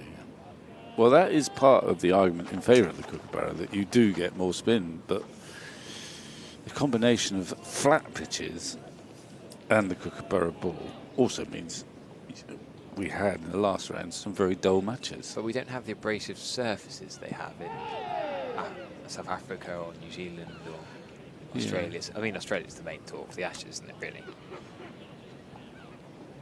But have you heard as well that it's different, the Kookaburra balls? The Kookaburra balls we're using now are different to the ones they use in Australian Test matches anyway. Are they? They're not exactly the same balls, which I've found even more daft. Oh, right. Yeah, the benefit of George DeBell in the press box at Edgbaston on day 4. Okay. He's also telling us that the 2s championship now are going to try GM balls, which is a bit, I've not heard that before. They're experimenting the 2s championship with different balls to see what they behave like, I guess. It's just getting a couple, by the way that ball was played, that might just have straightened a little bit. But yes, it can be overcomplicated, I guess. Yeah. I know that most of the seat bowlers around the country hate it. So give me a Duke. And of course, on very flat pitches, the Duke is a problem. I mean, when Somerset played Worcester in the very first game, they had a Duke in their hand, and not much happened. I think what it does mean is if you got the Kookaburra, and again, this is from very distant experience, you've got to make sure you use it well in that first 25 overs. That's your opportunity, where it would swing, and it would be hard, and the Knicks would carry. But if you didn't use it properly in the first 25 overs, then you could be in trouble.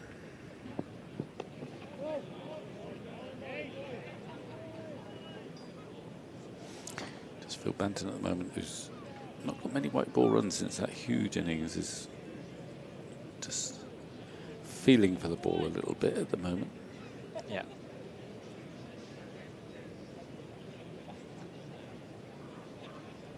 James has put in a good stint here. Not actually been flattered by his figures. He's had a few nicks go for 4.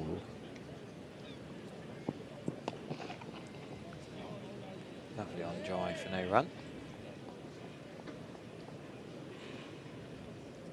Right, a few scores around the grounds in Gloucestershire 136 for 2 against Glamorgan in Division 2. Kent 176 for 2 against Northants.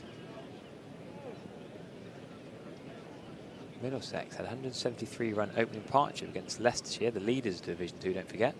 And Josh De Keres was caught behind for 76. He's Sam back Robson. in the team now. Yeah, Robson's still good on 79 though. High scoring open partnership for Middlesex, who've been struggling of late. So Leicestershire, for the first time, having to struggle a little bit. in Division 2 Ben this year. Green playing, I Yeah, presume. yeah. I was reporting on that game that they actually had a double wicket maiden to start proceedings. And he got some runs, got 58 not out when they declared. Him and Logan Van Beek had a brilliant partnership with Grace Road against Glamorgan last round. Not yet much in that game, but he loves playing for Leicestershire.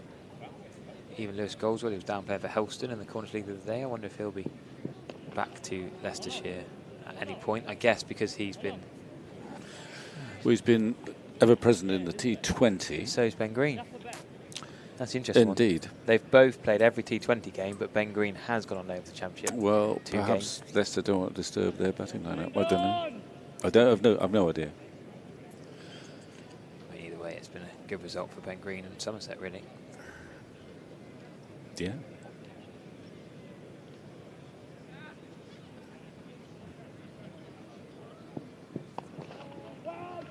Oh, just as I mentioned that Ben Compton was going well for Kent, he's out. He had 895 runs this season, the leading scorer in Division 2. He's out for 66 against Northants. Back in Division 1, Sam Curran's got 50. Surrey 184 for 2. And Worcestershire 201 for 2. Worcestershire going quite well after losing badly. Who are they against playing? Surrey. They're playing Hampshire. Libby's going strong on 63. Him and Adam Hose, 87. Hose formerly of Somerset, of course. So yeah, still not really wickets tumbling, but... And so Yorkshire at York. Yes, Yorkshire at York. Oh, well, Essex, 146 for 1. Graham Gooch was watching that game. A picture of him I saw earlier on. Oh, Elgar, 65 not out. Wesley, 65 not out as well. So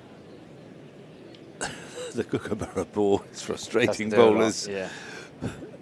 more elsewhere than here, actually. Oh yeah, this is pleasant for bowling compared to the other ground. As I say, well, they've had a little bit of help from the batsmen. The irony is, though, is I read an article in the Cricketer where Dylan Pennington was saying he enjoys bowling the Kookaburra ball. The only person I've heard say they enjoy bowling the Kookaburra ball is the one person who's then been suspended from bowling. Could be 2 there. Brett Hutton's tried to dive and stop it, but if they run hard straight away, they sort of ambled the first one thinking Hutton would stop it. He then sort of palmed it nowhere. Well backed up from deep square leg. Well, he's saying, take me to Australia. I know how to bowl with this ball. Yeah, I agree.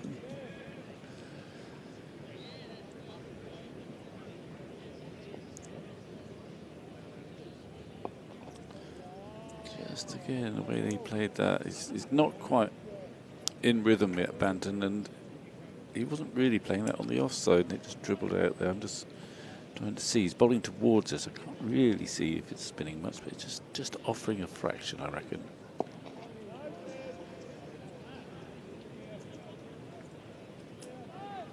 I don't think there's been any real big turn today. No big turn, absolutely not. No. Mid-on's still quite deep, though. It's tempting Banton to push at one. So that's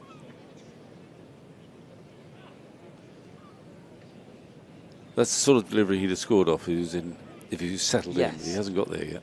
They might gyre it through mid-wicket, or maybe even sweep it. Looks to be just outside leg stump. God, he's on middle stump, God. Quicker, that's going to be runs. Could be 4, you know. Outside edge, not in control, but he'll take the runs. He's just going to trickle over the ropes. Just fractionally short, and maybe not out in the middle of the bat, but he'll take the runs. Well, Patterson's White, he got himself to blame for the drop at slip. That's what preys on you. Yeah, he's the one who was in control. Tom Banton shouldn't be there. I think we better get Pete going in after this ball.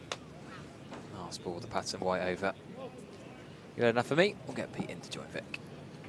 Well, thank you very much, Harry. 170 for 4, just trying to build another partnership. Lots of runs around the country. Kookaburra ball still not very popular amongst the bowling fraternity, I don't think. I've seen the 4 wickets here is as many as fall in any game. And the bowlers have had a bit of help from the batsmen. Abel's still there, though. And Banton yet to settle. He's dangerous once he gets settled, but he hasn't quite settled yet. It certainly is. Looks like the Kookaburra games around the country going true to form at the moment. A lot of bowlers scratching their heads after that little bit of shine's gone. All the rule makers are batsmen, aren't they? All the people who come up with these wizard ideas, they're batsmen. I can feel the bowling unions grumping. Rob Key seems very locked in on the philosophy, doesn't he? Well, but I would really hate to think that they'd try it for a whole season. Oh, no. That would be suboptimal. Absolutely. I mean, I understand the notion that you want to train Test cricketers, but you also want the championship in its own right to be a riveting competition. Well, let's face it, the guys that are going to play the Test matches won't play not much really anyway. playing much county cricket No. anyway. And like I said, you kind of like feel like you need to cherish the county cricket and make it as good a spectacle as you can in its own right. Also, there are a lot of relatively cheap runs going on. So, from the other perspective, you can get slightly mixed impressions of this bloke who's scoring stacks of runs. They may not be worth quite as much as they seem, in such benign conditions. You want batsmen to be you want cricketers to be challenged by tight finish reactions to in the tight game. You're watching cricketers, assessing cricketers. A big factor is when he's got those runs or when he's got those wickets. Have they been critical moments? Has he risen to that occasion? 180 to win for 3 wickets left, and he's taken them home. Those runs are worth twice as much as something on a sort of gentle Tuesday with the game drifting to a draw. Of context, that's for sure. Yeah. But ultimately, it does seem to be it's not just I and thy sort of not sure about it. There does seem to be a lot of chat around the sort of social medias, and I think just cricket fans in general feel the same way, that they've joined the dots that the Kookaburra round seem to be pretty turgid weeks of cricket.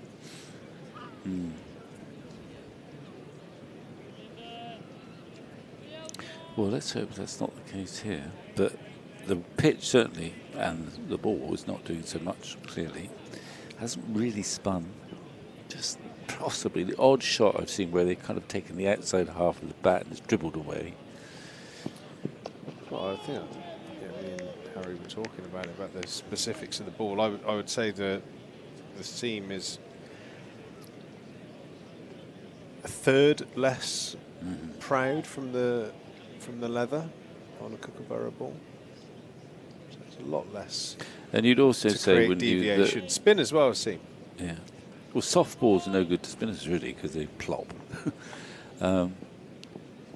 One of the characteristics, you'll know this better than me, of the Duke is that if you get a good Duke ball, it keeps swinging for longer, doesn't it? You can be still swinging it in a conventional fashion for 40 overs or something like that.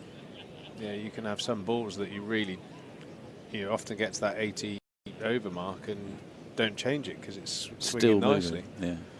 And it's an organic product at the end of the day. You can't guarantee that the next one you pick out, the bag's going to do anything or swing at all from new. So if you've got one that's swinging, you cherish it. And that's why all the players are frantically rubbing it over their clothing to keep it nice and buffed on one side.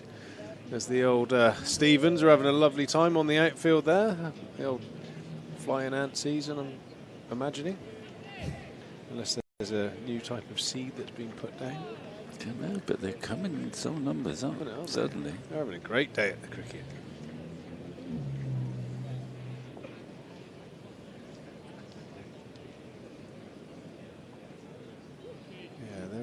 They're a little bit more passive down in the southwest.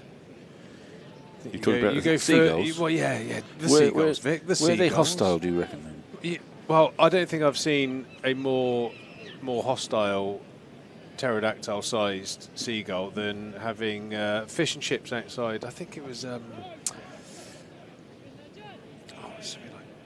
Mrs. Hubbard's fish and chip shop in Scarborough. And there was a place like Yorkshire seagulls, in other words. They stalk you. They sit on the roof terrace. They have a look at you with your cod and chips and your mushy peas with a side pot of gravy, and they're just like waiting for you to have your attention turned, and they're in. They swoop down, bread roll gone, beak full of chips, and they're off. They're big birds as well. They are. We've seen them pretty daring in Padstow. I think if they could get a strategy together, we could be in trouble. Look at him on the square, on the edge of the square. It's a big square at Taunton. But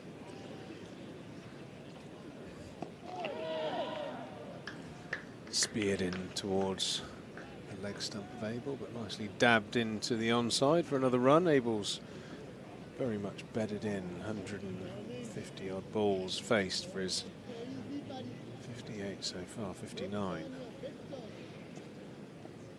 Banton being watchful.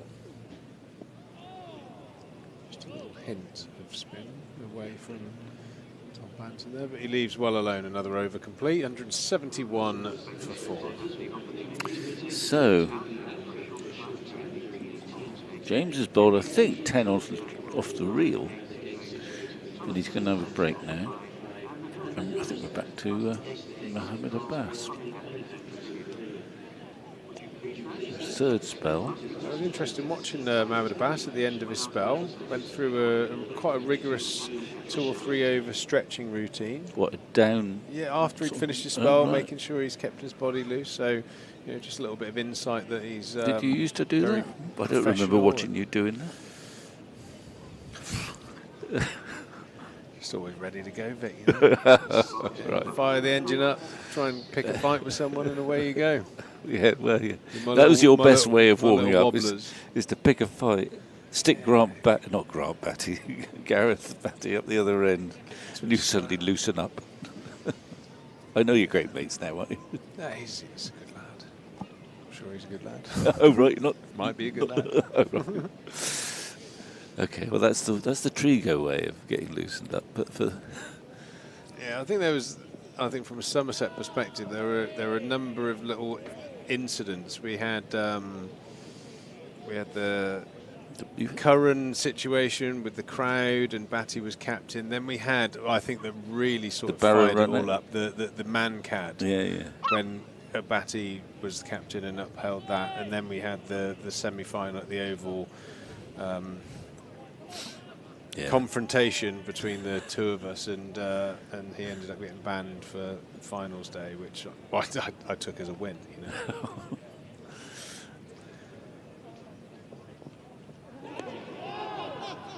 Short ball down the leg side, missed by Abel. He gets it up there when he wants to, doesn't he? It was quite a short ball, that, but he doesn't bowl many.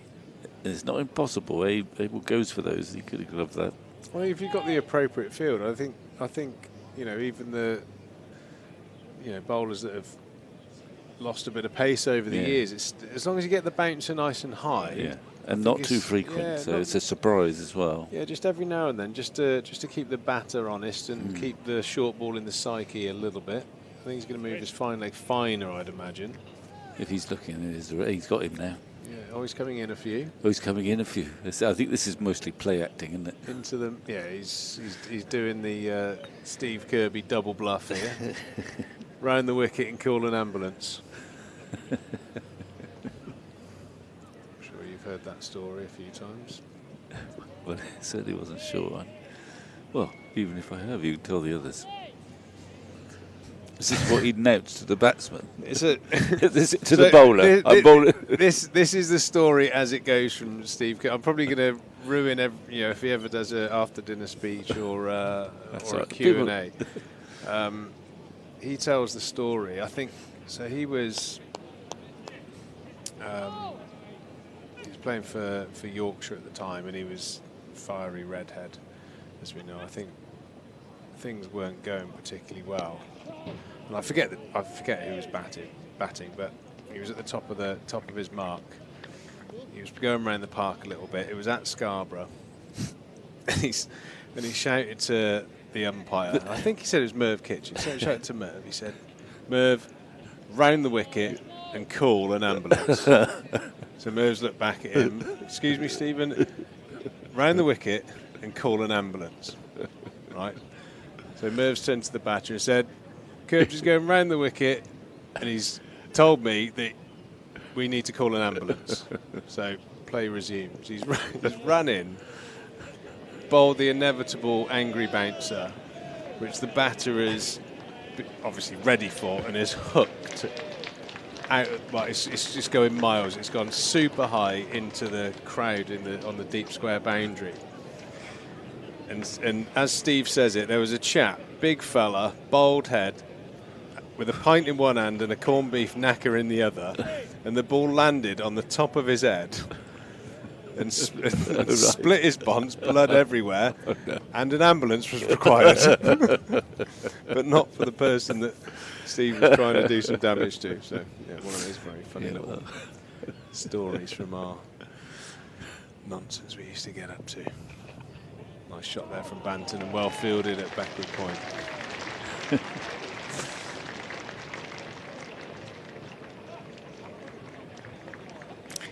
Look at these birds now. They were disturbed. No, it's like a Hitchcock movie, this. They've come back now to the sort of area in front of the microscopic pavilion. I don't know if there's some lovely seeds or something down there. There's definitely something getting them going. There's something going on. Yeah, we've had it from the technicians that have zoomed in with the hyper slow. Flying ants have been buzzing around, and they're all over the ground. So the seagulls, are they doing us a favour by sort of deterring them? Do you think? They're having a field day. Well, it gives us something to talk about if the game sort of meanders along. We'll keep an eye on them. Yeah. And obviously the flying ants are only this half of the ground. We need a little late cut, don't we, just to get them airborne.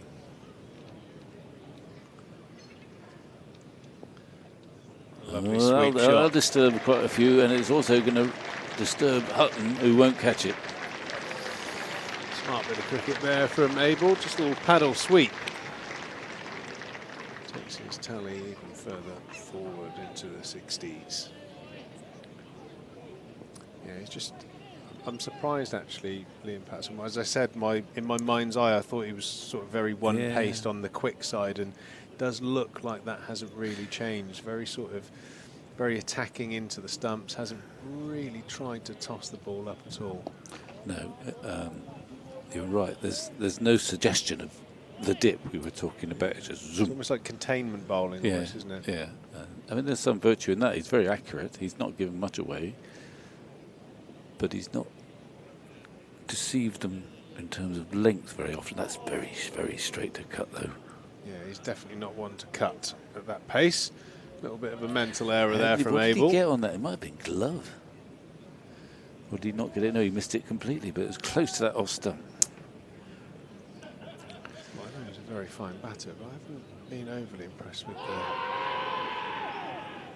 the glove work behind the stumps. He's dropped a lot of balls. I know, especially when players from overseas stand back to. Oh, that's very close. Well, he does get that front. He does go across quite a long way. It's hit him right on the half volley too, which is good news for a bowler usually. That's Probably really just going down, maybe, but it's not. He shouldn't be missing that. I think in the search for being non-partisan, we'll have another look at that, and I think Patterson White's unlucky there. I think that that's could out. be hitting leg stump, couldn't it? I think that's sitting middle of the leg. Yeah, well, I think he might have got away with one there, and it was an aberration. It was a half volley, and he's whipping it, not in a great position. Anyway, he's still there, but he might be lucky to be there. Yeah, I think he's very much got away with one there, Tom Abel. It was very, very full. Didn't. I suppose the umpire's thinking, I've got to see it straight. Yeah, but it's just so full, isn't it? Yeah, and he's not very far forward. Yeah, that's quite out. He may not need to straighten. That's out. Got away with one there, Tom Abel. Hopefully he'll make the most of it from a Somerset perspective. But Well, both these, Bantam was badly dropped, of course. He hasn't taken toll yet, but he's still there. Only got 8. didn't look like there was an enormous amount of disappointment from the fielders. Unless there was a nick there, we haven't spotted. I think if they see the replay, they might be a bit more disappointed. Yeah, I suppose that's the other thing that we don't get the benefit of without any sort of stump mic. Could have been. The umpire's getting uptight about the pigeons. No, not the pigeons, the seagulls, beg your pardon. Let's see if there's They're drifting closer and closer to the batsman. Some at short mid-wicket now, shortish mid-wicket. Nigel Long there at square leg, just feeling like he's under attack.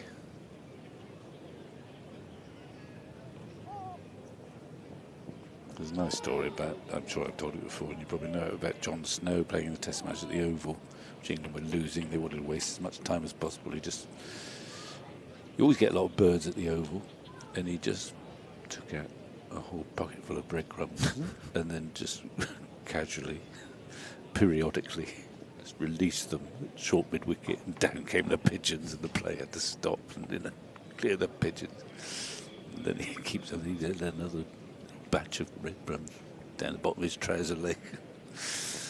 Overrate reduced.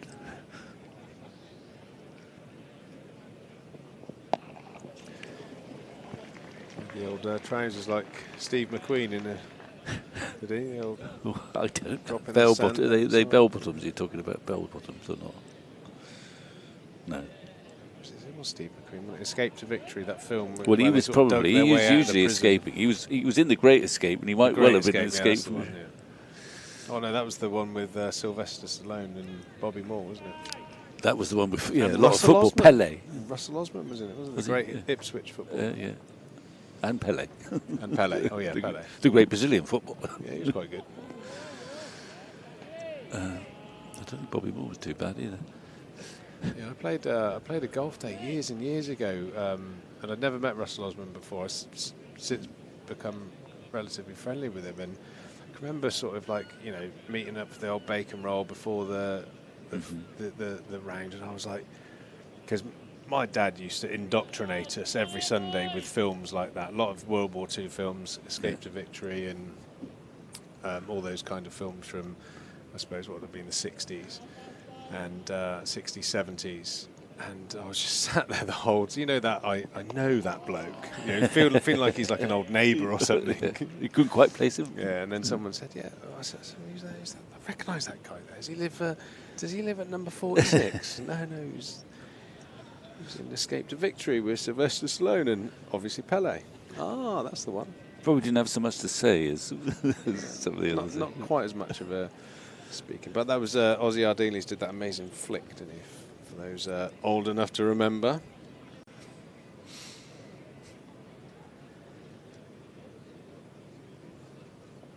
They don't make films like that anymore. End of the over, Abbas honing in on that sort of channel area, but not much deviation from the ball. Not feeling a bit sore. A drop catch and then what looked like a very strong LBW appeal. The only thing we can conclude is whether Tom Abel got a little edge on it. Well, he's still there. I don't know what a good. It's hard to assess what a good score is here, but I think it's quite a high number, actually. Don't you? Yeah, it is. I think unless you do a lot of damage with the new ball, like a real quick 3 or 4, I think it's going to be real challenging. It doesn't look like there's any spin on offer. But again, I will throw the fact that Leach might get more from it. Patterson, what I think is just bowled very, very flat. Well, it'd be an interesting contest because Leach has bowled really well this year at Taunton and elsewhere, I think. And he has become a modern left-arm spinner who bowls pretty quickly. But my impression is that at Taunton, when he's been bowling a lot of overs, he's had the confidence to bowl a bit slower, and he's got a little bit more out of the pitch. My other observation is that Vaughan, he bowls really relatively slowly by modern standards and gets the ball up in the air, and he kind of gets, sometimes he does get more turn as a consequence. He's gone. He's Caught down gone. the leg side, darted into the leg stick, and it's worked this time. A little scratch down the leg side, and a good piece of work there from Ishan Kishan behind the stumps, and Abel falls for 64. Well, Many ways to skin a cat. And that probably falls into the bracket of commentators' curse. yeah, I mean, it's a nasty way to go, but he's been scoring a lot of runs down there. That's a good, thick, that's a great bit wicked. That was a real thick, healthy nick there from Abel, and a good piece of work. I'd say a few overs ago, I'd seen a lot of balls sort of dropped by Kishan, but that was a very nice catch. Almost a sort of inside edge as opposed to a little nick, wasn't it? So that's an important wicket. They're finding a way, Nottinghamshire. You know, the caught and bowled James earlier in this session, and then that little nick or inside edge down the leg side. It's hardly a classic left arm spinner's dismissal, but good piece of keeping and a very important wicket. Yeah, I suppose the real sort of well done to Nottinghamshire is they've kept the run rate in control. So if you do take a couple of wickets, Somerset have never been allowed to get away. It's it's under 3 and over, which, as we spoke about at lunch, that's quite a low run rate. So they bowled pretty attritionally. You haven't given Somerset a lot of bad balls to feast off of. And that old cricket cliche of put 2 on the scoreboard is certainly ringing true. 179 for 5 now. Archie Vaughan to the crease. Yeah. I mean, you need, from a Somerset perspective, on this sort of surface where you think, there are runs out there, you need one person to play a really substantial innings, and you thought it might be Root, you thought it might be Abel. 50s and 60s are welcome, but they're not quite enough. You need someone, one of those you need to be able to bat round, the century maker, really.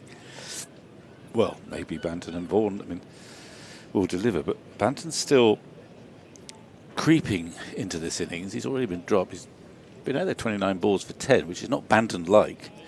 He's not oozing confidence.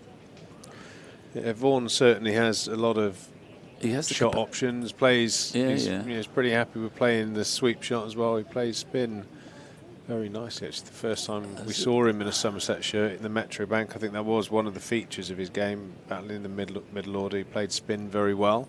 Well, he's got a leg slip, a very square leg slip.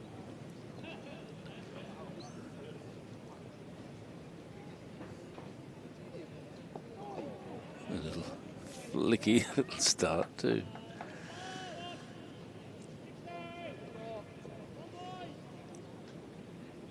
So they stayed in the game well, Notts, actually. You're right. Nothing much has happened since lunch in terms of movement for the bowlers, but they've kept the pressure on and they've picked up a couple wickets.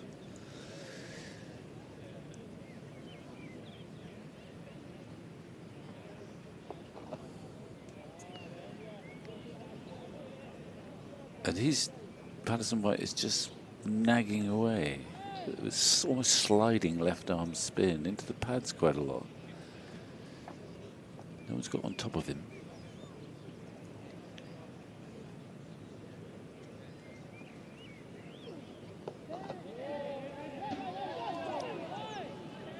You can almost sense Notts coming to life a bit. There's a lot of noise out in the field suddenly.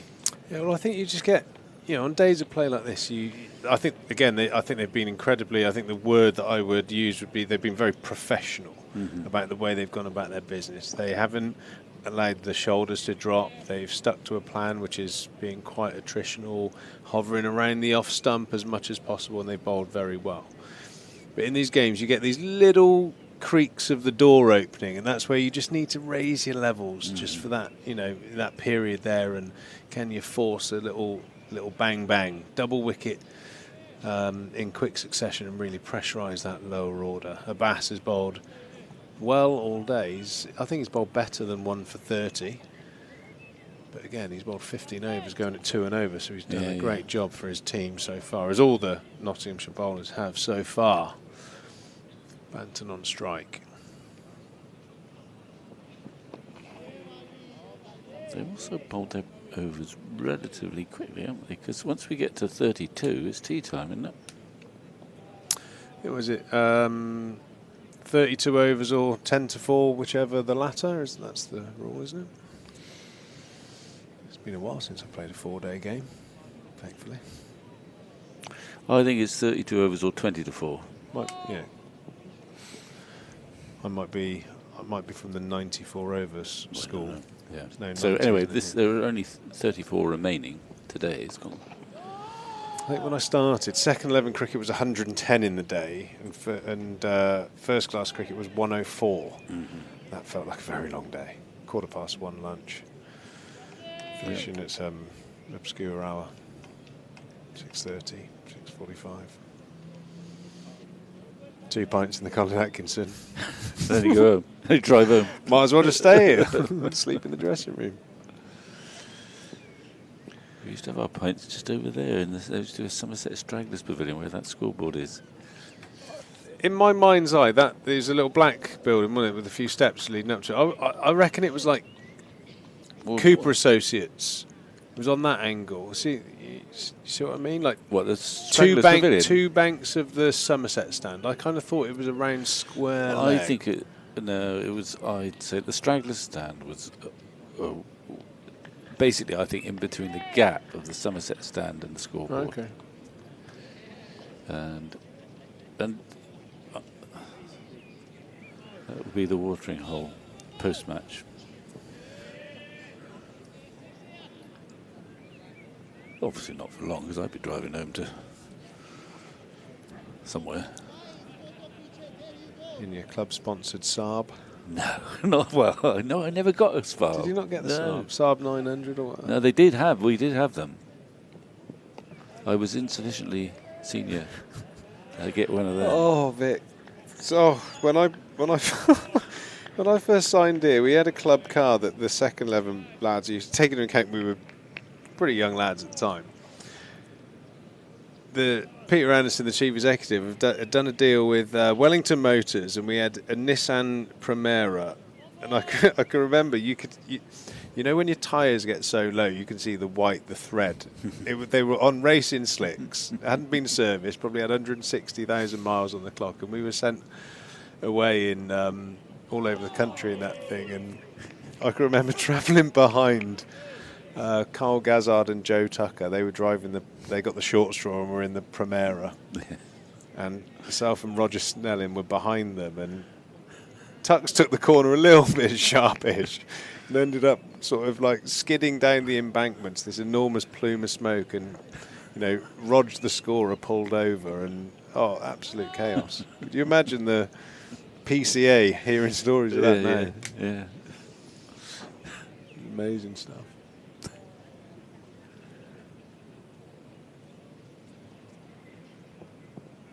Well, that's a good delivery, isn't it? Look at that. And that's a ball that's 63 overs old. And he's got that to do something. No shame in getting out to that one, but he didn't nick it. Yeah, he's probed. He's hands on hips at the moment, Abbas. I think he can genuinely feel quite hard done by today. He's got 1 for 31 off 16 overs and plenty of little half inside edges that haven't quite gone through onto the pad, outside edges. He's been very good today. He'll get his rewards, no doubt. Liam Patterson-White continuing after that successful last over, removing Tom Abel slightly fortuitously down the leg side.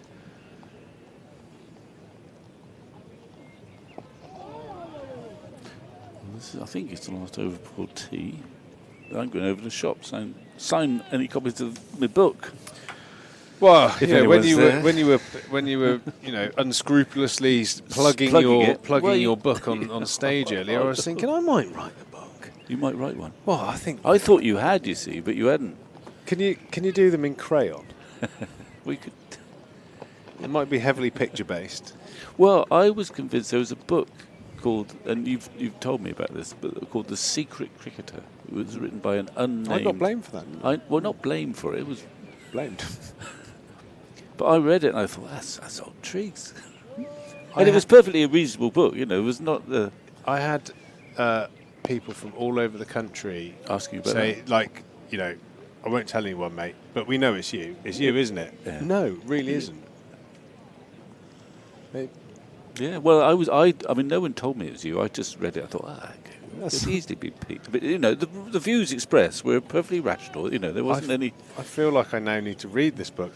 If you Well, think no, it's not that exciting, but Yeah, well, it was quite measured. But it was sort of an insider's view, and with a few comments about how things could be a lot better, and the old coaches who muck people about. I did right. I think why I was a suspect is I wrote a couple of articles for the Cricketer magazine years ago. I think I might have even had a monthly column one season, and I wasn't backward in coming forward in some of my views about certain things that were going on in the world of cricket back then. So I think maybe that might have put you in the frame. Yeah, but slightly it was nothing to be controversial ashamed view of. Whoever things. was The Secret Cricketer, it was a perfectly good book. And it wasn't damning anyone particularly. I think maybe on the live stream we should get a feel. Should I write a book? Well, obviously, yes. I'm just not sure anyone would be interested in a book. Oh, that doesn't stop There's people more writing them. interesting people out there. Well, I mean, of course there are, but there's a lot of uninteresting ones. I think you should write a good one. Anyway, if Katie Price has probably wrote 5 or 6 books, maybe there is something in it, Vic, and we'll chat more about that later on this afternoon. One last thought is, if you're writing a book to make a lot of money, forget it. However, on that note, I'm heading for the shop. Well, good luck. I might even follow you down there. 185 for 5. Nottinghamshire, I think, had the lion's share of that session. The day they've been incredibly professional, well drilled.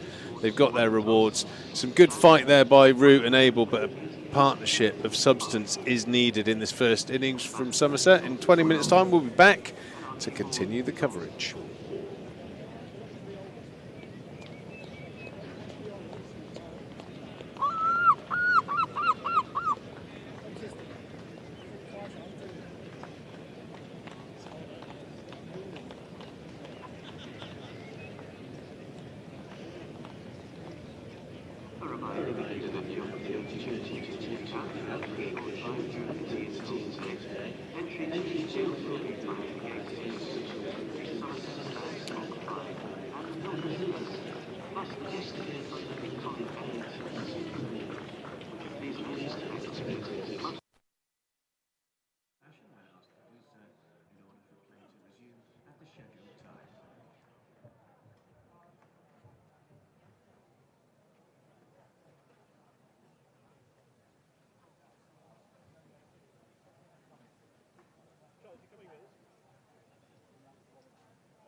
As part of the Festival of Red Ball Cricket, during the tea interval at the Somerset Leisure Stage, which is situated behind the Marcus Trescothick Pavilion, there will be a Windrush playlist and dub poetry for you to enjoy.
scorers today, Holly Rhodes and Ian Smith.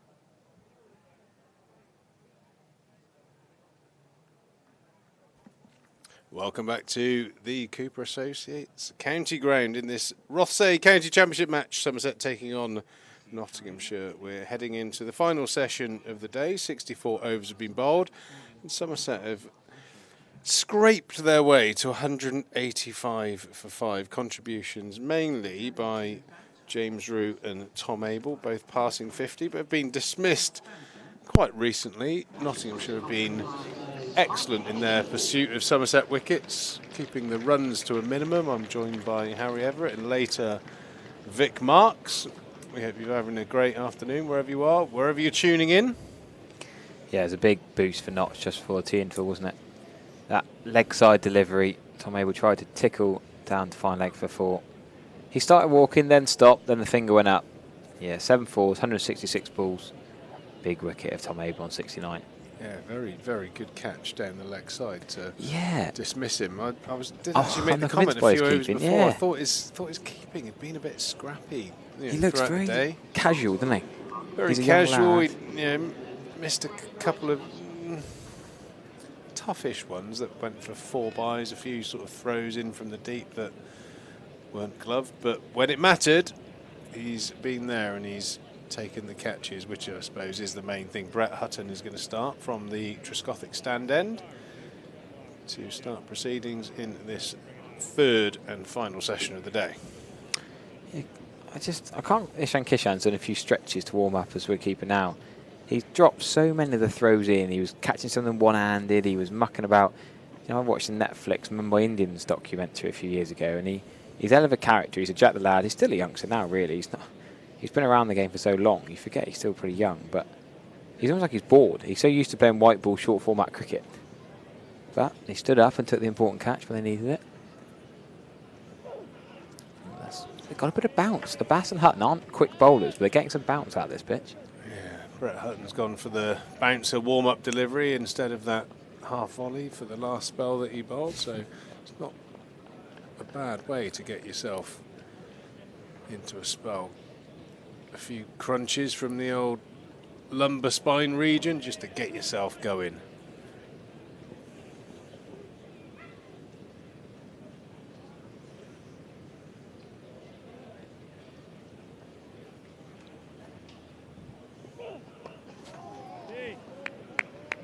Vic's busy over near the club shop, signing away his newly published book, England Captains Brilly Onwards, so part 2. Not one you've read yet, then? No, It's not got an audio book out yet. hasn't made it into the, if Vic reads the audiobook, I'll definitely buy it.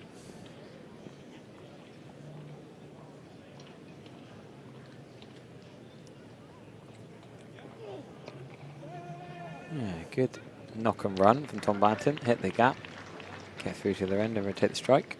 We should mention a former Somerset man's got his career best today, Adam Hose. 124 not out. Worcestershire against Hampshire. The Kookaburra strikes again. Yes.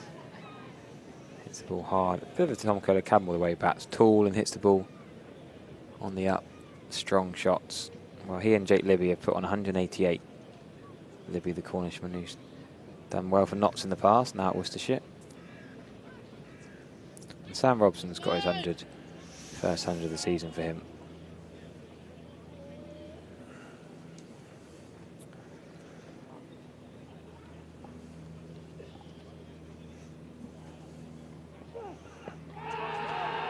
Going down the leg side. He looks a bit nervous there, Archie Vaughan, thinking about a run that wasn't there. Looks like he just went across, a bit like Sean Dixon, going across his stumps. There's the trigger.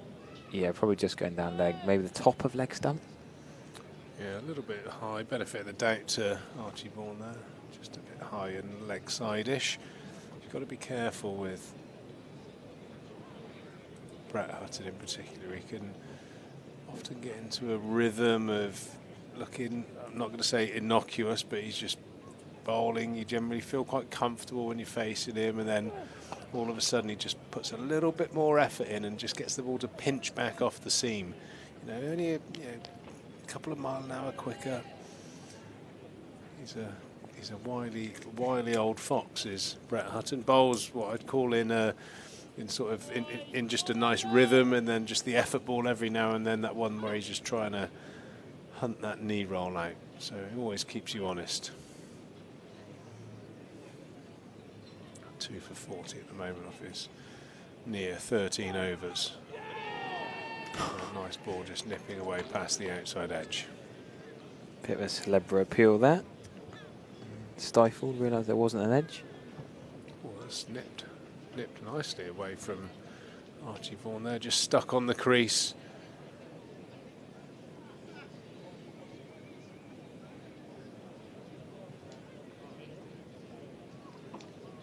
That's an area where Archie Vaughan can improve, just making that decision of either forward or back, not getting stuck on that popping crease, thanks to Virtue, one of our many partners here at Cooper Associates County Ground.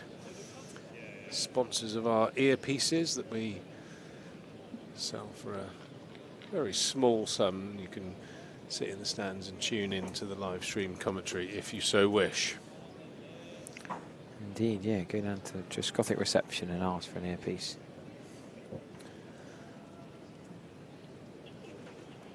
Vic's back in the box behind us right now as Banton just clips one off of his pads, and he's going to pick up a boundary. A little thin inside edge.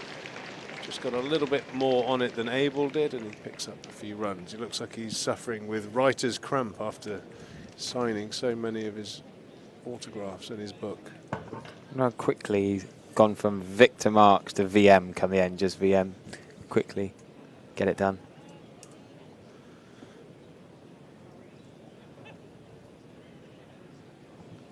Well, I'm not sure if it's true, but I heard a rumour that he's fully retiring. He's not coming back on live. He's sold so many books. He's retiring to the Maldives.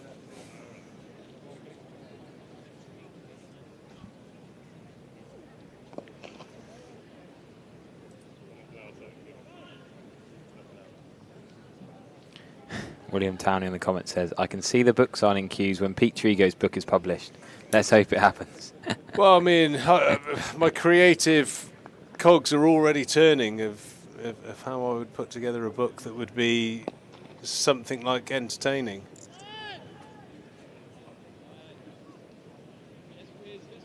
The great tapestry of life. I'm thinking, you know, titled The Jack of All, you know, non-league football, professional cricket. Nearly professional. Missing out on open qualifying by a shot last week, which I'm still yet to get over. Yeah, I dare say we're going to hear a little bit about this the next few days, and I might get a text from you on Tuesday morning saying, sorry, playing golf. It is very nice though. I've done open qualifying 3 times. I'm on the alternates list, so I'm getting regular updates from the R&A saying don't go too far. We've had a few withdrawals, so you never know. So you might not be here for days 2, 3 or 4. We've got a lovely guest coming to join us now, Paul Franks, Nottinghamshire legend, now coach. He was coach at Nottingham when I signed to the club. I could hear the sighs all the way down the M5, but we had a great couple of years, even though it was the COVID years. We shared a number of rounds of golf at the Nottinghamshire. Welcome, General. How are you? Good to see you, mate. Everything all right? Yeah, very well, thanks. Nice of you to join us. We do run a... What's going on here? Felt like you backed away because of the seagull and then lashed it through square cover for 4. I think everybody was expecting it to be a dead ball. I think they might call that dead ball, actually. I think that would be the fair thing to do.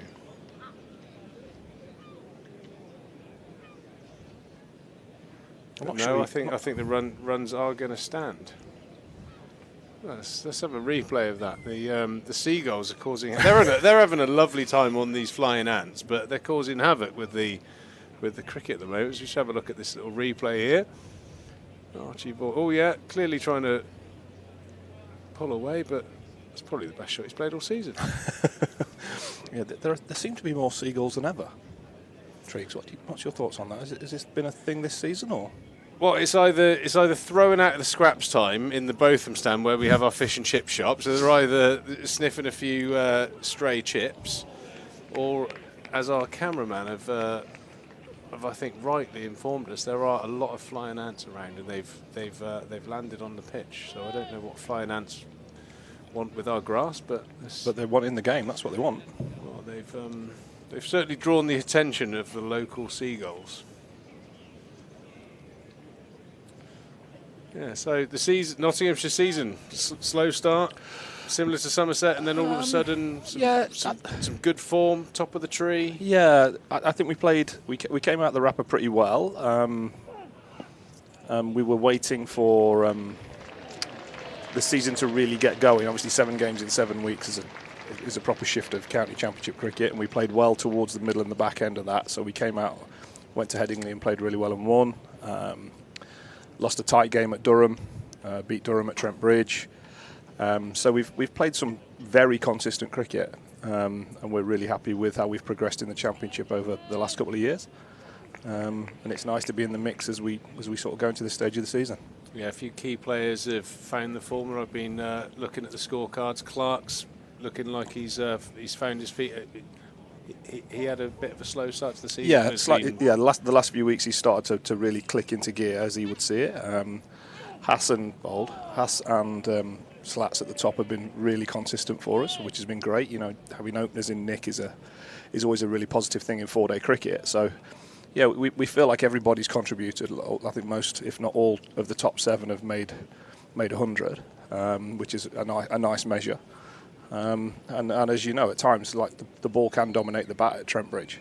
The ball seams around, and it can swing with the overheads at different times. So, yeah, to play the way we've played and been consistent doing it is a really positive thing for us. Well, I think what's been really impressive, and we've mentioned it a number of times, you know, past that sort of new ball phase, it looked quite attritional, and then you look at the scoreboard, you had a couple of wickets, and the lineup in particular, Hutton and Abbas, they've never let Somerset, you know, get away. Not many free boundaries, so, you know, under 3 runs and over. They've really bowled in quite a professional manner in the first 2 sessions. Would you agree with that? Yeah, I would agree with that, mate. I've seen, you know, it's a different shape of attack to other teams, and you watch it, you see it for what it is, but their strengths are their strengths, right? They've normally got the ability to hold the run rate and bowl well, challenge the top of off stump a lot. And if the ball does a bit, that's the best place for their type of bowling to live. Yeah, really imposing shot there from Archie Vaughan. Brett Hutton probably missed his length there by a matter of inches, and Archie Vaughan quickly onto that, battering it through the sea of Stephen Seagulls for 4. Liam Patterson-White's going to continue from the river end. Yeah, we've made a few comments on Liam Patterson-White. In my mind's eye, when I was at Nottinghamshire, bowled quite attacking into the stumps. I feel like hasn't really given the ball a chance to spin. He's been a little bit too quick for the surface. Yeah, potentially. He bowled 65 overs on a very flat surface at Trent Bridge last week. So he should be bowling slow. Yeah, exactly. So he's obviously coming through a heavy workload, but you're right. He should be in rhythm, and he should be working out as we go the right pace for the pitch. It's something we've talked about as part of his development moving forward. Yeah, I mean, he's given nothing away. He's done a brilliant containment job and supported the other bowlers really well. It was, you know, slightly on the lucky side to get that wicket, but you have to say he's been very metronomic in terms of attacking the stumps. Banton hasn't really got into full flow, faced a lot of balls for his 17 so far, which is out of character, but this has been a proper day of 4-day cricket. Franksy, thoughts on the, you know, we've spoken a number of times over a number of seasons about, you know, the change of ball for these couple of games and a high proportion of draws and lots of runs being scored. Not so much today, but what are your thoughts on the Kookaburra ball in English conditions? What are my thoughts, Pete? Would you like to bowl one, I suppose, is the question. I think there are phases of the use of the Kookaburra ball where it feels like it can be in the bowler's favour. I think the new ball is more prevalent than ever with the Kookaburra. I think as it starts to settle down, it does less, gets soft. You don't get the same crack off the bat that you would get from a Duke right up to the 70th over sometimes. It doesn't maintain like a Duke can maintain. You can look after a Duke and it can still look pretty good right up to the new ball at certain times in certain conditions. Now, if it's about creating experiences and opportunities for our first-class players to excel against a Kookaburra and really show that they can handle it and use it well, particularly as a bowler, which I think is the primary focus of this experiment, shall we call it, because we've all seen various different balls used at different times. We've used Tiflex at different times, haven't we? We've used readers going back in the day when we probably first started. So there's been multiple different experiments, if that's the right word, of trying to use a different ball to a Duke. So to me, it's more about what's the purpose of it. What is the purpose of this experiment? What are we trying to do? And if we can answer that question, then we're in a good place. Well, I don't know what your thoughts about this is. It's interesting. You've sparked something in my mind because I'm I struggle to see the benefits of why England don't want to make that point of difference with the Duke's ball a very sort of English thing. I know they've used it in West Indies first-class cricket. Maybe even still do. Can't be completely sure about that. But do you think there's a case that it might be trying to confirm a narrative about you have to be X amount of miles an hour to play Test cricket? Because let's be honest, there is a period where it doesn't do a great deal for your English county seamer, and unless you're at Pennington, for instance, bowling, middle high 80s, tall, hit the deck, they seem to be the guys with the attributes that are going to potentially get something out of any ball. It just, I think, massively negates your Porters. Who's the other opening bowler? Sam Cook. Yeah. Your Rushworth. Your Murtagh. Yeah, I know what you mean. Huttons. Do you think, I feel like it's sort of against the skill bowlers, and is, like I said, it's sort of confirming a narrative of you have to be a hit the deck, tall, fast, ride and cast type bowler to get a chance. I understand what you're saying. I'm just not sure it's necessarily the right way to go about it. I think one thing's for certain, it because a lot of the county pitches that we play on are a lot slower in pace than a lot of the Australian pitches that they use the Kookaburra ball on. Ultimately reacts differently, right? Like it plays in a different way. So I think the challenge that county cricket faces is, during this period where we use the Kookaburra ball, how do we then create something in the pitch for the skill bowlers to still feel like they can influence the game? Because if the pace drops out of the pitch and we don't play on pitches that carry with pace and bounce, and then there's nothing in the ball, it just becomes nothing, right? Like the game just stalls, and you don't end up in a position. And that's kind of backed up by the scorecards that we're seeing in this block of games. And is it fair that I've said a number of times that the Kookaburra seam is probably a third of the depth of the Duke seam? Yeah, that feels right. So there's a lot less. So on a harder pitch, that smaller seam can still sort of pinch off the surface, whereas slightly softer English pitch needs a little bit more rope to get that sideways movement. That's I know what you're saying. Not going to go too scientific about it, but General. That's not my thing, but, it feels like there's some sense behind that. No, I get it. I would say the Kookaburra is slightly broader in terms of width across the ball. If you put a Duke next to it, you'd sort of see probably, I'm only talking a matter of millimetres here, so slightly broader in terms, but a lot flatter to the ball. And it feels more like almost like a fishing wire compared to a Duke, which has got more of a hard, ropey feel to it. So that's where the difference comes. If that helps the listener or the watcher understand what we're talking about after tea on day one, Pete, then they're better men than me and you. I think maybe sometime, I think we as a team, throughout the week might bring two balls in to show you on the camera the subtle differences. And yeah, I think you're exactly right. I think I mentioned it to Vic earlier that you sometimes, if you've got lush conditions, the wicket's not too abrasive, you'd often get to the 80th over, the ball's still shaping nicely, and you're not taking the new ball. Whereas almost it's a must. It's a given, isn't it, yeah. that you're going to take the new ball at 80 overs. Not England isn't particularly conducive to getting that ball reverse swinging, as Lyndon James bowls a beauty there, who's come on brilliantly since I retired. I've been tracking him, runs, wickets, good contributor for the club, and becoming a really good senior player with it, Triggs, if I'm honest. Like, proper trainer, understands the game really well, proud to represent his home club, all the right type of things you would want in a professional cricketer. Really inquisitive about his game and how he can get better without ever losing sight of the fact it's a performance related thing, right? Guys want to perform week in, week out. I really enjoy working with him because he's got a lot of the attributes that us all-rounders had in our game. You know, he constantly wants to be involved, and he wants to play, you know, to a really high standard, and fair play to him for that. Yeah, a couple of players just taking a little drinks break at the moment. Obviously, a lot of spin being bowled, so the overs will be rattled through pretty quickly. Yeah, I mean, that was one of the features of him as a young cricketer, very diligent with his training. I think I'm right in saying that he might have even studied to... That's correct. Yeah, the strength and conditioning stuff as well. So yeah, quite knowledgeable about how to get his body right. He's obviously a lean, mean cricketing machine. Yeah, it's been good to keep an eye on how the youngsters at the club that had the misfortune of being captained by me in the Metro Bank a few years ago. Oh, mate, I'm sure pirate ship. Absolutely. I'm sure they'll all look back now and be very grateful for your experience, mate.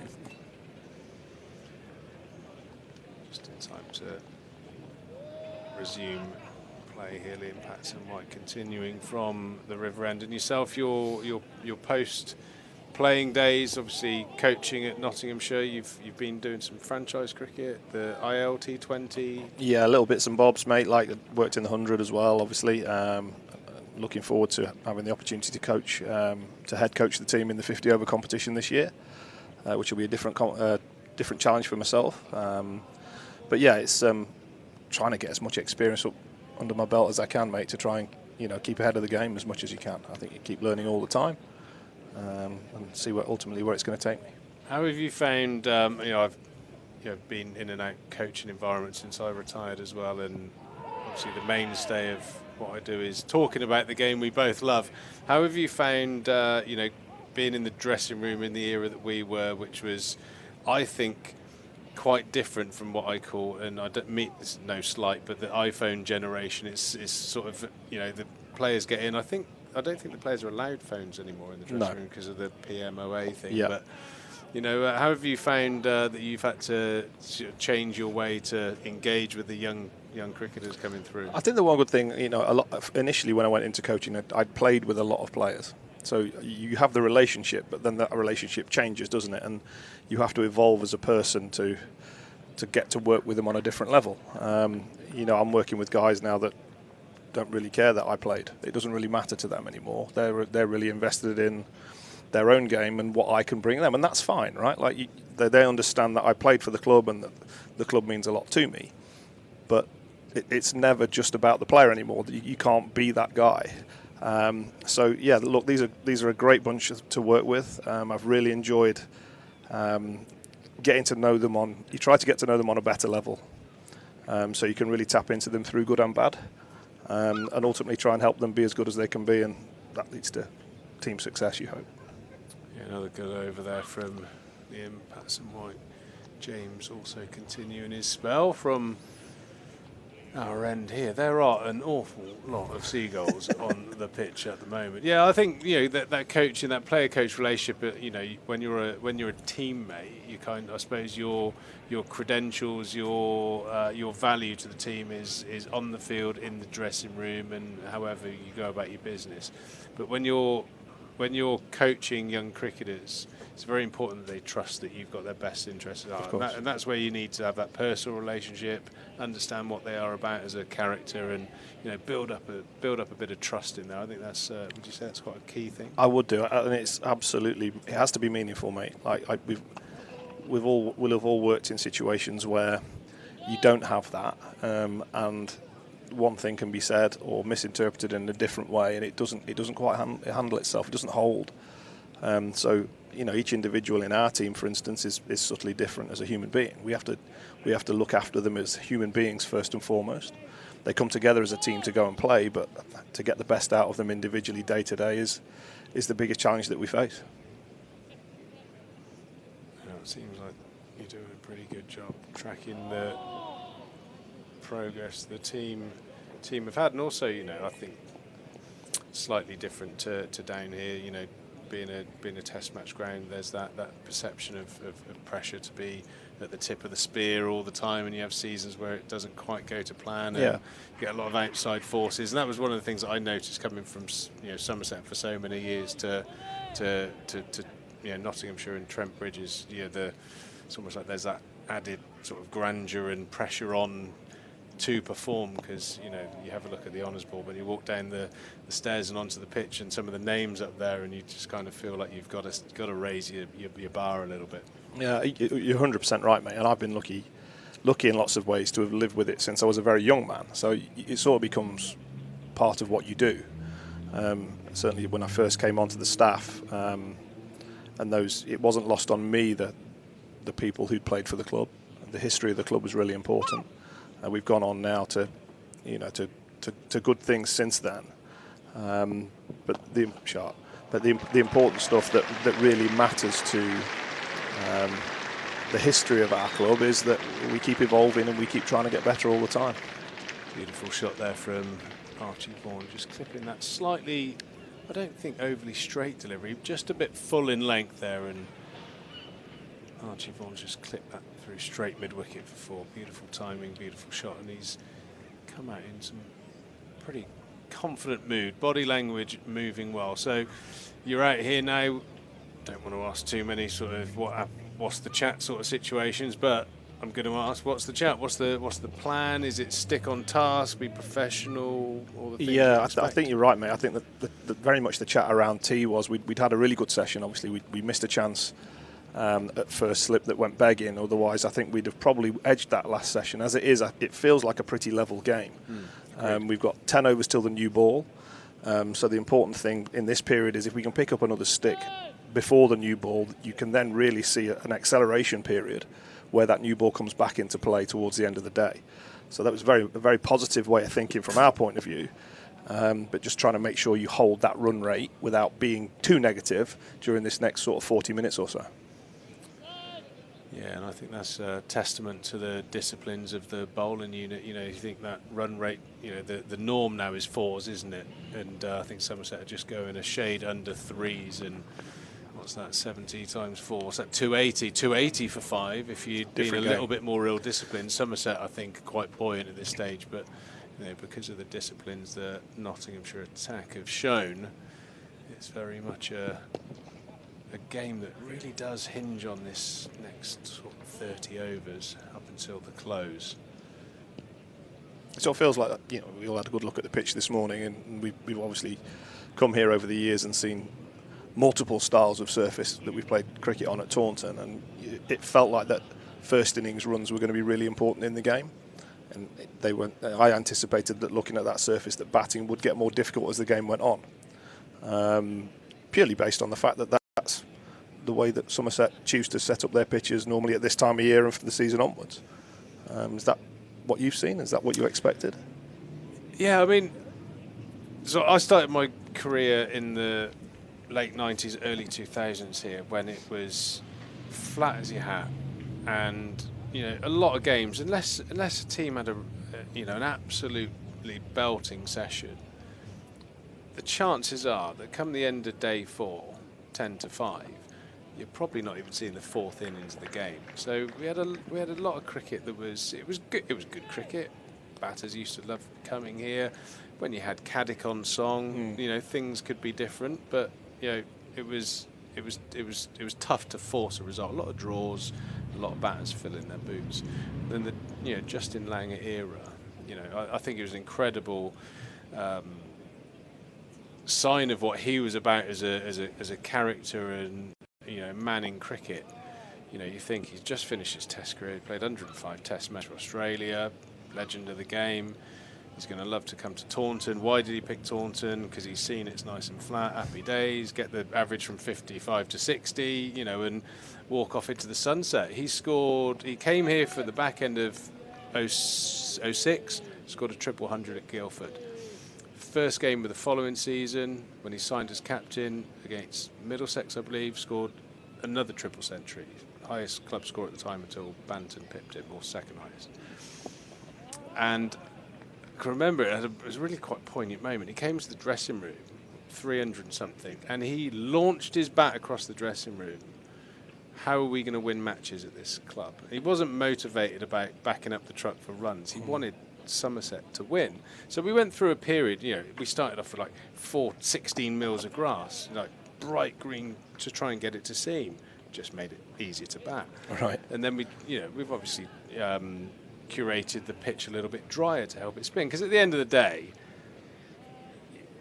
when you are the home ground, you obviously want to pick a team to bias your pitch to a point, but you need a pitch where there's a viable result at the end of the week. We don't want to play. No one wants to see draws all the time, and I think Somerset have done it really well. There was a period where it went a bit too on the spinny side. Yep. But the positives are we produced Jack Leach. Absolutely. He's done some pretty good things in international cricket. 100%. And I think now, 10, 15 years down the line, I think you're seeing quite a happy place where there's a bit in it for the seamer and there's a bit in it for the spinner, and you've got to score. You've got to play well to score hundreds here. And I think that's a pretty fair cop, isn't it? So you'd remember that roller they used to use around about the turn of the century that was the size of the double-decker bus, would you? Oh, yeah. It was I think back then the ECB used to do I think it was like $5 or $6 grand to win Groundsman of the Year. Phil Frost was all over that. Right. He had Okay. that. It was the M5 tarmac wasn't as flat as the stuff at top. I remember that thing. Oh, you as an opposition bowler, you used to come here and see that thing chugging out there the day before the game, and he'd sit on top of it, rolling it out, and you'd think, oh no, he's been doing that all week. But thankfully, I think that's no longer seen. I think the new groundsman just uses the little one now more often than not. Yeah, I know. My short time at Trent Bridge, my career there, playing against yourself and Andre Adams and that great seam attack you had.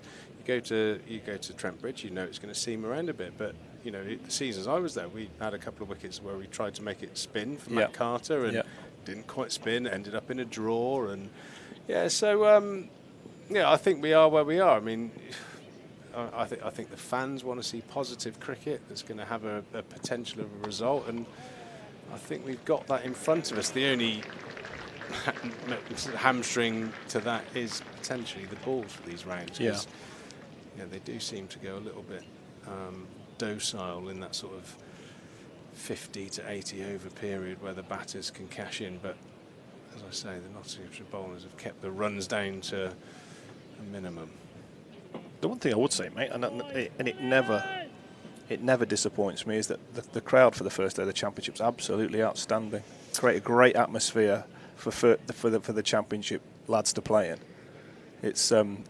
There was a really nice buzz about the ground this morning for the game to start, and the club and the players and everybody that's related to Somerset cricket deserve an enormous amount of credit for that. That's come a long way. Yeah, I think this.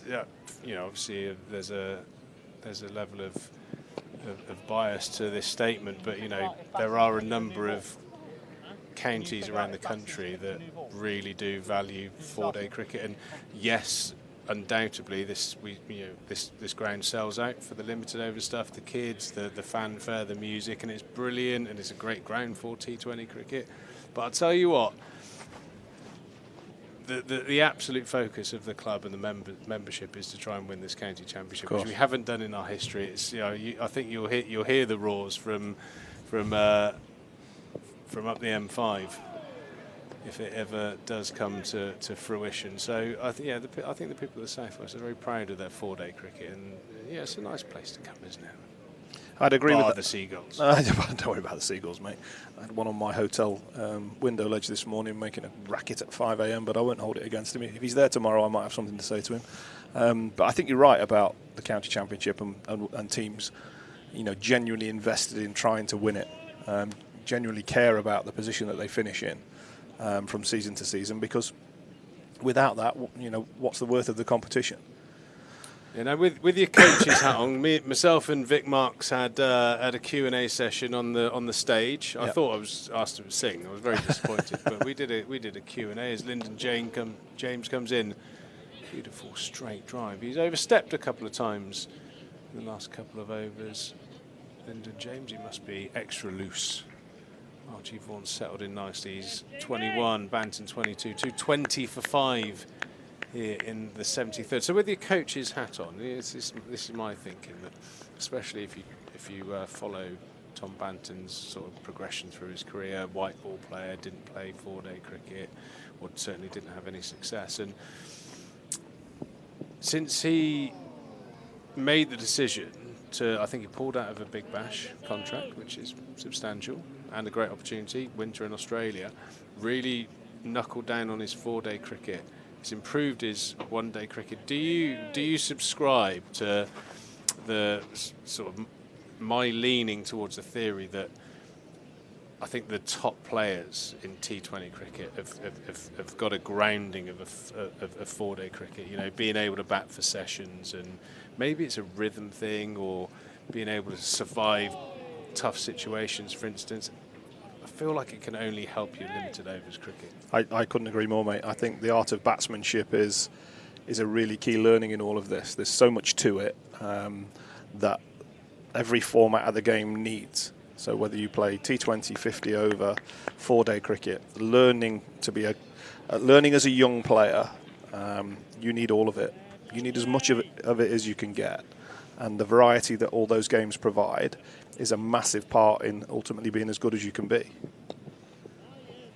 Yeah, I think there was a bit of a trend, I think, going around the place of very young cricketers, quite clearly, some of them openly saying they only really wanted to focus on T20 cricket. And you kind of think as an older head that you're limiting your growth as a cricketer by not investing a bit of time in this format of the game. Yeah, sure, guys in their later 30s that have been around the traps maybe have the right to go and make that decision at some stage. But I think as a young cricketer, and I think actually what Tom did, then to back that up with him now being the highest individual run scorer for Somerset with his 370, whatever he got, going past Sir Viv Richards, I think that made big waves. And I think the way that he's played his 4-day cricket and the success he's had in T20 cricket, I think had a big sort of like mental shift to another very talented cricketer in Will Smead to actually say, actually, this might be a better pathway for me for the next 5-10 years. Yeah, exactly. And I don't think anything's it's certainly not going to hurt your game in T20 by playing red ball cricket. That's the one thing I would say. In Tom Banton's case, I was lucky enough to work with him at the Trent Rockets last year during the 100, and the one thing I would say is that he's very, very serious about his cricket. He's very serious about his own batsmanship, and you can see that he's going on a journey with it. He wants to understand it more. He wants to become more attuned to what his game is all about, and that's ultimately his art, isn't it? It's his responsibility to get hold of his game and make it work. But you're right. I think it's a really important thing for young players to have a handle on all of it, all of the formats. Vaughan just sweeping a hint of a top edge there, fielded by Ben Slater out in the deep. Archie Vaughan does like to play the horizontal bat shots when he plays against spin. These two have got a bit of work to do, but putting a nice partnership together at the moment, both into the 20s now. Plenty of balls faced as Liam Patson-White keeps grinding away. Just past Has Hamid, they're at extra cover for 1. Halfway through the 74th over. There's just a sense that everyone in the ground is just waiting for that 80th over to be bowled and that new shiny Kookaburra ball to come out the wrapper. The ledge will be doing a few hamstring stretches. Mohammed Abbas as well, and I think what a great signing. What a great bowler. He's been absolutely outstanding. I mean, obviously admired him for a long time in international cricket and in domestic cricket with Hampshire and Leicestershire before that, but he is a proper professional, mate. Like, understands everything there is to understand about fast bowling. Like, he'll come and seek some little nuggets here and there on certain players that he may not have played against before. But he spends a lot of time making sure his skills are exactly how they want them. And credit to him for that. He's got an unbelievable record, and he's had to work bloody hard for it too. Yeah, one thing I noticed after his first spell as well, for about 3 or 4 overs, he went through like a stretching routine just to make sure he was, looking after himself for his next bit of work. So yeah, shows that he's very much a true professional. 74 overs gone well. General, I'm over the moon that after years of frothing at the mouth and calling each other every name under the sun, we can still have a lovely conversation like this. Absolutely, Pete. If you want to take a break and you come up at any stage throughout the game, mate, of course. I'm here for all 4 days, and we'll duel again. Always a pleasure to see you, mate. Ladies and gentlemen, that's Paul Franks, Nottinghamshire legend, now coach, mentor, doing all the great things. The General, as he's called at Nottinghamshire County Cricket Club. Vic's going to come in.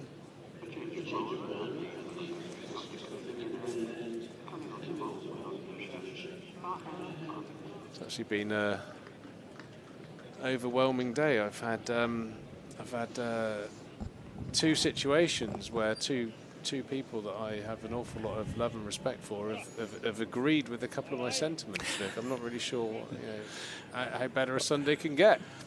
No, I don't think it'll happen again, Pete. Don't worry. It's a flash in the pan. It's just a fluke. So you were arch rivals and then colleagues. Oh, I think both similar type of cricketers. Both all rounder. He's a fantastic cricketer for Nottinghamshire, but. Yeah, I think we played a lot of cricket against each other where the scenario would set us up to get stuck into each other. You know, Somerset would go to Trent Bridge on a green one. Franks would nip out a few. Andre Adams would nip out a few. Sidebottom would get one. Franks would get one. He'd be in the middle of his spell. And I'd come out, we'd be 40 for 4 or 5, and I would be coming out in counter-attacking mode. And yeah, we used to have good duels, but no, it was great to spend a bit of time with him at the back end of my career in a different capacity. That's for sure. Very knowledgeable. And did he stop playing when you went up there? Coach. Yeah, he was. He just about finished up and was on the coaching staff.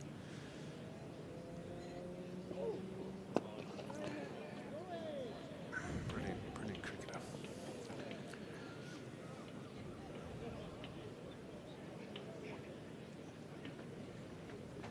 Yeah, I think we're quite echoed in terms of the Kookaburra ball in English conditions and the challenges that brings to the, in inverted commas, county style bowler. It does suit the England narrative that you've got to be 6'4" and lump it into the middle of the wicket at 85 and above. Forward Ahmed has replaced Patterson White. That's a lovely single for batting. He's hobbling a bit, isn't he, Banton? I think he's batted better since he's hobbled. Yeah, I think he occasionally gets the sort of the back twinges. Well, I don't know. The physio came out for a while, didn't he? But he's not moving very freely. But he is. Perhaps he's standing stiller. I don't know. But he's. I mean, he hasn't played a blazing innings by any stretch of the imagination. But maybe a bit of hamstring we hear. He's clutched it a couple of times. And yeah, he can still jog. Happily enough, and he was, looking obligingly for a single there, but it's obviously not totally right.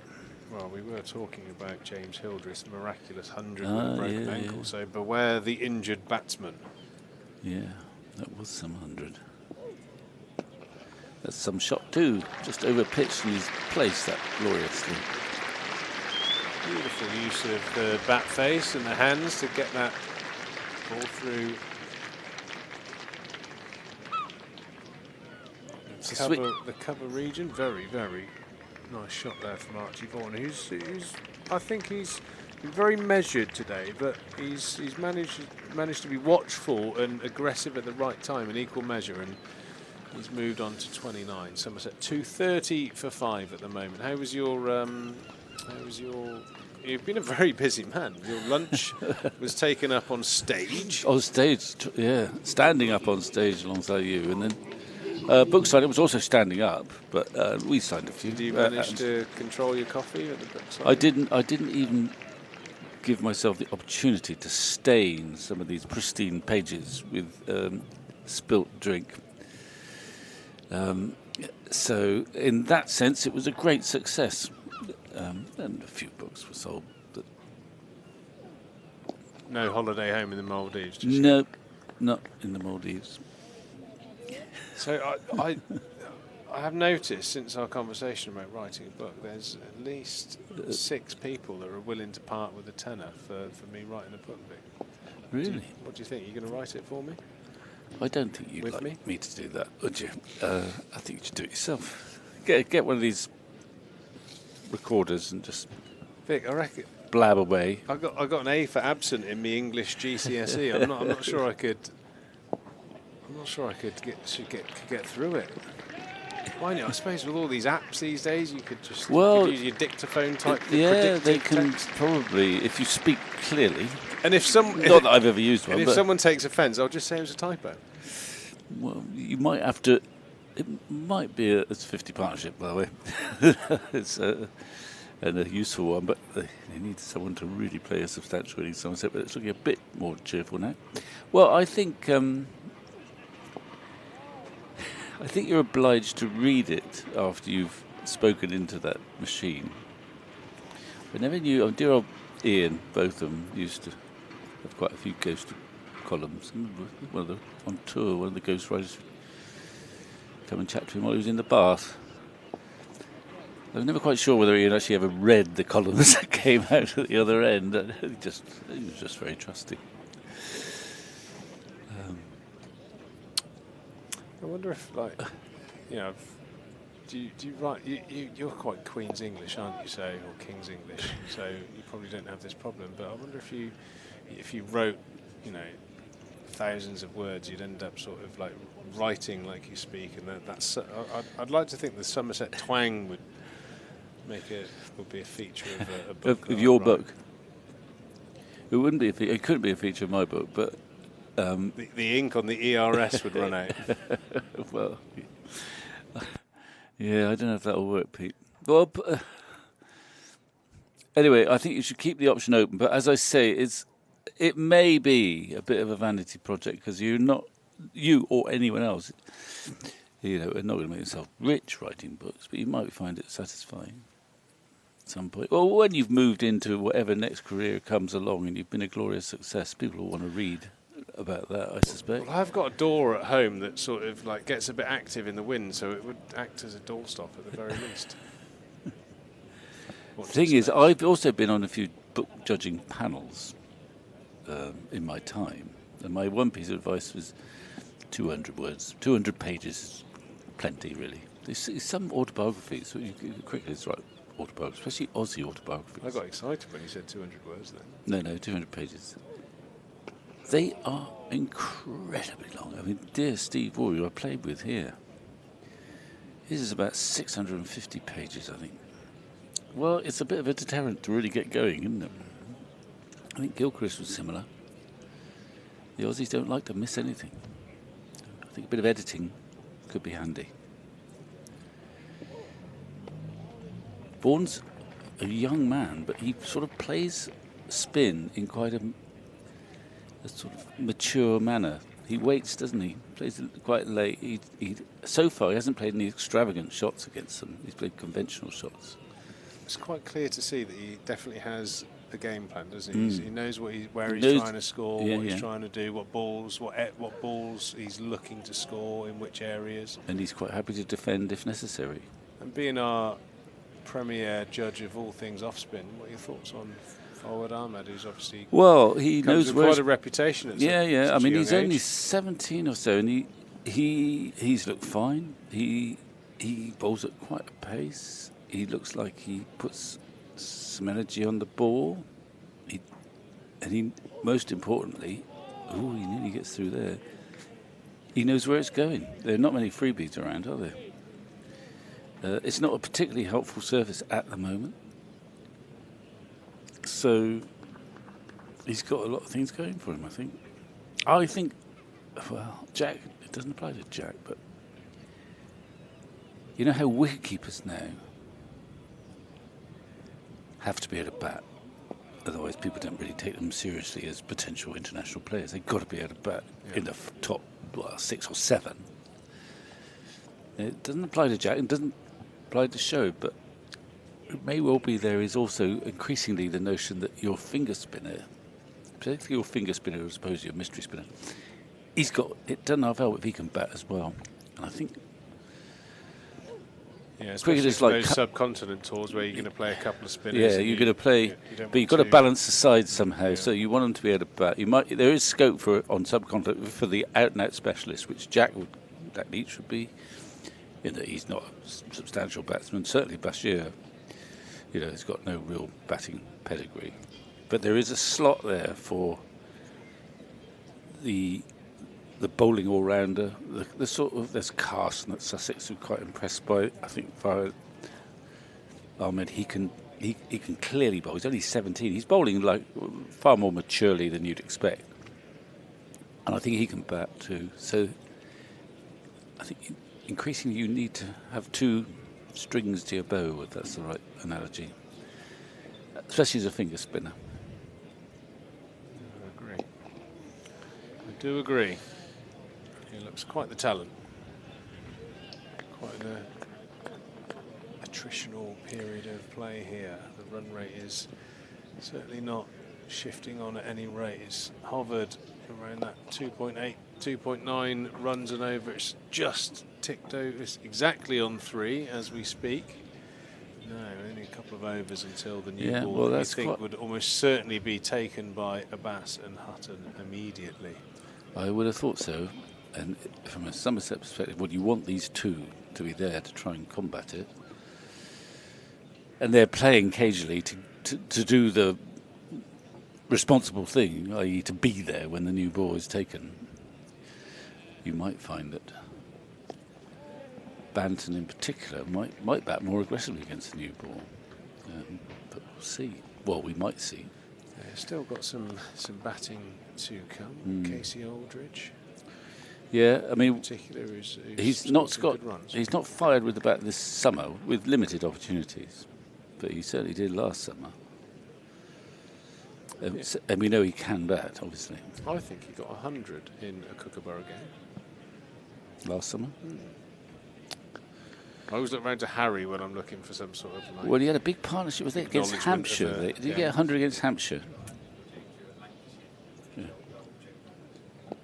Yeah, but he also, Harry's mentioned 100 when there were joke bowlers bowled, but he got 100. Didn't he get 100 down here batting with Rue against Hampshire? Didn't they have a big partnership? Or perhaps he didn't get 100. Could be a good time to get Harry in, and I have. Well, Harry will know the answer, and he'll correct me when we're wrong. Well, correct us when we're wrong. Right on cue, as I'm going for a break, there's a lovely little Thatcher's advert on your screen, and yeah, it's a bit early. It is Sunday. Oh, I forgot that. Yeah.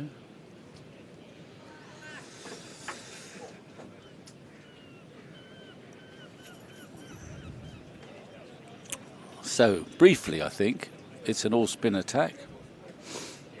Farhan Ahmed is trying round the wicket. He bowls around the wicket for some reason to Banton and over the wicket to Vaughan at the moment. Quite what the theory is there.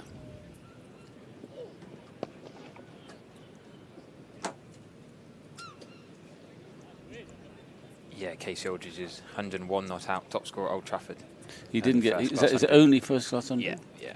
Thank you. Which is a bit of a shame, really, to have an asterisk on it. The asterisk for the not out, of course, but also for George Bell being one of the bowlers who bowled quite a few overs. Lancashire wicketkeeper. But he got runs with Roode, didn't he, against... Yeah. But he didn't get 100, obviously. No. He's had 6 first-class 50s. Yeah. You know, he is a potential He's a proper heir all-rounder. to replace Lewis Gregory, just he hasn't quite kicked on the bat the last couple of years, as we perhaps hoped he would. Still time.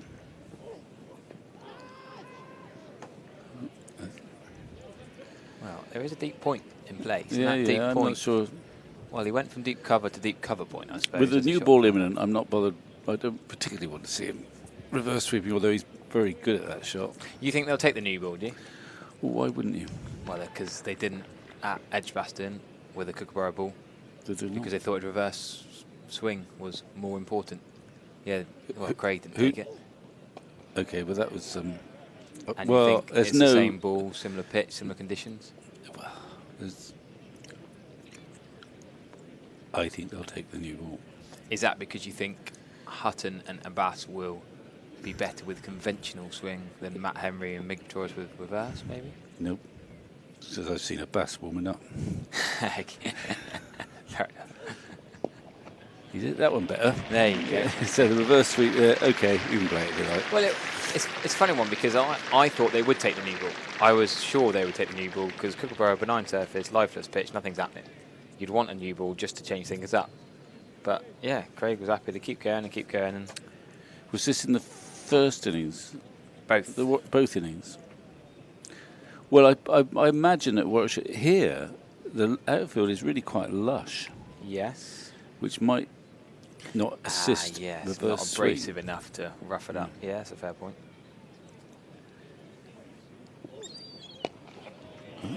Hello. He's decided, if there was any doubt about it, Banton's sort of enhancing the prospect of the new ball being taken because he's decided to launch an attack against Ahmed. Well, also Somerset have only got 31 more overs to get to 450 if they can.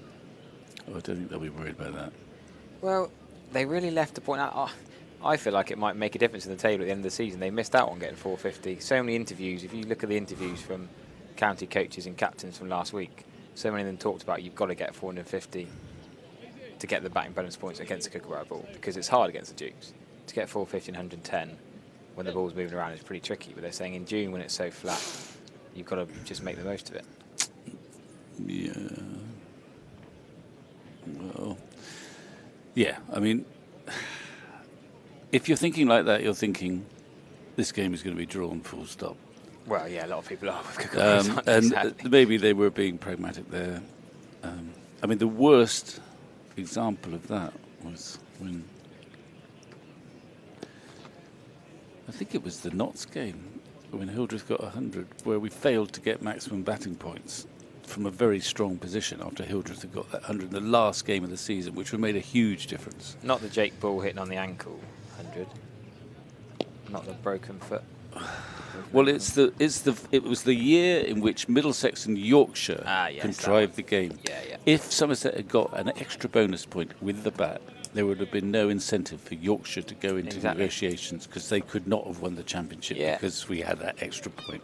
It's a pet That's where peeve it was of mine. significant. I think people poo-poo bonus points a bit, but you can miss out on a title by 1 point. Like you just said in that situation. Yeah. They wouldn't have contrived it if there was one more point. So, and Somerset was something like 300 for 3. Yeah. And obviously and I think you could only get bonus points up to 400 that year. Yes, it changed, yeah.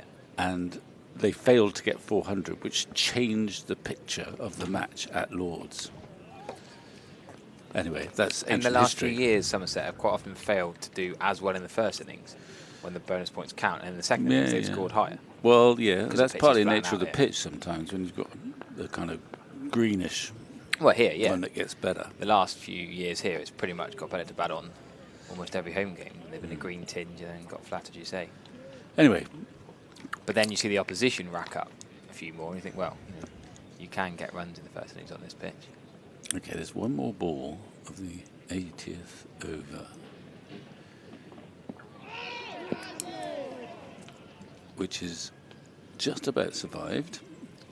So let's have a look and see whether they're going to take it straight away. Yes, they are. Mohamed Abbas has already taken his cap off. What's Josh Davey bringing out? I'm a bit worried about Tom Banton here. The hamstring that he's been stretching out and had the physio attention on. It's not the physio now, it's Josh Davey, but I think it's some tablets. Quite possibly. Possibly energy. My impression is that since he's had a hamstring tweak, he's batted better. Well, yeah, with that Surrey game last year, yeah. I think it keeps him stiller.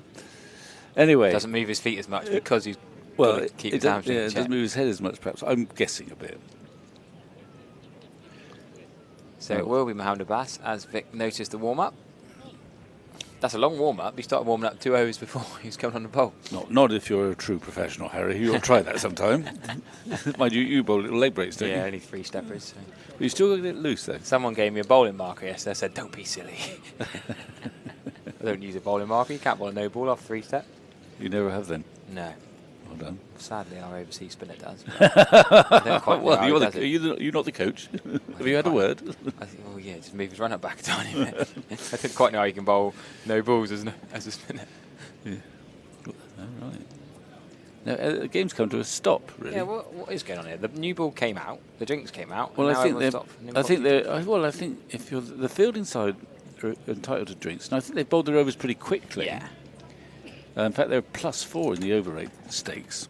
So I suppose they are taking drinks. And Josh Davies out there ministering to this pair who've put on together quite important 64. Yeah, Tom Banton now into his second highest first-class score of the season. Well, there you go. You know his highest. Yeah, he's about 340 shy of his highest. But he's done quite well. Well, I mean, he should have been caught on. Well, correct. On 2. On 2. Dropped at first slip. It was a relatively straightforward catch, and he didn't look particularly comfortable at the start. He's never broken loose, except possibly in that last over of off-spin when he reverse swept and then played a big pull drive. But he has looked a bit more secure in the last half hour or so, possibly since he's done something to his hamstring.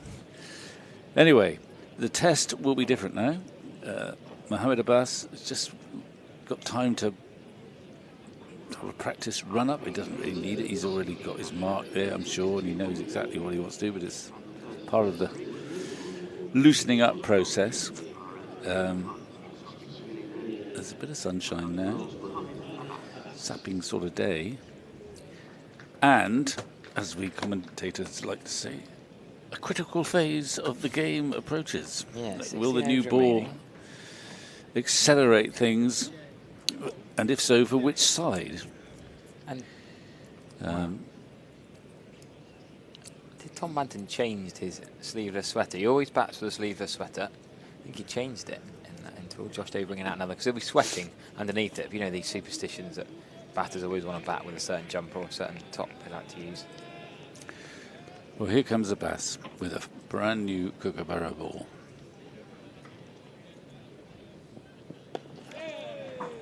There it is. Nice little single tucked into leg side. 100 for Sam Curran, only his second first class 100 ever. Right. 3 years ago was his first one. So Surrey 261 for 2 against Durham. And Sam Hayne, he got those runs against Somerset, frustrating them at Edgbaston early in the week. He scored 78 and 68. Yeah, that's 5 championship half centuries in a row for Sam Hayne. He was 68 not out when they shook hands on Wednesday as well.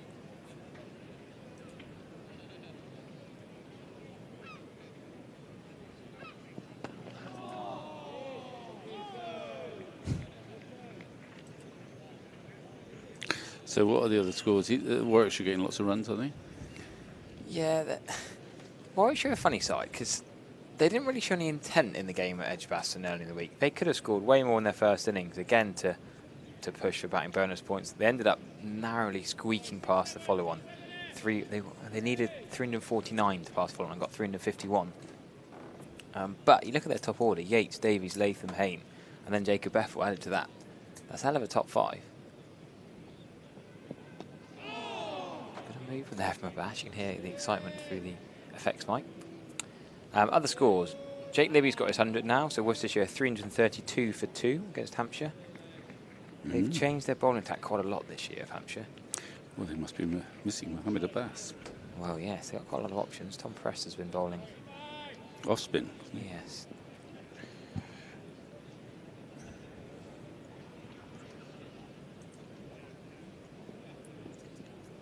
Sussex. Yeah, don't know who yet. It's 284 for 4 now, Warwickshire against Sussex. And Essex at 205 for 1 up at York. That's quite slow progress there. Yeah, that's the lowest scoring of all of both divisions actually. Up north, might be cold and doing a bit up north, I think. Sure, it's not cold, but I guess a club ground doesn't probably have as flat a batting wicket generally. As they wouldn't have as many hours put into a pitch rolling it necessarily. A full-time ground staff at a test ground. Maybe international. Here they've got about 6 full-time ground staff. Yeah, I mean Guildford. Played at Guildford for a few years. I mean, it's usually that's where Langer got a triple century. Yeah. And it's very short boundaries there and fast outfield. But I fancy quite a lot of runs are scored there. But you might be onto something. I wonder how much is the dimensions. Where is it Glamorgan plays? Is it Aberystwyth? Yeah, or they also play at Colwyn Bay. Or is it Abergavenny I'm thinking of? Abergavenny. Yes. That's when Steve James got a 300 there. They play minor county stuff there still now. Right. Is that the one where they put the rope under the bench? Yes, I think it is Abergavenny. It might be. There's meant to be a metre between the boundary rope and there isn't much space, so it's literally underneath the bench. Right. Well, a lot of runs have been scored there in the past, but you might be onto something. I've never been to York Creek Ground, in fairness. No. So, Brett Hutton's going to have a go.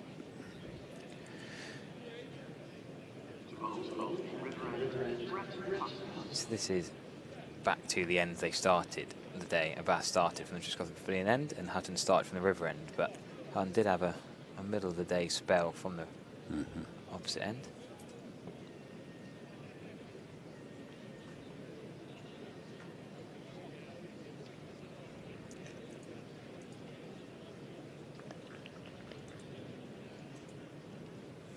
So they bowled 8 overs each at the start of the day. You'd be surprised if they bowled to close now. Pretty weary in this heat, having bowled a couple of spells each. You'd have thought, give them a few to blast. Hopefully a couple of wickets and we're not spawning. Yeah, I mean, wickets would keep them going. Yeah, but then you think Linda James will get another bowl before the end of the day as well. He's bowled quite nicely.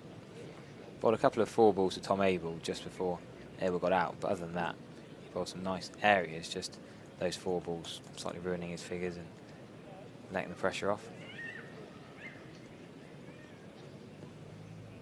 You look at the figures and you think, oh, he's got whacked, but you roll good balls and then just give it away with a little leg stump half volley. Hutton doesn't look as quick as his earlier spell straight away. Well, it's his first ball. He's not been doing your professional thing about warming up for 3 overs, you were saying.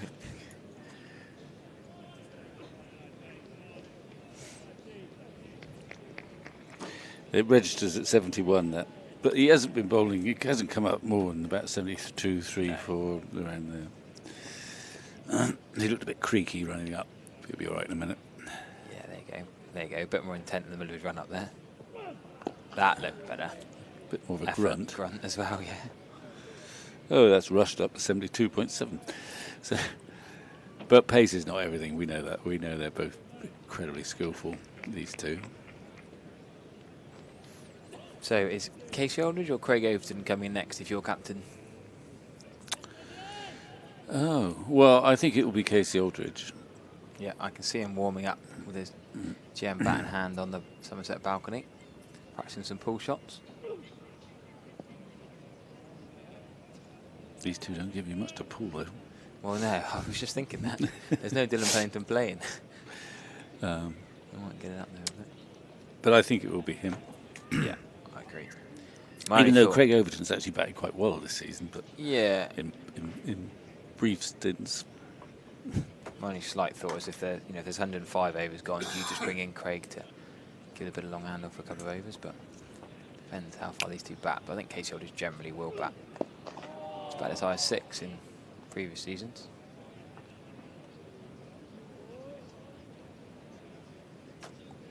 There's no Miggy Pretorius today, don't forget.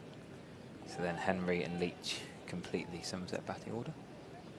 Not much of a tale, really, when Jack Leach has obviously scored Test 50s. Well, a Test 50. That will always be remembered. Test 90. Yeah. Was it 94, was it? I want to say 92, but It might be 92, yeah. Against Ireland. But it was a significant 92 because they needed a top scorer. Yeah, when you say it's against Ireland, that's a lovely shot. Yeah, 92 it was. You sound like, oh, it's only against Ireland, but you're right. Yeah, they're England. Bit of strike. Surprised that's not gone for 4. No, I didn't. You're right, the luscious outfield. A bit of water on it from the hose pipe and not much rain in the last few weeks. Sweet shot, though. And Brett Hutton's just having... he's got a bit of cramp, possibly. He's in pain. Yeah, that's even me doing the stretching for him. Now the physio comes out. We were saying earlier the over 8 was quite good, but the last hour or so, it's not been so good. Just saw the Notts 12thers filling up some cold water into waterfalls. As soon as the physio gets there, he decides he's struggling a bit. Physio's out there. He's not taking much notice of him. He's hobbling back towards his mark. Give him a cold drink with some energy in it. Yeah. Oh, here's someone else coming out now. More drinks. This is for Tom Banton, who's not feeling great either. That's Alfie Ogborn running them out. Well, we'll go back to some other scores, shall we? So now Warwickshire have had that 100 partnership for the 5th wicket between Hayne and Ed Barnard. They're nearly at the new ball there as well, 4 overs away. So what's the score? They are 242 for 4. Right. Tom Wesley, who's been out of the runs, likes batting against the Kookaburra ball. Suddenly, Duke's put away and he's got 200s in 2 matches. 130 against Hampshire last week, and that's his 31st first-class ton today. So Essex now 207 for 1 up at York. Hampshire have now tried 8 bowlers. 4 different spinners. Remember, they got Tilak Varma as well as Tom Prest and Liam Dawson.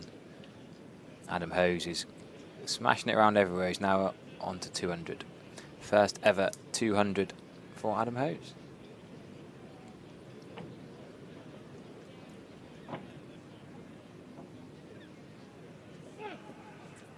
In Division 2, that man Guthrie got 6 for last week. He's got another wicket. He's got Tuanda Mayay out for 58.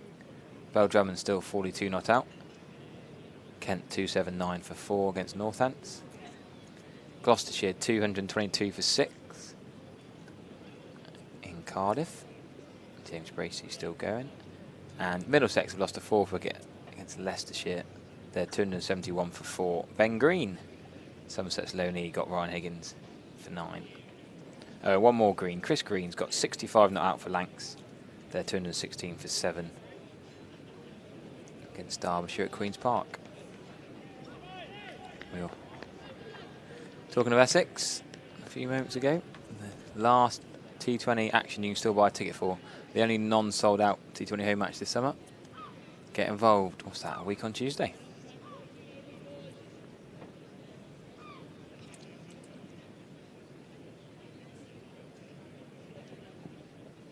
That is a fish outside our stump. Archie Vaughan trying to get his hands through the covers. Yeah, it wasn't quite there, was it? Bit of width, but still of a length. Just a flicker of movement away. Anyway, he didn't nick it. He got his feet and he got his front foot and his head across to that ball, you thought, but tiny bit of away movement. Well, enough to beat the outside edge. Not take it. Arguably too much movement, I suppose, from a Notts point of view. Having a quick chat. Do you want another slip in, perhaps? Or no, keep going.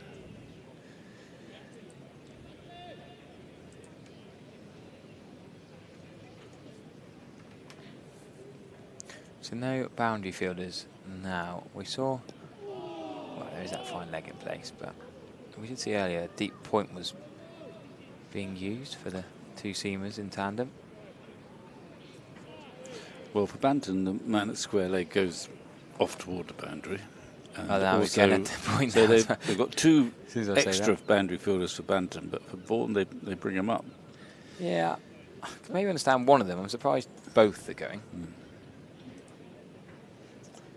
It's more on reputation than what we've seen. Agreed. Vaughan's been scoring quicker than Banton. Banton does quite often like the new ball coming on. He could push it too. I don't think it will be. He's moving a bit better. Armed in. It's a point, the batting point. Yes, very important batting bonus point after, what, 82.5 overs? Someone in the comments have just asked, will they be looking to get a third batting bonus point or settle for 2? Well, where are we now? They'd like to think they'll at least get 300. Will they get 350 is the question. Who knows? 400 would be a 82. real struggle. There's plenty of time to get a third. Whether they've got the batting to get to 350, we will see. Yeah, 30 overs remaining near enough. It's the need. Yeah, can they get 150 off 30? Yeah, they could. Don't think they will, though. No, I think it's going to more likely be a 370 odd or something.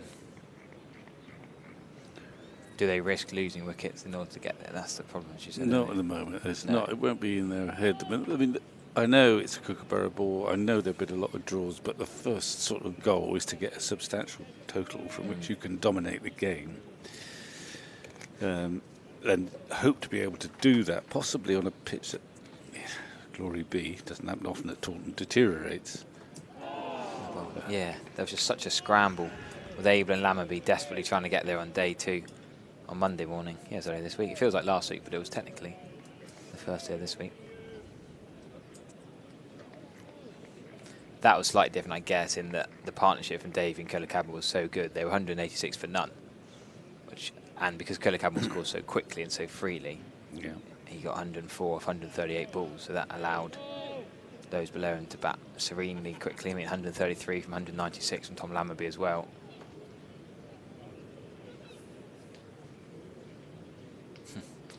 Michael from the States says, Vic, what's par? Oh. Well, it's going to change now. The par score is going to change as Archie Vaughan has been caught at gully. Brett Hutton holds his hand out in celebration.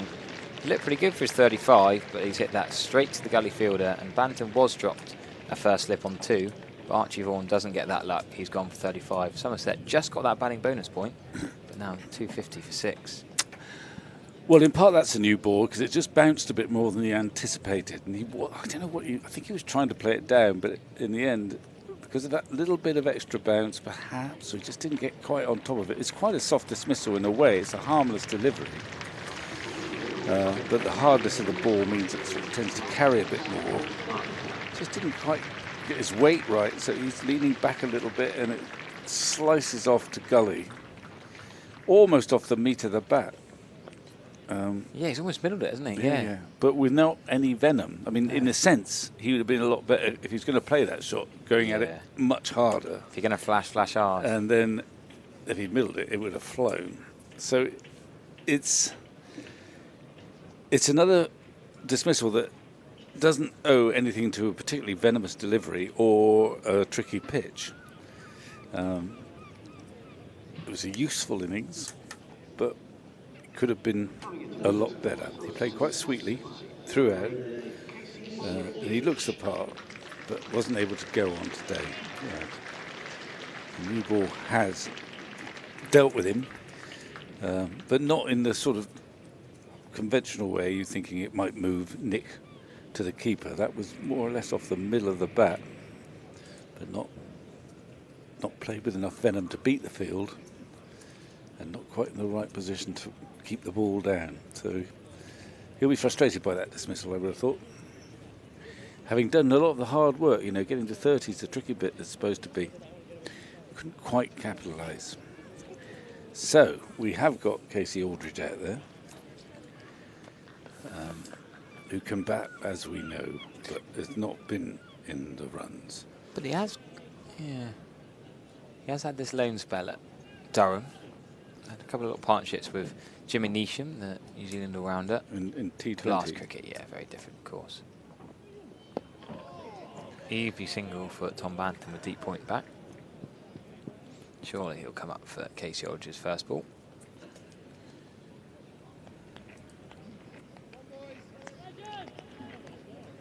Jack Haynes was the catcher at Gully, that last wicket. Casey Aldridge had 44 not out at Grace Road in the T20 in his penultimate game before coming back to Somerset. 19 in his last game, so I'll take that. You know, those are pretty decent scores in the middle overs. Mm-hmm. Probably about slightly higher for Durham than he would for Somerset in T20. He's always going to be somewhere between 6 and 8. Durham had Clark, Lees, Ackerman, Robinson, Rain, Neesham, then Aldridge. So in at 7. But Rain, Neesham and Aldridge all being all-rounders. And Will Rhodes as well, I suppose. Quite a lot of all-rounders in that middle order. Well, Will Rhodes was batting at number 3 for Warwickshire when I last saw him. Yeah, well, bizarrely, his last T20, he batted 8 and scored 43. Oh, he must be, oh, right. Yeah, I would say he's more of a top order bat than a number 8 T20 bat. That's a beauty for Mr. Hutton. Yeah. Done well to miss that as Casey Aldridge. He was, although he wasn't in a great position to do it. He was sort of on the walk. Have a look at this. But it's a good delivery, but it's not the best response, except that he didn't hit it.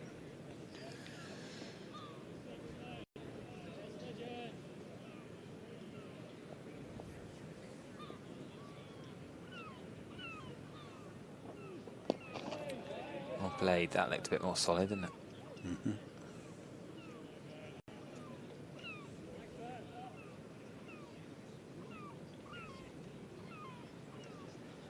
Well, Surrey were dominating against Durham. They probably still are, but Curran and Sibley both got hundreds, and the ball after Sibley got his 100. Sam Curran chipped one to long on to go for 108. Surrey still 280 for 3 against Durham.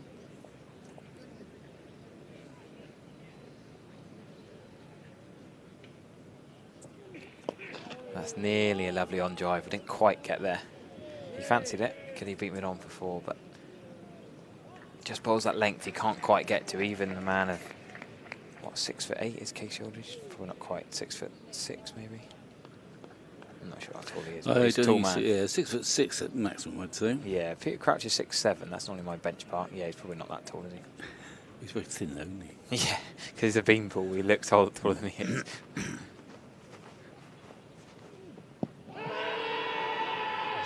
A little bit across the straight. A bit like Sean Dixon, as he just gone across the straight. I thought they thought about that. And Hutton, big appeal. He was quite interested, I think, but we'll have another look in a second. But it was a bit straight to be whipping, I think, but just going down maybe. Yeah, I Not agree. by much. I mean, that I've seen umpires give that out. Yeah. They're often, quite rightly, influenced by where the ball goes after it hits the pad. If it goes out towards the offside, you think, hang on, that's pretty damn straight. Right, if it goes off leg side, you think, well, it's obviously going down. And it's just sort of just hit the... I never thought of it like that before. But if it goes on offside, you're thinking, well, hang on, this has got to be... Have you been told that by umpires, or you've worked that out of your Well, I don't know. But I like that theory, though, but, yeah. And that ball bobbled out on the offside. I think that could have been it in leg stump. We don't know. It was a very good shout. He needs to just play a bit straighter to those full-length balls. Yeah. Soft hands from Banton, fishing out to the off stump, but gets it down in front of the cordon.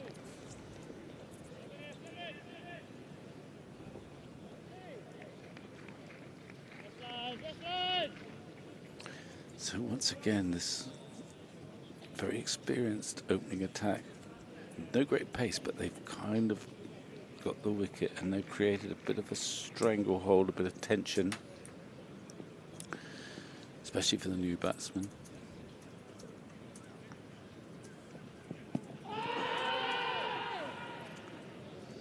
Peel's coming. That didn't look quite so good, but it's missed the bat.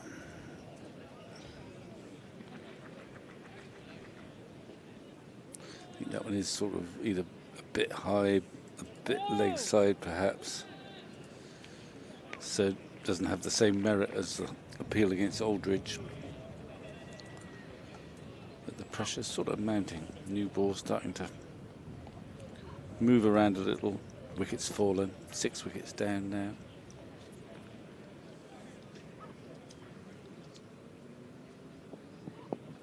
That's well played, actually. Really nice use of the hands, just to guide it past gully for 4. Almost a poke, really, but a controlled soft hand. Yeah. Nerdle down there. Yeah. If you got out to it, you'd say it was a poor shot, a poke, a fiddle. But he's actually played that really nicely with soft hands. Let's have a look. He has it sort of a... There's no follow through there, but he has kind of opened the face and let it run off the face of the bat. Very deliberately. It'll take the 4, but it's not a bad ball, particularly. A little bit of width. It'll frustrate a bass without him wanting to change the field, I guess.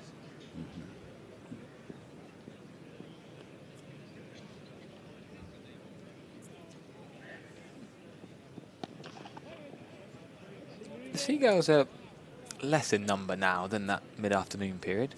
I don't know the science behind the flying ants. Is it certain temperatures they all appear from? Where are they hiding? I pass on that. I don't know where they all come from. They come out the ground. Well, there's always seagulls around. They often come at, I mean, on a normal day, I've noticed them come in the closing half hour or so.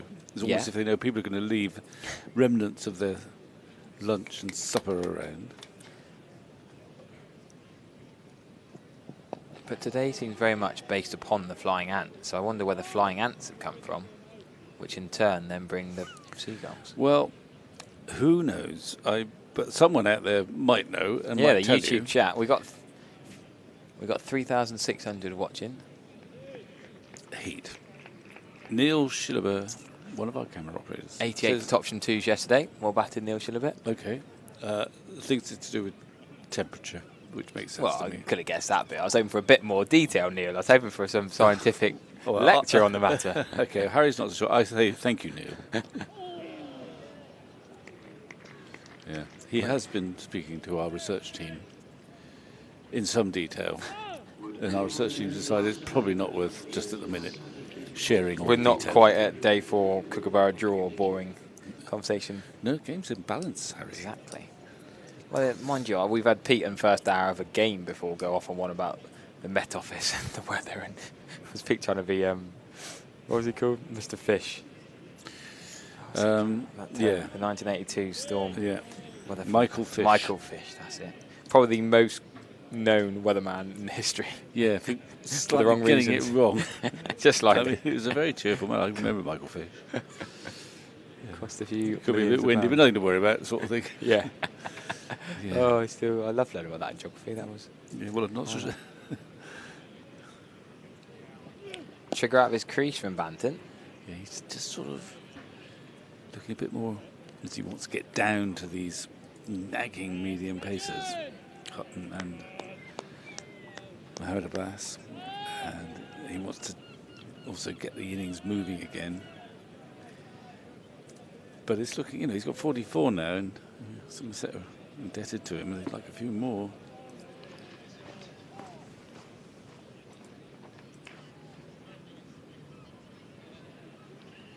Oh, thank you very much. Vic, I have a much more detailed answer. The Wemden Club scorer Liz Orty has sent a Newsround article. It's Flying Ants Day, apparently. What, we celebrate them today, do we? Every summer there is a day when thousands of giant flying ants emerge from their nests roughly at the same time, known as Flying Ant Day. It can happen over a number of days and sees giant black ants with wings take flight across the UK in warm weather. There you go. That's what I wanted to know. Only short term.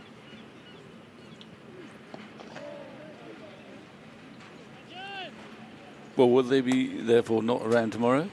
Yeah, it might just be a couple of days. They can come as early as June or all the way into September. So as early as June implies this is one of the earlier times they've all come at once. I thought lack of wind might combine Yes, with I think that's a very good point. temperature. They're completely harmless, even though unpleasant. There are 60-odd species of them, and none of them have a lethal sting or bite, and they can't do anything to harm us. But they're much larger than typical worker ants. Even me going down on the balcony, I was covered in them, just trying to watch from the Thatcher's deck below. Well, they're not picky about who they attack. I thought being higher up, we might be right up here, but no. You didn't say, don't you know who I am, I think. Don't think they look at lanyards. No respect from the Flying Ants. They didn't disrupt your book signing, though. I don't think so. Well, they obviously like something that's in the turf as well, I imagine. Do they? Well, yeah. Not necessarily. What are they eating on? I don't know, yeah. Not sure. Another lovely on drive from Kate Shoulders. Just can't beat mid-on.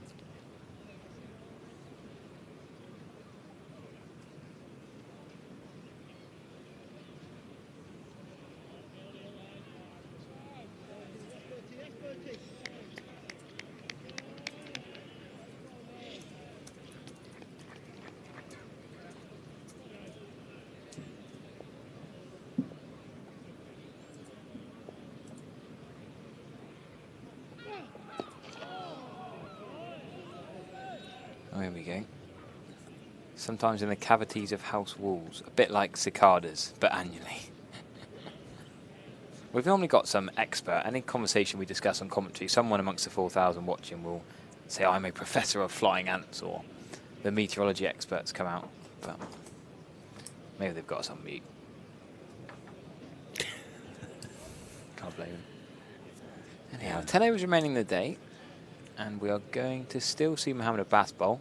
I dare say they'll have a couple more, and then I reckon we'll see at least Lyndon James, potentially Patterson White and Ahmed before the close, just to see something a little bit different with a newish ball, because spinners can benefit from a newish ball as well, don't forget. Harder seam. Yeah. A bit more flight. Deep conversation with Hamid, his captain, who's in no great rush. I don't know what they're talking about. I assume they're talking about a field setting. He's going to bring another catcher in, I think. Where's he going to go? Leg slip? Oh, that would be interesting. Yeah, I think you're right, Vic. Well guessed. Okay.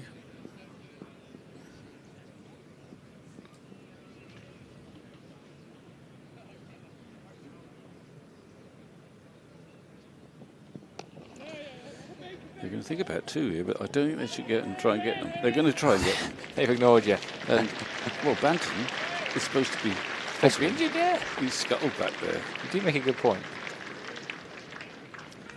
Essex have lost 2 wickets in quick succession, and they're the 2 big ones. Wesley's gone for 107. Elgar's gone for 94.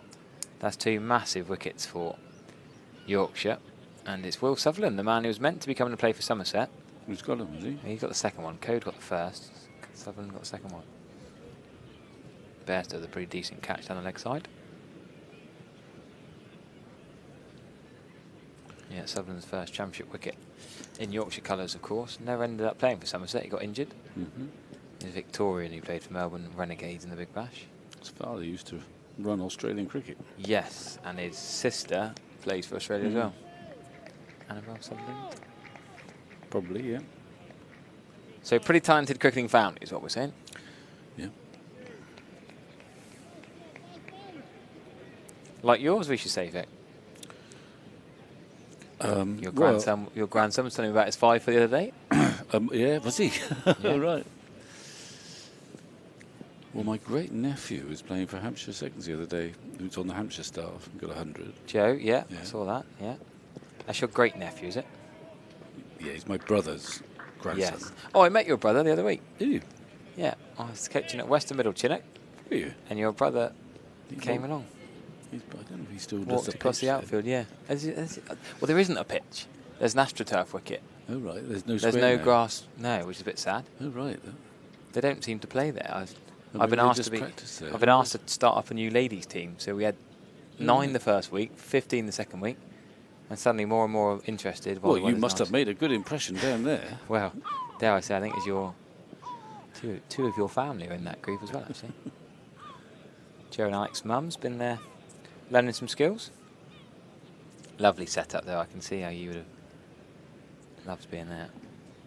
Well, when I was a kid, I don't think there wasn't a cricket pitch there, or a cricket ground there, or a cricket club there. And actually, it was my brother who you met who helped reform it, having been sort of absent for a long time. And you, therefore, had played against Alex at Bridgewater. Yep, yep. quite a few times. Who I thought playing your game for Warwickshire seconds. Yes, Jake Lintott obviously is Warwickshire, and Alex captains Jake Lintott, Bridgewater, so that's a good connection. Yeah, Joe playing for Hampshire 2s, Alex for Warwickshire 2s. Mohammed Abbas now. He's pulled up. There's injuries left, right and centre. I think it's a contact lens. No, I think it's a contact lens. That's always assuming he wears contact lenses. Okay. Oh, that's a very good point from producer Will. Could it be a flying ant in the eye? Well, that's quite likely. Possible. They're big. They're pretty big flying ants. The umpires will be taking them off soon at the end of play. Well, do you remember that? And a couple of years ago, I think it was the Rose Bowl back then, before it became the Utility Bowl, and they all ducked. What was it, flying wasps or something like that? They all ducked and they're all lying on the ground, ducking for cover.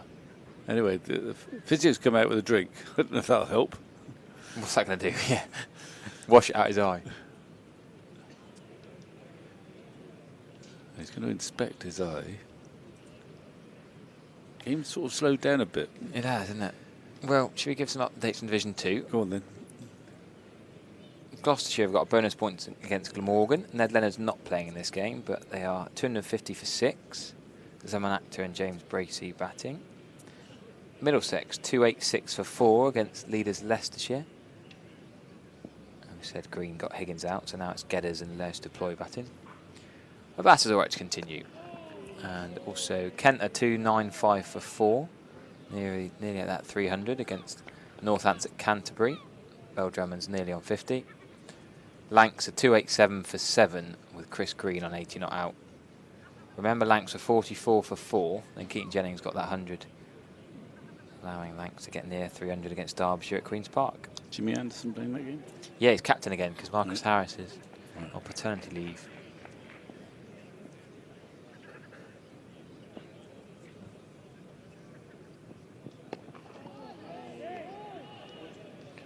Barnard's gone to 50 at Hove. His partnership with Sam Haynes, 131. And Adam Hose is on 226 not out at Hampshire. Wow, what innings that is. Even with the Kookaburra ball and the June outfield, you've got to doff your hat to him. Well, they used to be phrased in the flat track bullies, but now there's just Kookaburra bullies.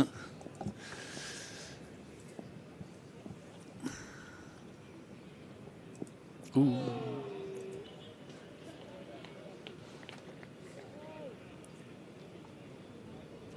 So 9 overs remaining in the day.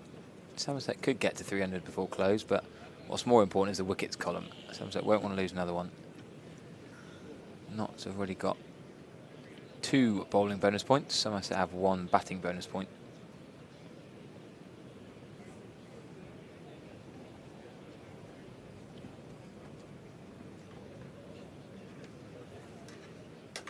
Uh-oh, I've had a text from Pete's brother. Flying wasps, he reckons. What's he on about? Flying wasps. Flying wasps. That would be dangerous, yeah. Flying wasps could do some harm. Well, so I make way and get Pete in for the last few overs.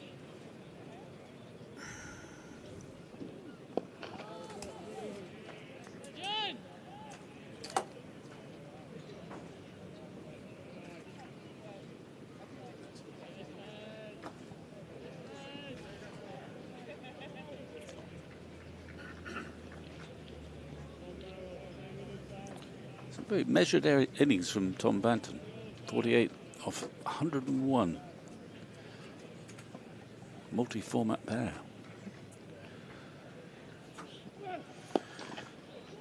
Yeah, he looked dodgy to start with. He's looked a bit better in the last hour or so. Yeah, he's definitely played the situation, hasn't he? Which is that extra gear we now have from Tom Banton's game, just to be able to suck up the pressure and bat for the situation. He's batted beautifully.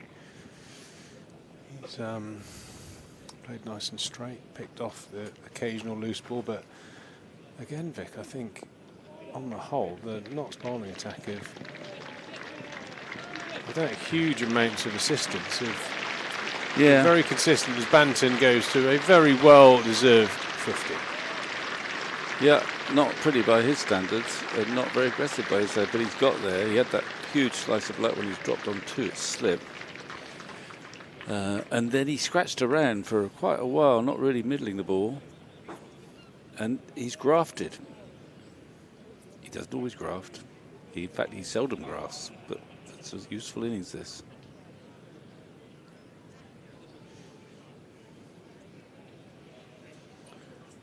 Yeah, hot debate next door with all the journalists about the interest from the seagulls, flying ants, the spawn of leather jackets. Oh, that's another possible leather jackets that sort of, I Yeah. think they grubs in the ground and then they spawn and they attract an awful lot of seagulls. So you think that's a different explanation than leather jackets, is it? Well, do they not turn into flying ants? Well, flying ants is the common description. I don't know the Latin name for them. Unfortunately, I don't know the English name for them. Okay. This is all non-Google. Is flying ants are the same as leather jackets, you say? I don't know. Leather jackets eat up grass, don't they? So, well, no, I think we've been thrown one by Richard Walsh, because leather jackets turn into crane flies. They're definitely not crane flies. Definitely, I saw them. I did a lap of the ground, and on the concrete, lots of flying ants around. So definitely, the seagulls have been interested in. Well, they might be around all game. I think if the wind gets up, they won't like that. Anyway, can Aldridge get off the mark? He's now faced 10 balls without scoring. Had a big LBW shout, which was tight. But he's still there. But he hasn't got going yet. Can't quite see where he's going to get his run just yet. No freebies from Mohammed Abbas. It's been a sort of hard-fought day, quite an unusual day of county cricket in the modern era.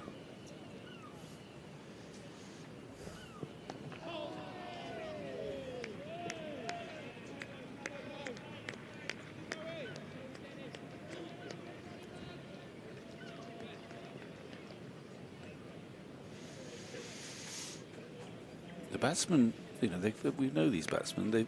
None has really been fluent, have they? Maybe Rue for a little while, but they've all had to graft quite hard for their runs, those who've got them. Yeah, just a combination of the pitch, the ball not really coming on, and I think the discipline, length. I think in particular it's the length that the Nottinghamshire bowlers have bowled. They've sort of generally hit quite high on the bat, been very consistent, not too many half volley short balls, very few pull shots played throughout the day, which is always a sign that the bowlers have erred on the full side, and it's just not been a particularly fluent day. It's been a very, it's been very much the case that both teams on day one here just feeling each other out and trying to set up the week. 262 for 6 at the moment, and hard not to argue that it's very, very sort of on par across the board, really. Well, he's away now, and he's going to come back for a second. I think he hit that. So he's off the mark. Yeah. How would you judge this if you were in either dressing room? Does either team feel particularly ahead? I think if you're in the Notts dressing room, you think we've done a good job today, apart from putting down the odd chance. You can't fault the persistence and the accuracy of the seamers, and the spinners for that matter. So they'll be content. I think if you're slightly more frustrated in the Somerset dressing room because some of the dismissals have been fairly soft. It's not the sort of pitch we think where you're going to get a succession of unplayables. You might get the odd good ball, and I think certainly Kola Cadmore got one of those. I was stood at cover when Archie Vaughan was dismissed, and I saw the shot, heard the crack of the bat, middled it, and I thought 4. Yeah. And I think that was a little bit of luck. I think Abel, the Liam Patterson-White dismissal of Abel was quite fortunate. Yeah. I would say Abel and Vaughan were probably a little bit on the unlucky side, but yeah, I think there were a number of relatively soft dismissals thrown in there as well. One of those guys that got themselves to 30 and above really ought to have backed the truck up, as they say. So a bit of frustration there, but you sort of admire the unusual qualities they've showed of digging in. Banton's dug in. Abel didn't look in actually very good nick, to be honest. It was just starting to play with a bit more fluency when he got out for 60 odd. So you quite like players who are not in good nick, who get a few runs. And I think Abel and Banton in particular are in that category today. Just need someone. There's still time with the likes of Overton to come, and even Leach. Yeah, it's been more for a major batsman for a Banton, or well, probably is a Banton to get close to 3 figures, and then you've got a good total. 350, I suppose, is par. Someone was asking what par is. Somewhere around 350, I guess, but I don't know. Yeah, I think it's going to be hard work after getting 2 innings are wickets. complete what par is. That's always a bit of an indication. You know, I think Somerset do have a little bit more pace in their attack, which could trouble the Nottinghamshire batters. But on the flip side of that, after speaking to Paul Franks earlier, Ben Slater and Asib Hamid have been in great form. Joe Clark's just found his rhythm this summer as well. He's been picking up some runs of late. He's a very dangerous, talented cricketer. Yeah, I think you're right. I think it's going to be hard work for Notts to get the wickets, and they have had to rely on the odd mistake. So, yes, I think Somerset would need to get to 350 really to feel at all comfortable. But they're still battling away to try and do that, and they're prepared to bat time to do it as well. I just never quite believe until I see it.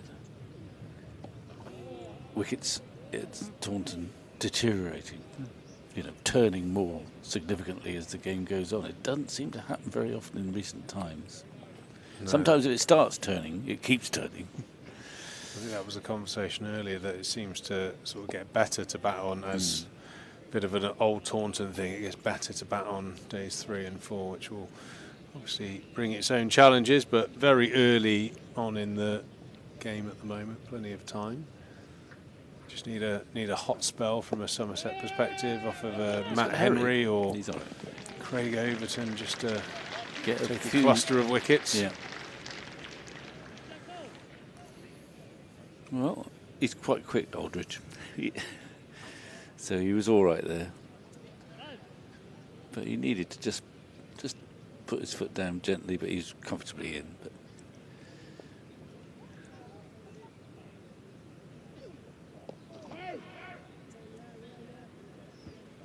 also, I sense that the message that the batsmen are getting in is that, come up, we've got to dig in here. It's not a day for flamboyant stroke play. They've all been fairly measured, possibly from Kohler Cadmore right at the start, who batted his own way very well for his 30-odd. Yeah, he looked primed for a sizable score, Kohler Cadmore. Played nicely, used his feet as he always does, and was playing somewhat within himself, and took a brute of a delivery from Abbas to dismiss him, as Lyndon James gives his hat and jumper to Rob White. He's going to come on for a bowl here at the Marcus Trescothick stand end. 265 for 6 at the moment, as Banton takes on a bit more fluid and potentially another painkiller. He's obviously carrying something at the moment, whether it be a back or a hamstring, not quite sure. He's a little bit laboured when he's moving around the wicket.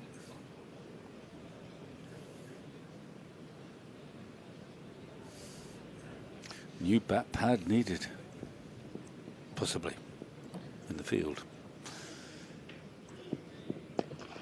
That's a poor ball, beautifully hit. A bit of a loosener there from James and punished.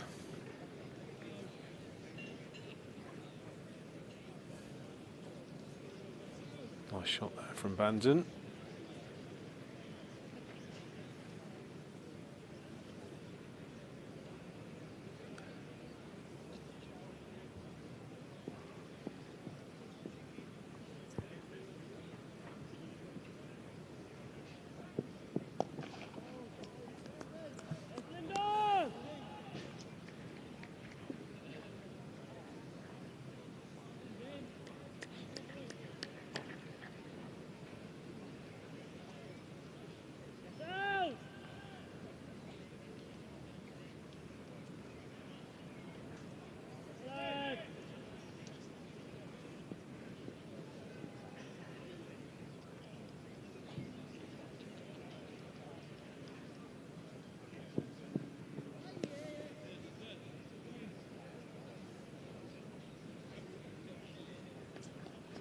Be interesting to see how much that slight extra pace that's available in the Somerset attack, whether that will be an advantage or not. I mean, Henry, he's not an express bowler, but he gets up there around 83-4, doesn't he?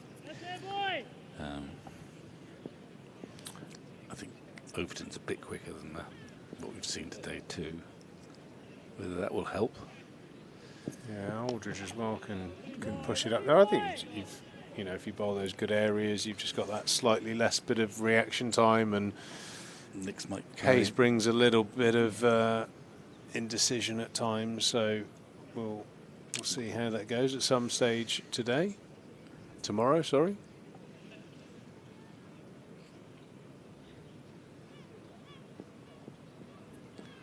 Lyndon James into his 14th over today. Mohamed Abbas has bowled 21, so he's had a fair old shift today. The overseas professional. Bowled very well. And again, every time he's bowled, he's gone through these post bowling stretching routines. He's stretching out those hamstrings at the moment at mid-on.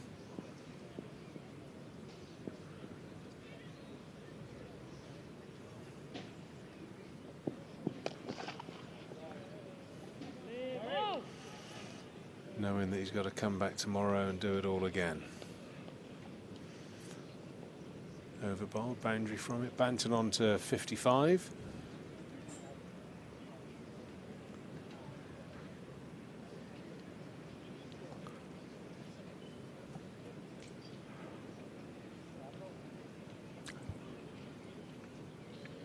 He's been very passive, but it's actually quite a big innings for Aldridge. If he could hang in there tonight, stay with Banton,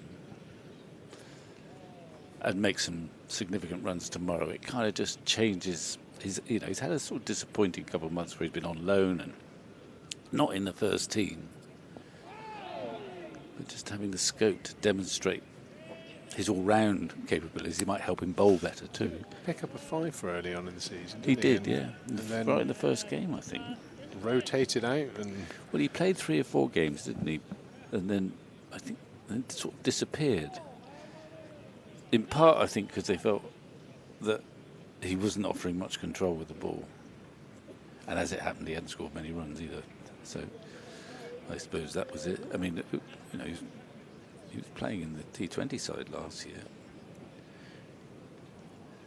Matt Henry, of course, joined the squad too, which limited his opportunities. Yeah, I think it's quite important to have as a club to have a battery of,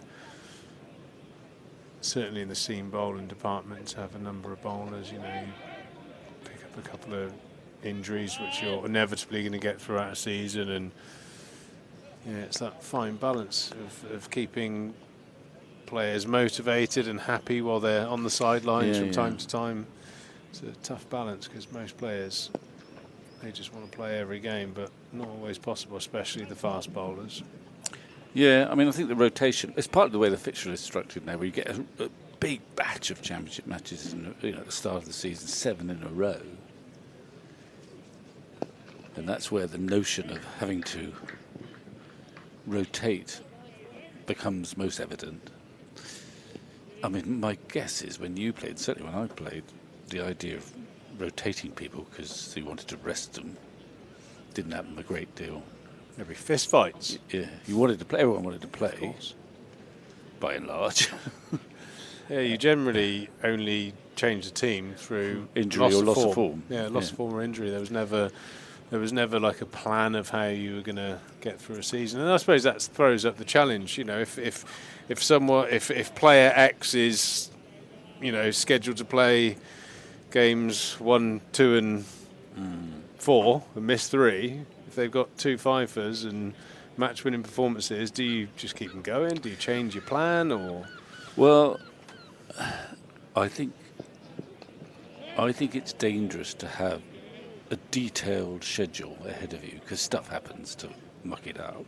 And I think actually England got into trouble with this. Maybe when Ed Smith was in charge, they were very conscious of workloads, and they had all these kind of you're going to miss that long way in front. They planned the schedule sort of thing, and then kind of got all tangled up, and then the wrong people were missing games at the wrong time because the ones that were really in good form perhaps didn't play or something like that. Yeah, I can imagine you could Eddie overdo getting quite that. tangled up in stuff like that. Yeah. You know, it would be preposterous if you were playing in a game and you're a fast bowler or an opening bowler and you've just taken 7 for 30 and you're right on top of your game. Then to say, well, the schedule says, hang on a minute, you're not playing this next one. I'm pretty sure it was either last year or the season before, maybe the last season. I think Casey Aldridge took a 5 or a 6 for, was rested for the next game, and then whoever came in did quite well, and he didn't get back in for a month or two. And I think, I suppose you're only going to frustrate, but it's all speculation from up here. You never know. Like, for instance, Lewis Gregory not playing, he's got other things going on in his life, and these things happen. Yeah. So it's more of a challenge to keep 14 or 15 first team players happy. I can just imagine 20 years ago when our kids were born, it would be a case of stop pushing, I've just got to finish my spell, I'll be at the hospital in a bit. Well, absolutely. Well, no. Yeah.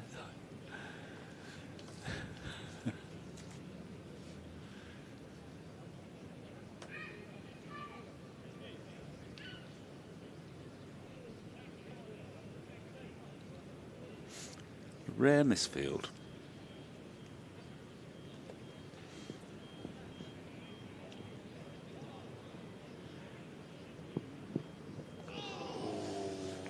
Bit of a waft there from Banton, lucky not to get the edge on that one. That late day bit of fatigue in the fielders, in the bowlers, in the batters' minds as well. Yes. Can Somerset just scrap through these last 4 overs and get through to the close of play with 4 in the shed tomorrow? If you can do that, Somerset can certainly set their sights on somewhere around the 400 mark, which I think would be a really good effort. So a lot in the balance here these last few overs. Temperatures dropped a little bit. It's a little bit gloomy. It's never really burnt off that cloud, has it, No, today? it hasn't. And hasn't really turned into what you call a brilliant batting day. Tomorrow, I think it's going to be clearer and hotter. So it also would do Somerset well to try and bat for at least a session.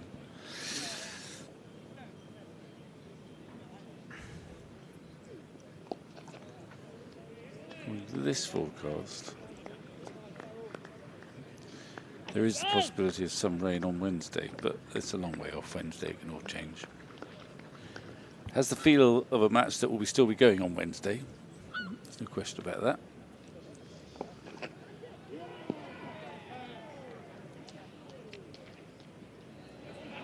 Well, I think there was a genuine celebration there. Banton's not going anywhere. It was obviously hit into the ground. Who's the guy at extra cover who's just coming in to... Was it the captain? Yeah, quite clearly a captain bump a ball, desperate I think, captain. It was clipped to mid-wicket, but it was obviously a bump ball. We'll have to have another replay after this ball. Let's have a little look. Oh, just like a low full toss hit into the ground for my money. Yeah, it's not a full toss, but a very full delivery that's hit into the dirt. Nice big puff of dust. Well, the captains think like that. He's desperate for another wicket.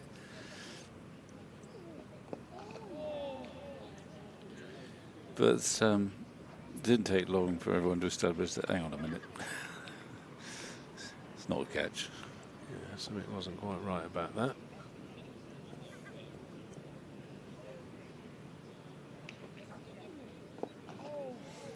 Banton is in I want to be there tomorrow morning mode.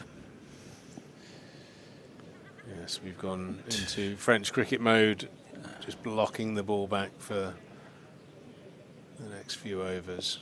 Yeah, He's bowled very full. Just tapping it back as we have a look at that replay again. Quite clearly a big puff of dust after that ball strikes the bat. I mean, I think Hamid accepts that he'd misled himself there fairly quickly. No one else got that excited.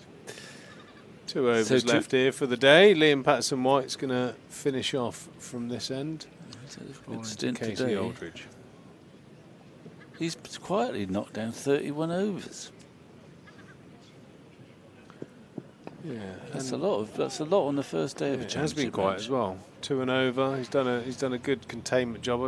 I think I would have liked to have seen him just give it a bit just more toss it chance. up a little bit. Maybe push your mid off back a little bit if the batters want to take him but on. can he do that? I don't know. Some bowlers just can't do it. Well, you'd say that after 31 overs, the answer would be no.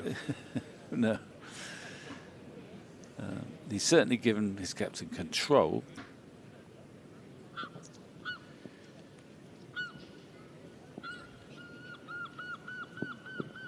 Oh, that's nice a very delivery. good ball. Very nice ball there from Lyndon James. Last time I commentated with Anthony Gibson, he called him Lyndon Johnson, former American president, which somehow I clutched that from the basement of my knowledge. It's quite a long time ago. Yeah, 'Cause I think he succeeded President Kennedy after he was assassinated. Was he like 48 or something like that?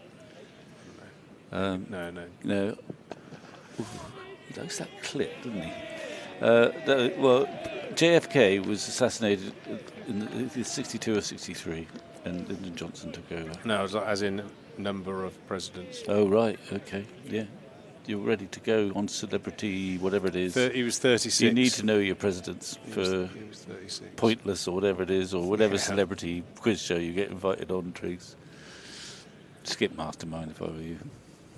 Well, after watching Monty Panesar on Exactly. Mastermind, I think that's a no-no for any cricketer. It's not a good format if you get on a bad run. For all those listeners that have tap into YouTube, Monty Panesar, Mastermind, if you want a good chuckle. I've never seen a guy glaze over so quickly in all my life. Must be a nightmare.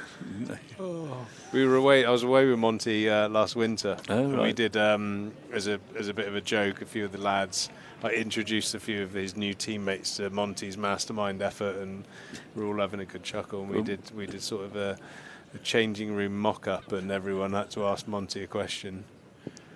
It was very, very amusing. I'm not sure if he was serious or coming along with the joke. It's hard to tell with Monty. Well, he probably thought the best route out is to laugh along rather than take an umbrage. It's an absolute belter. Anyway, you need to know your presidents, clearly, at these quiz shows, it seems to me. I think one of the... I said, who's the Prime Minister of Great Britain? And he went, easy, Triggs, Biden. Well, see, he was making a political comment there, you see. Very funny chap. Well, that's not carried. I don't like watching him defend too much, but perhaps tomorrow, if he's still there, he can be a bit more fluent. But he will have done a good job, Aldridge, if he's still there tonight. He's faced 34 balls for his 4. And there's one more over left. Yes. Summarise the day, Vic. Well, I'm going to use the word attritional. Yeah. A rare attritional day in county cricket. With both sides kind of boxing clever, a little bit tentatively, like the start of a big fight, just sparring and not really delivering any massive punches. 272 for 6. I mean, it's a roundabout par, I suppose, but there don't seem to be many demons in this pitch. I'm trying to remember the boxing match. Audley Harrison fought someone, and they hugged for 12 rounds. Reminds me of that. They just leant on each other and didn't really do anything. Then what happened? Nothing. Well, we'll see. It has been gentle fare. No pace, but a lot of skill from the pace bowlers or the opening bowlers Nottinghamshire. No great fluency among the batsmen. No great spin for Patterson White, even though he's bowled 31 overs. But we know that strange things happen at Taunton, and you can't really write off any game in any direction, especially after one day. I just have a suspicion that Jack Leach is going to extract spin from the wicket. I just doesn't look like he's got the trajectory right at all, and hasn't really toyed with it. He's been quite happy to stick to his game plan of a containment role. Yeah, he wants to bowl maidens, or if not maidens, he just wants to be economical, and he's done that. And his one wicket, let's face it, was a little tickle down the leg side, which is not classical left arm spin mode of dismissal.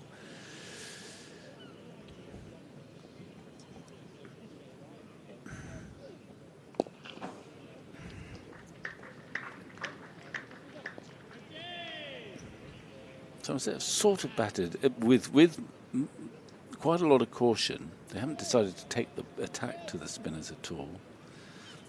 And whether they think that, you know, we've got to go big in the first innings because it's going to get more tricky later, I don't know. That may be wishful thinking on everyone's part. I mean, I'd love to see this pitch, not just because Somerset are batting first. I'd love to see it deteriorate, because that's the classic mode of a cricket pitch. It's going to get runs here, and that might have just straightened a fraction. Just a couple. Banton's decided to walk the second. Walk quickly. See if this did turn. Let's just have a little look. One of our eagle-eyed viewers said that Banton slipped in the morning warm-up and was somewhat troubled, so maybe there's a little bit of an injury there. Well, in which case, he's done well to get 58. Like I said, Vic, beware the injured batter as we finish day one here at the Cooper Associates County Ground. Somerset 274 for 6. Nottinghamshire have toiled hard for their wickets and kept the run rate to sub 3 and over. So, as I said earlier, an attritional day's cricket here on day one. Thanks to Vic Marks and Harry Everett for their company. Any final thoughts, Vic? Well, all I'm saying, actually, from the Somerset perspective, if you're 45 for 3, 140 for 4, to be 275 for 6, you think things are getting a bit better. But the game is still in the balance. Not quite sure what a good score is, but we might find out a bit more tomorrow. We certainly will do. We look forward to joining you. I hope you've enjoyed the coverage here on our live stream, brought to you by WPA Health Insurance and Virtue. And we'll see you again tomorrow, somewhere in the region of 10 to 11, where we'll see if Somerset can turn this 275 for 6 into something starting with a 4. We wish you all a good night.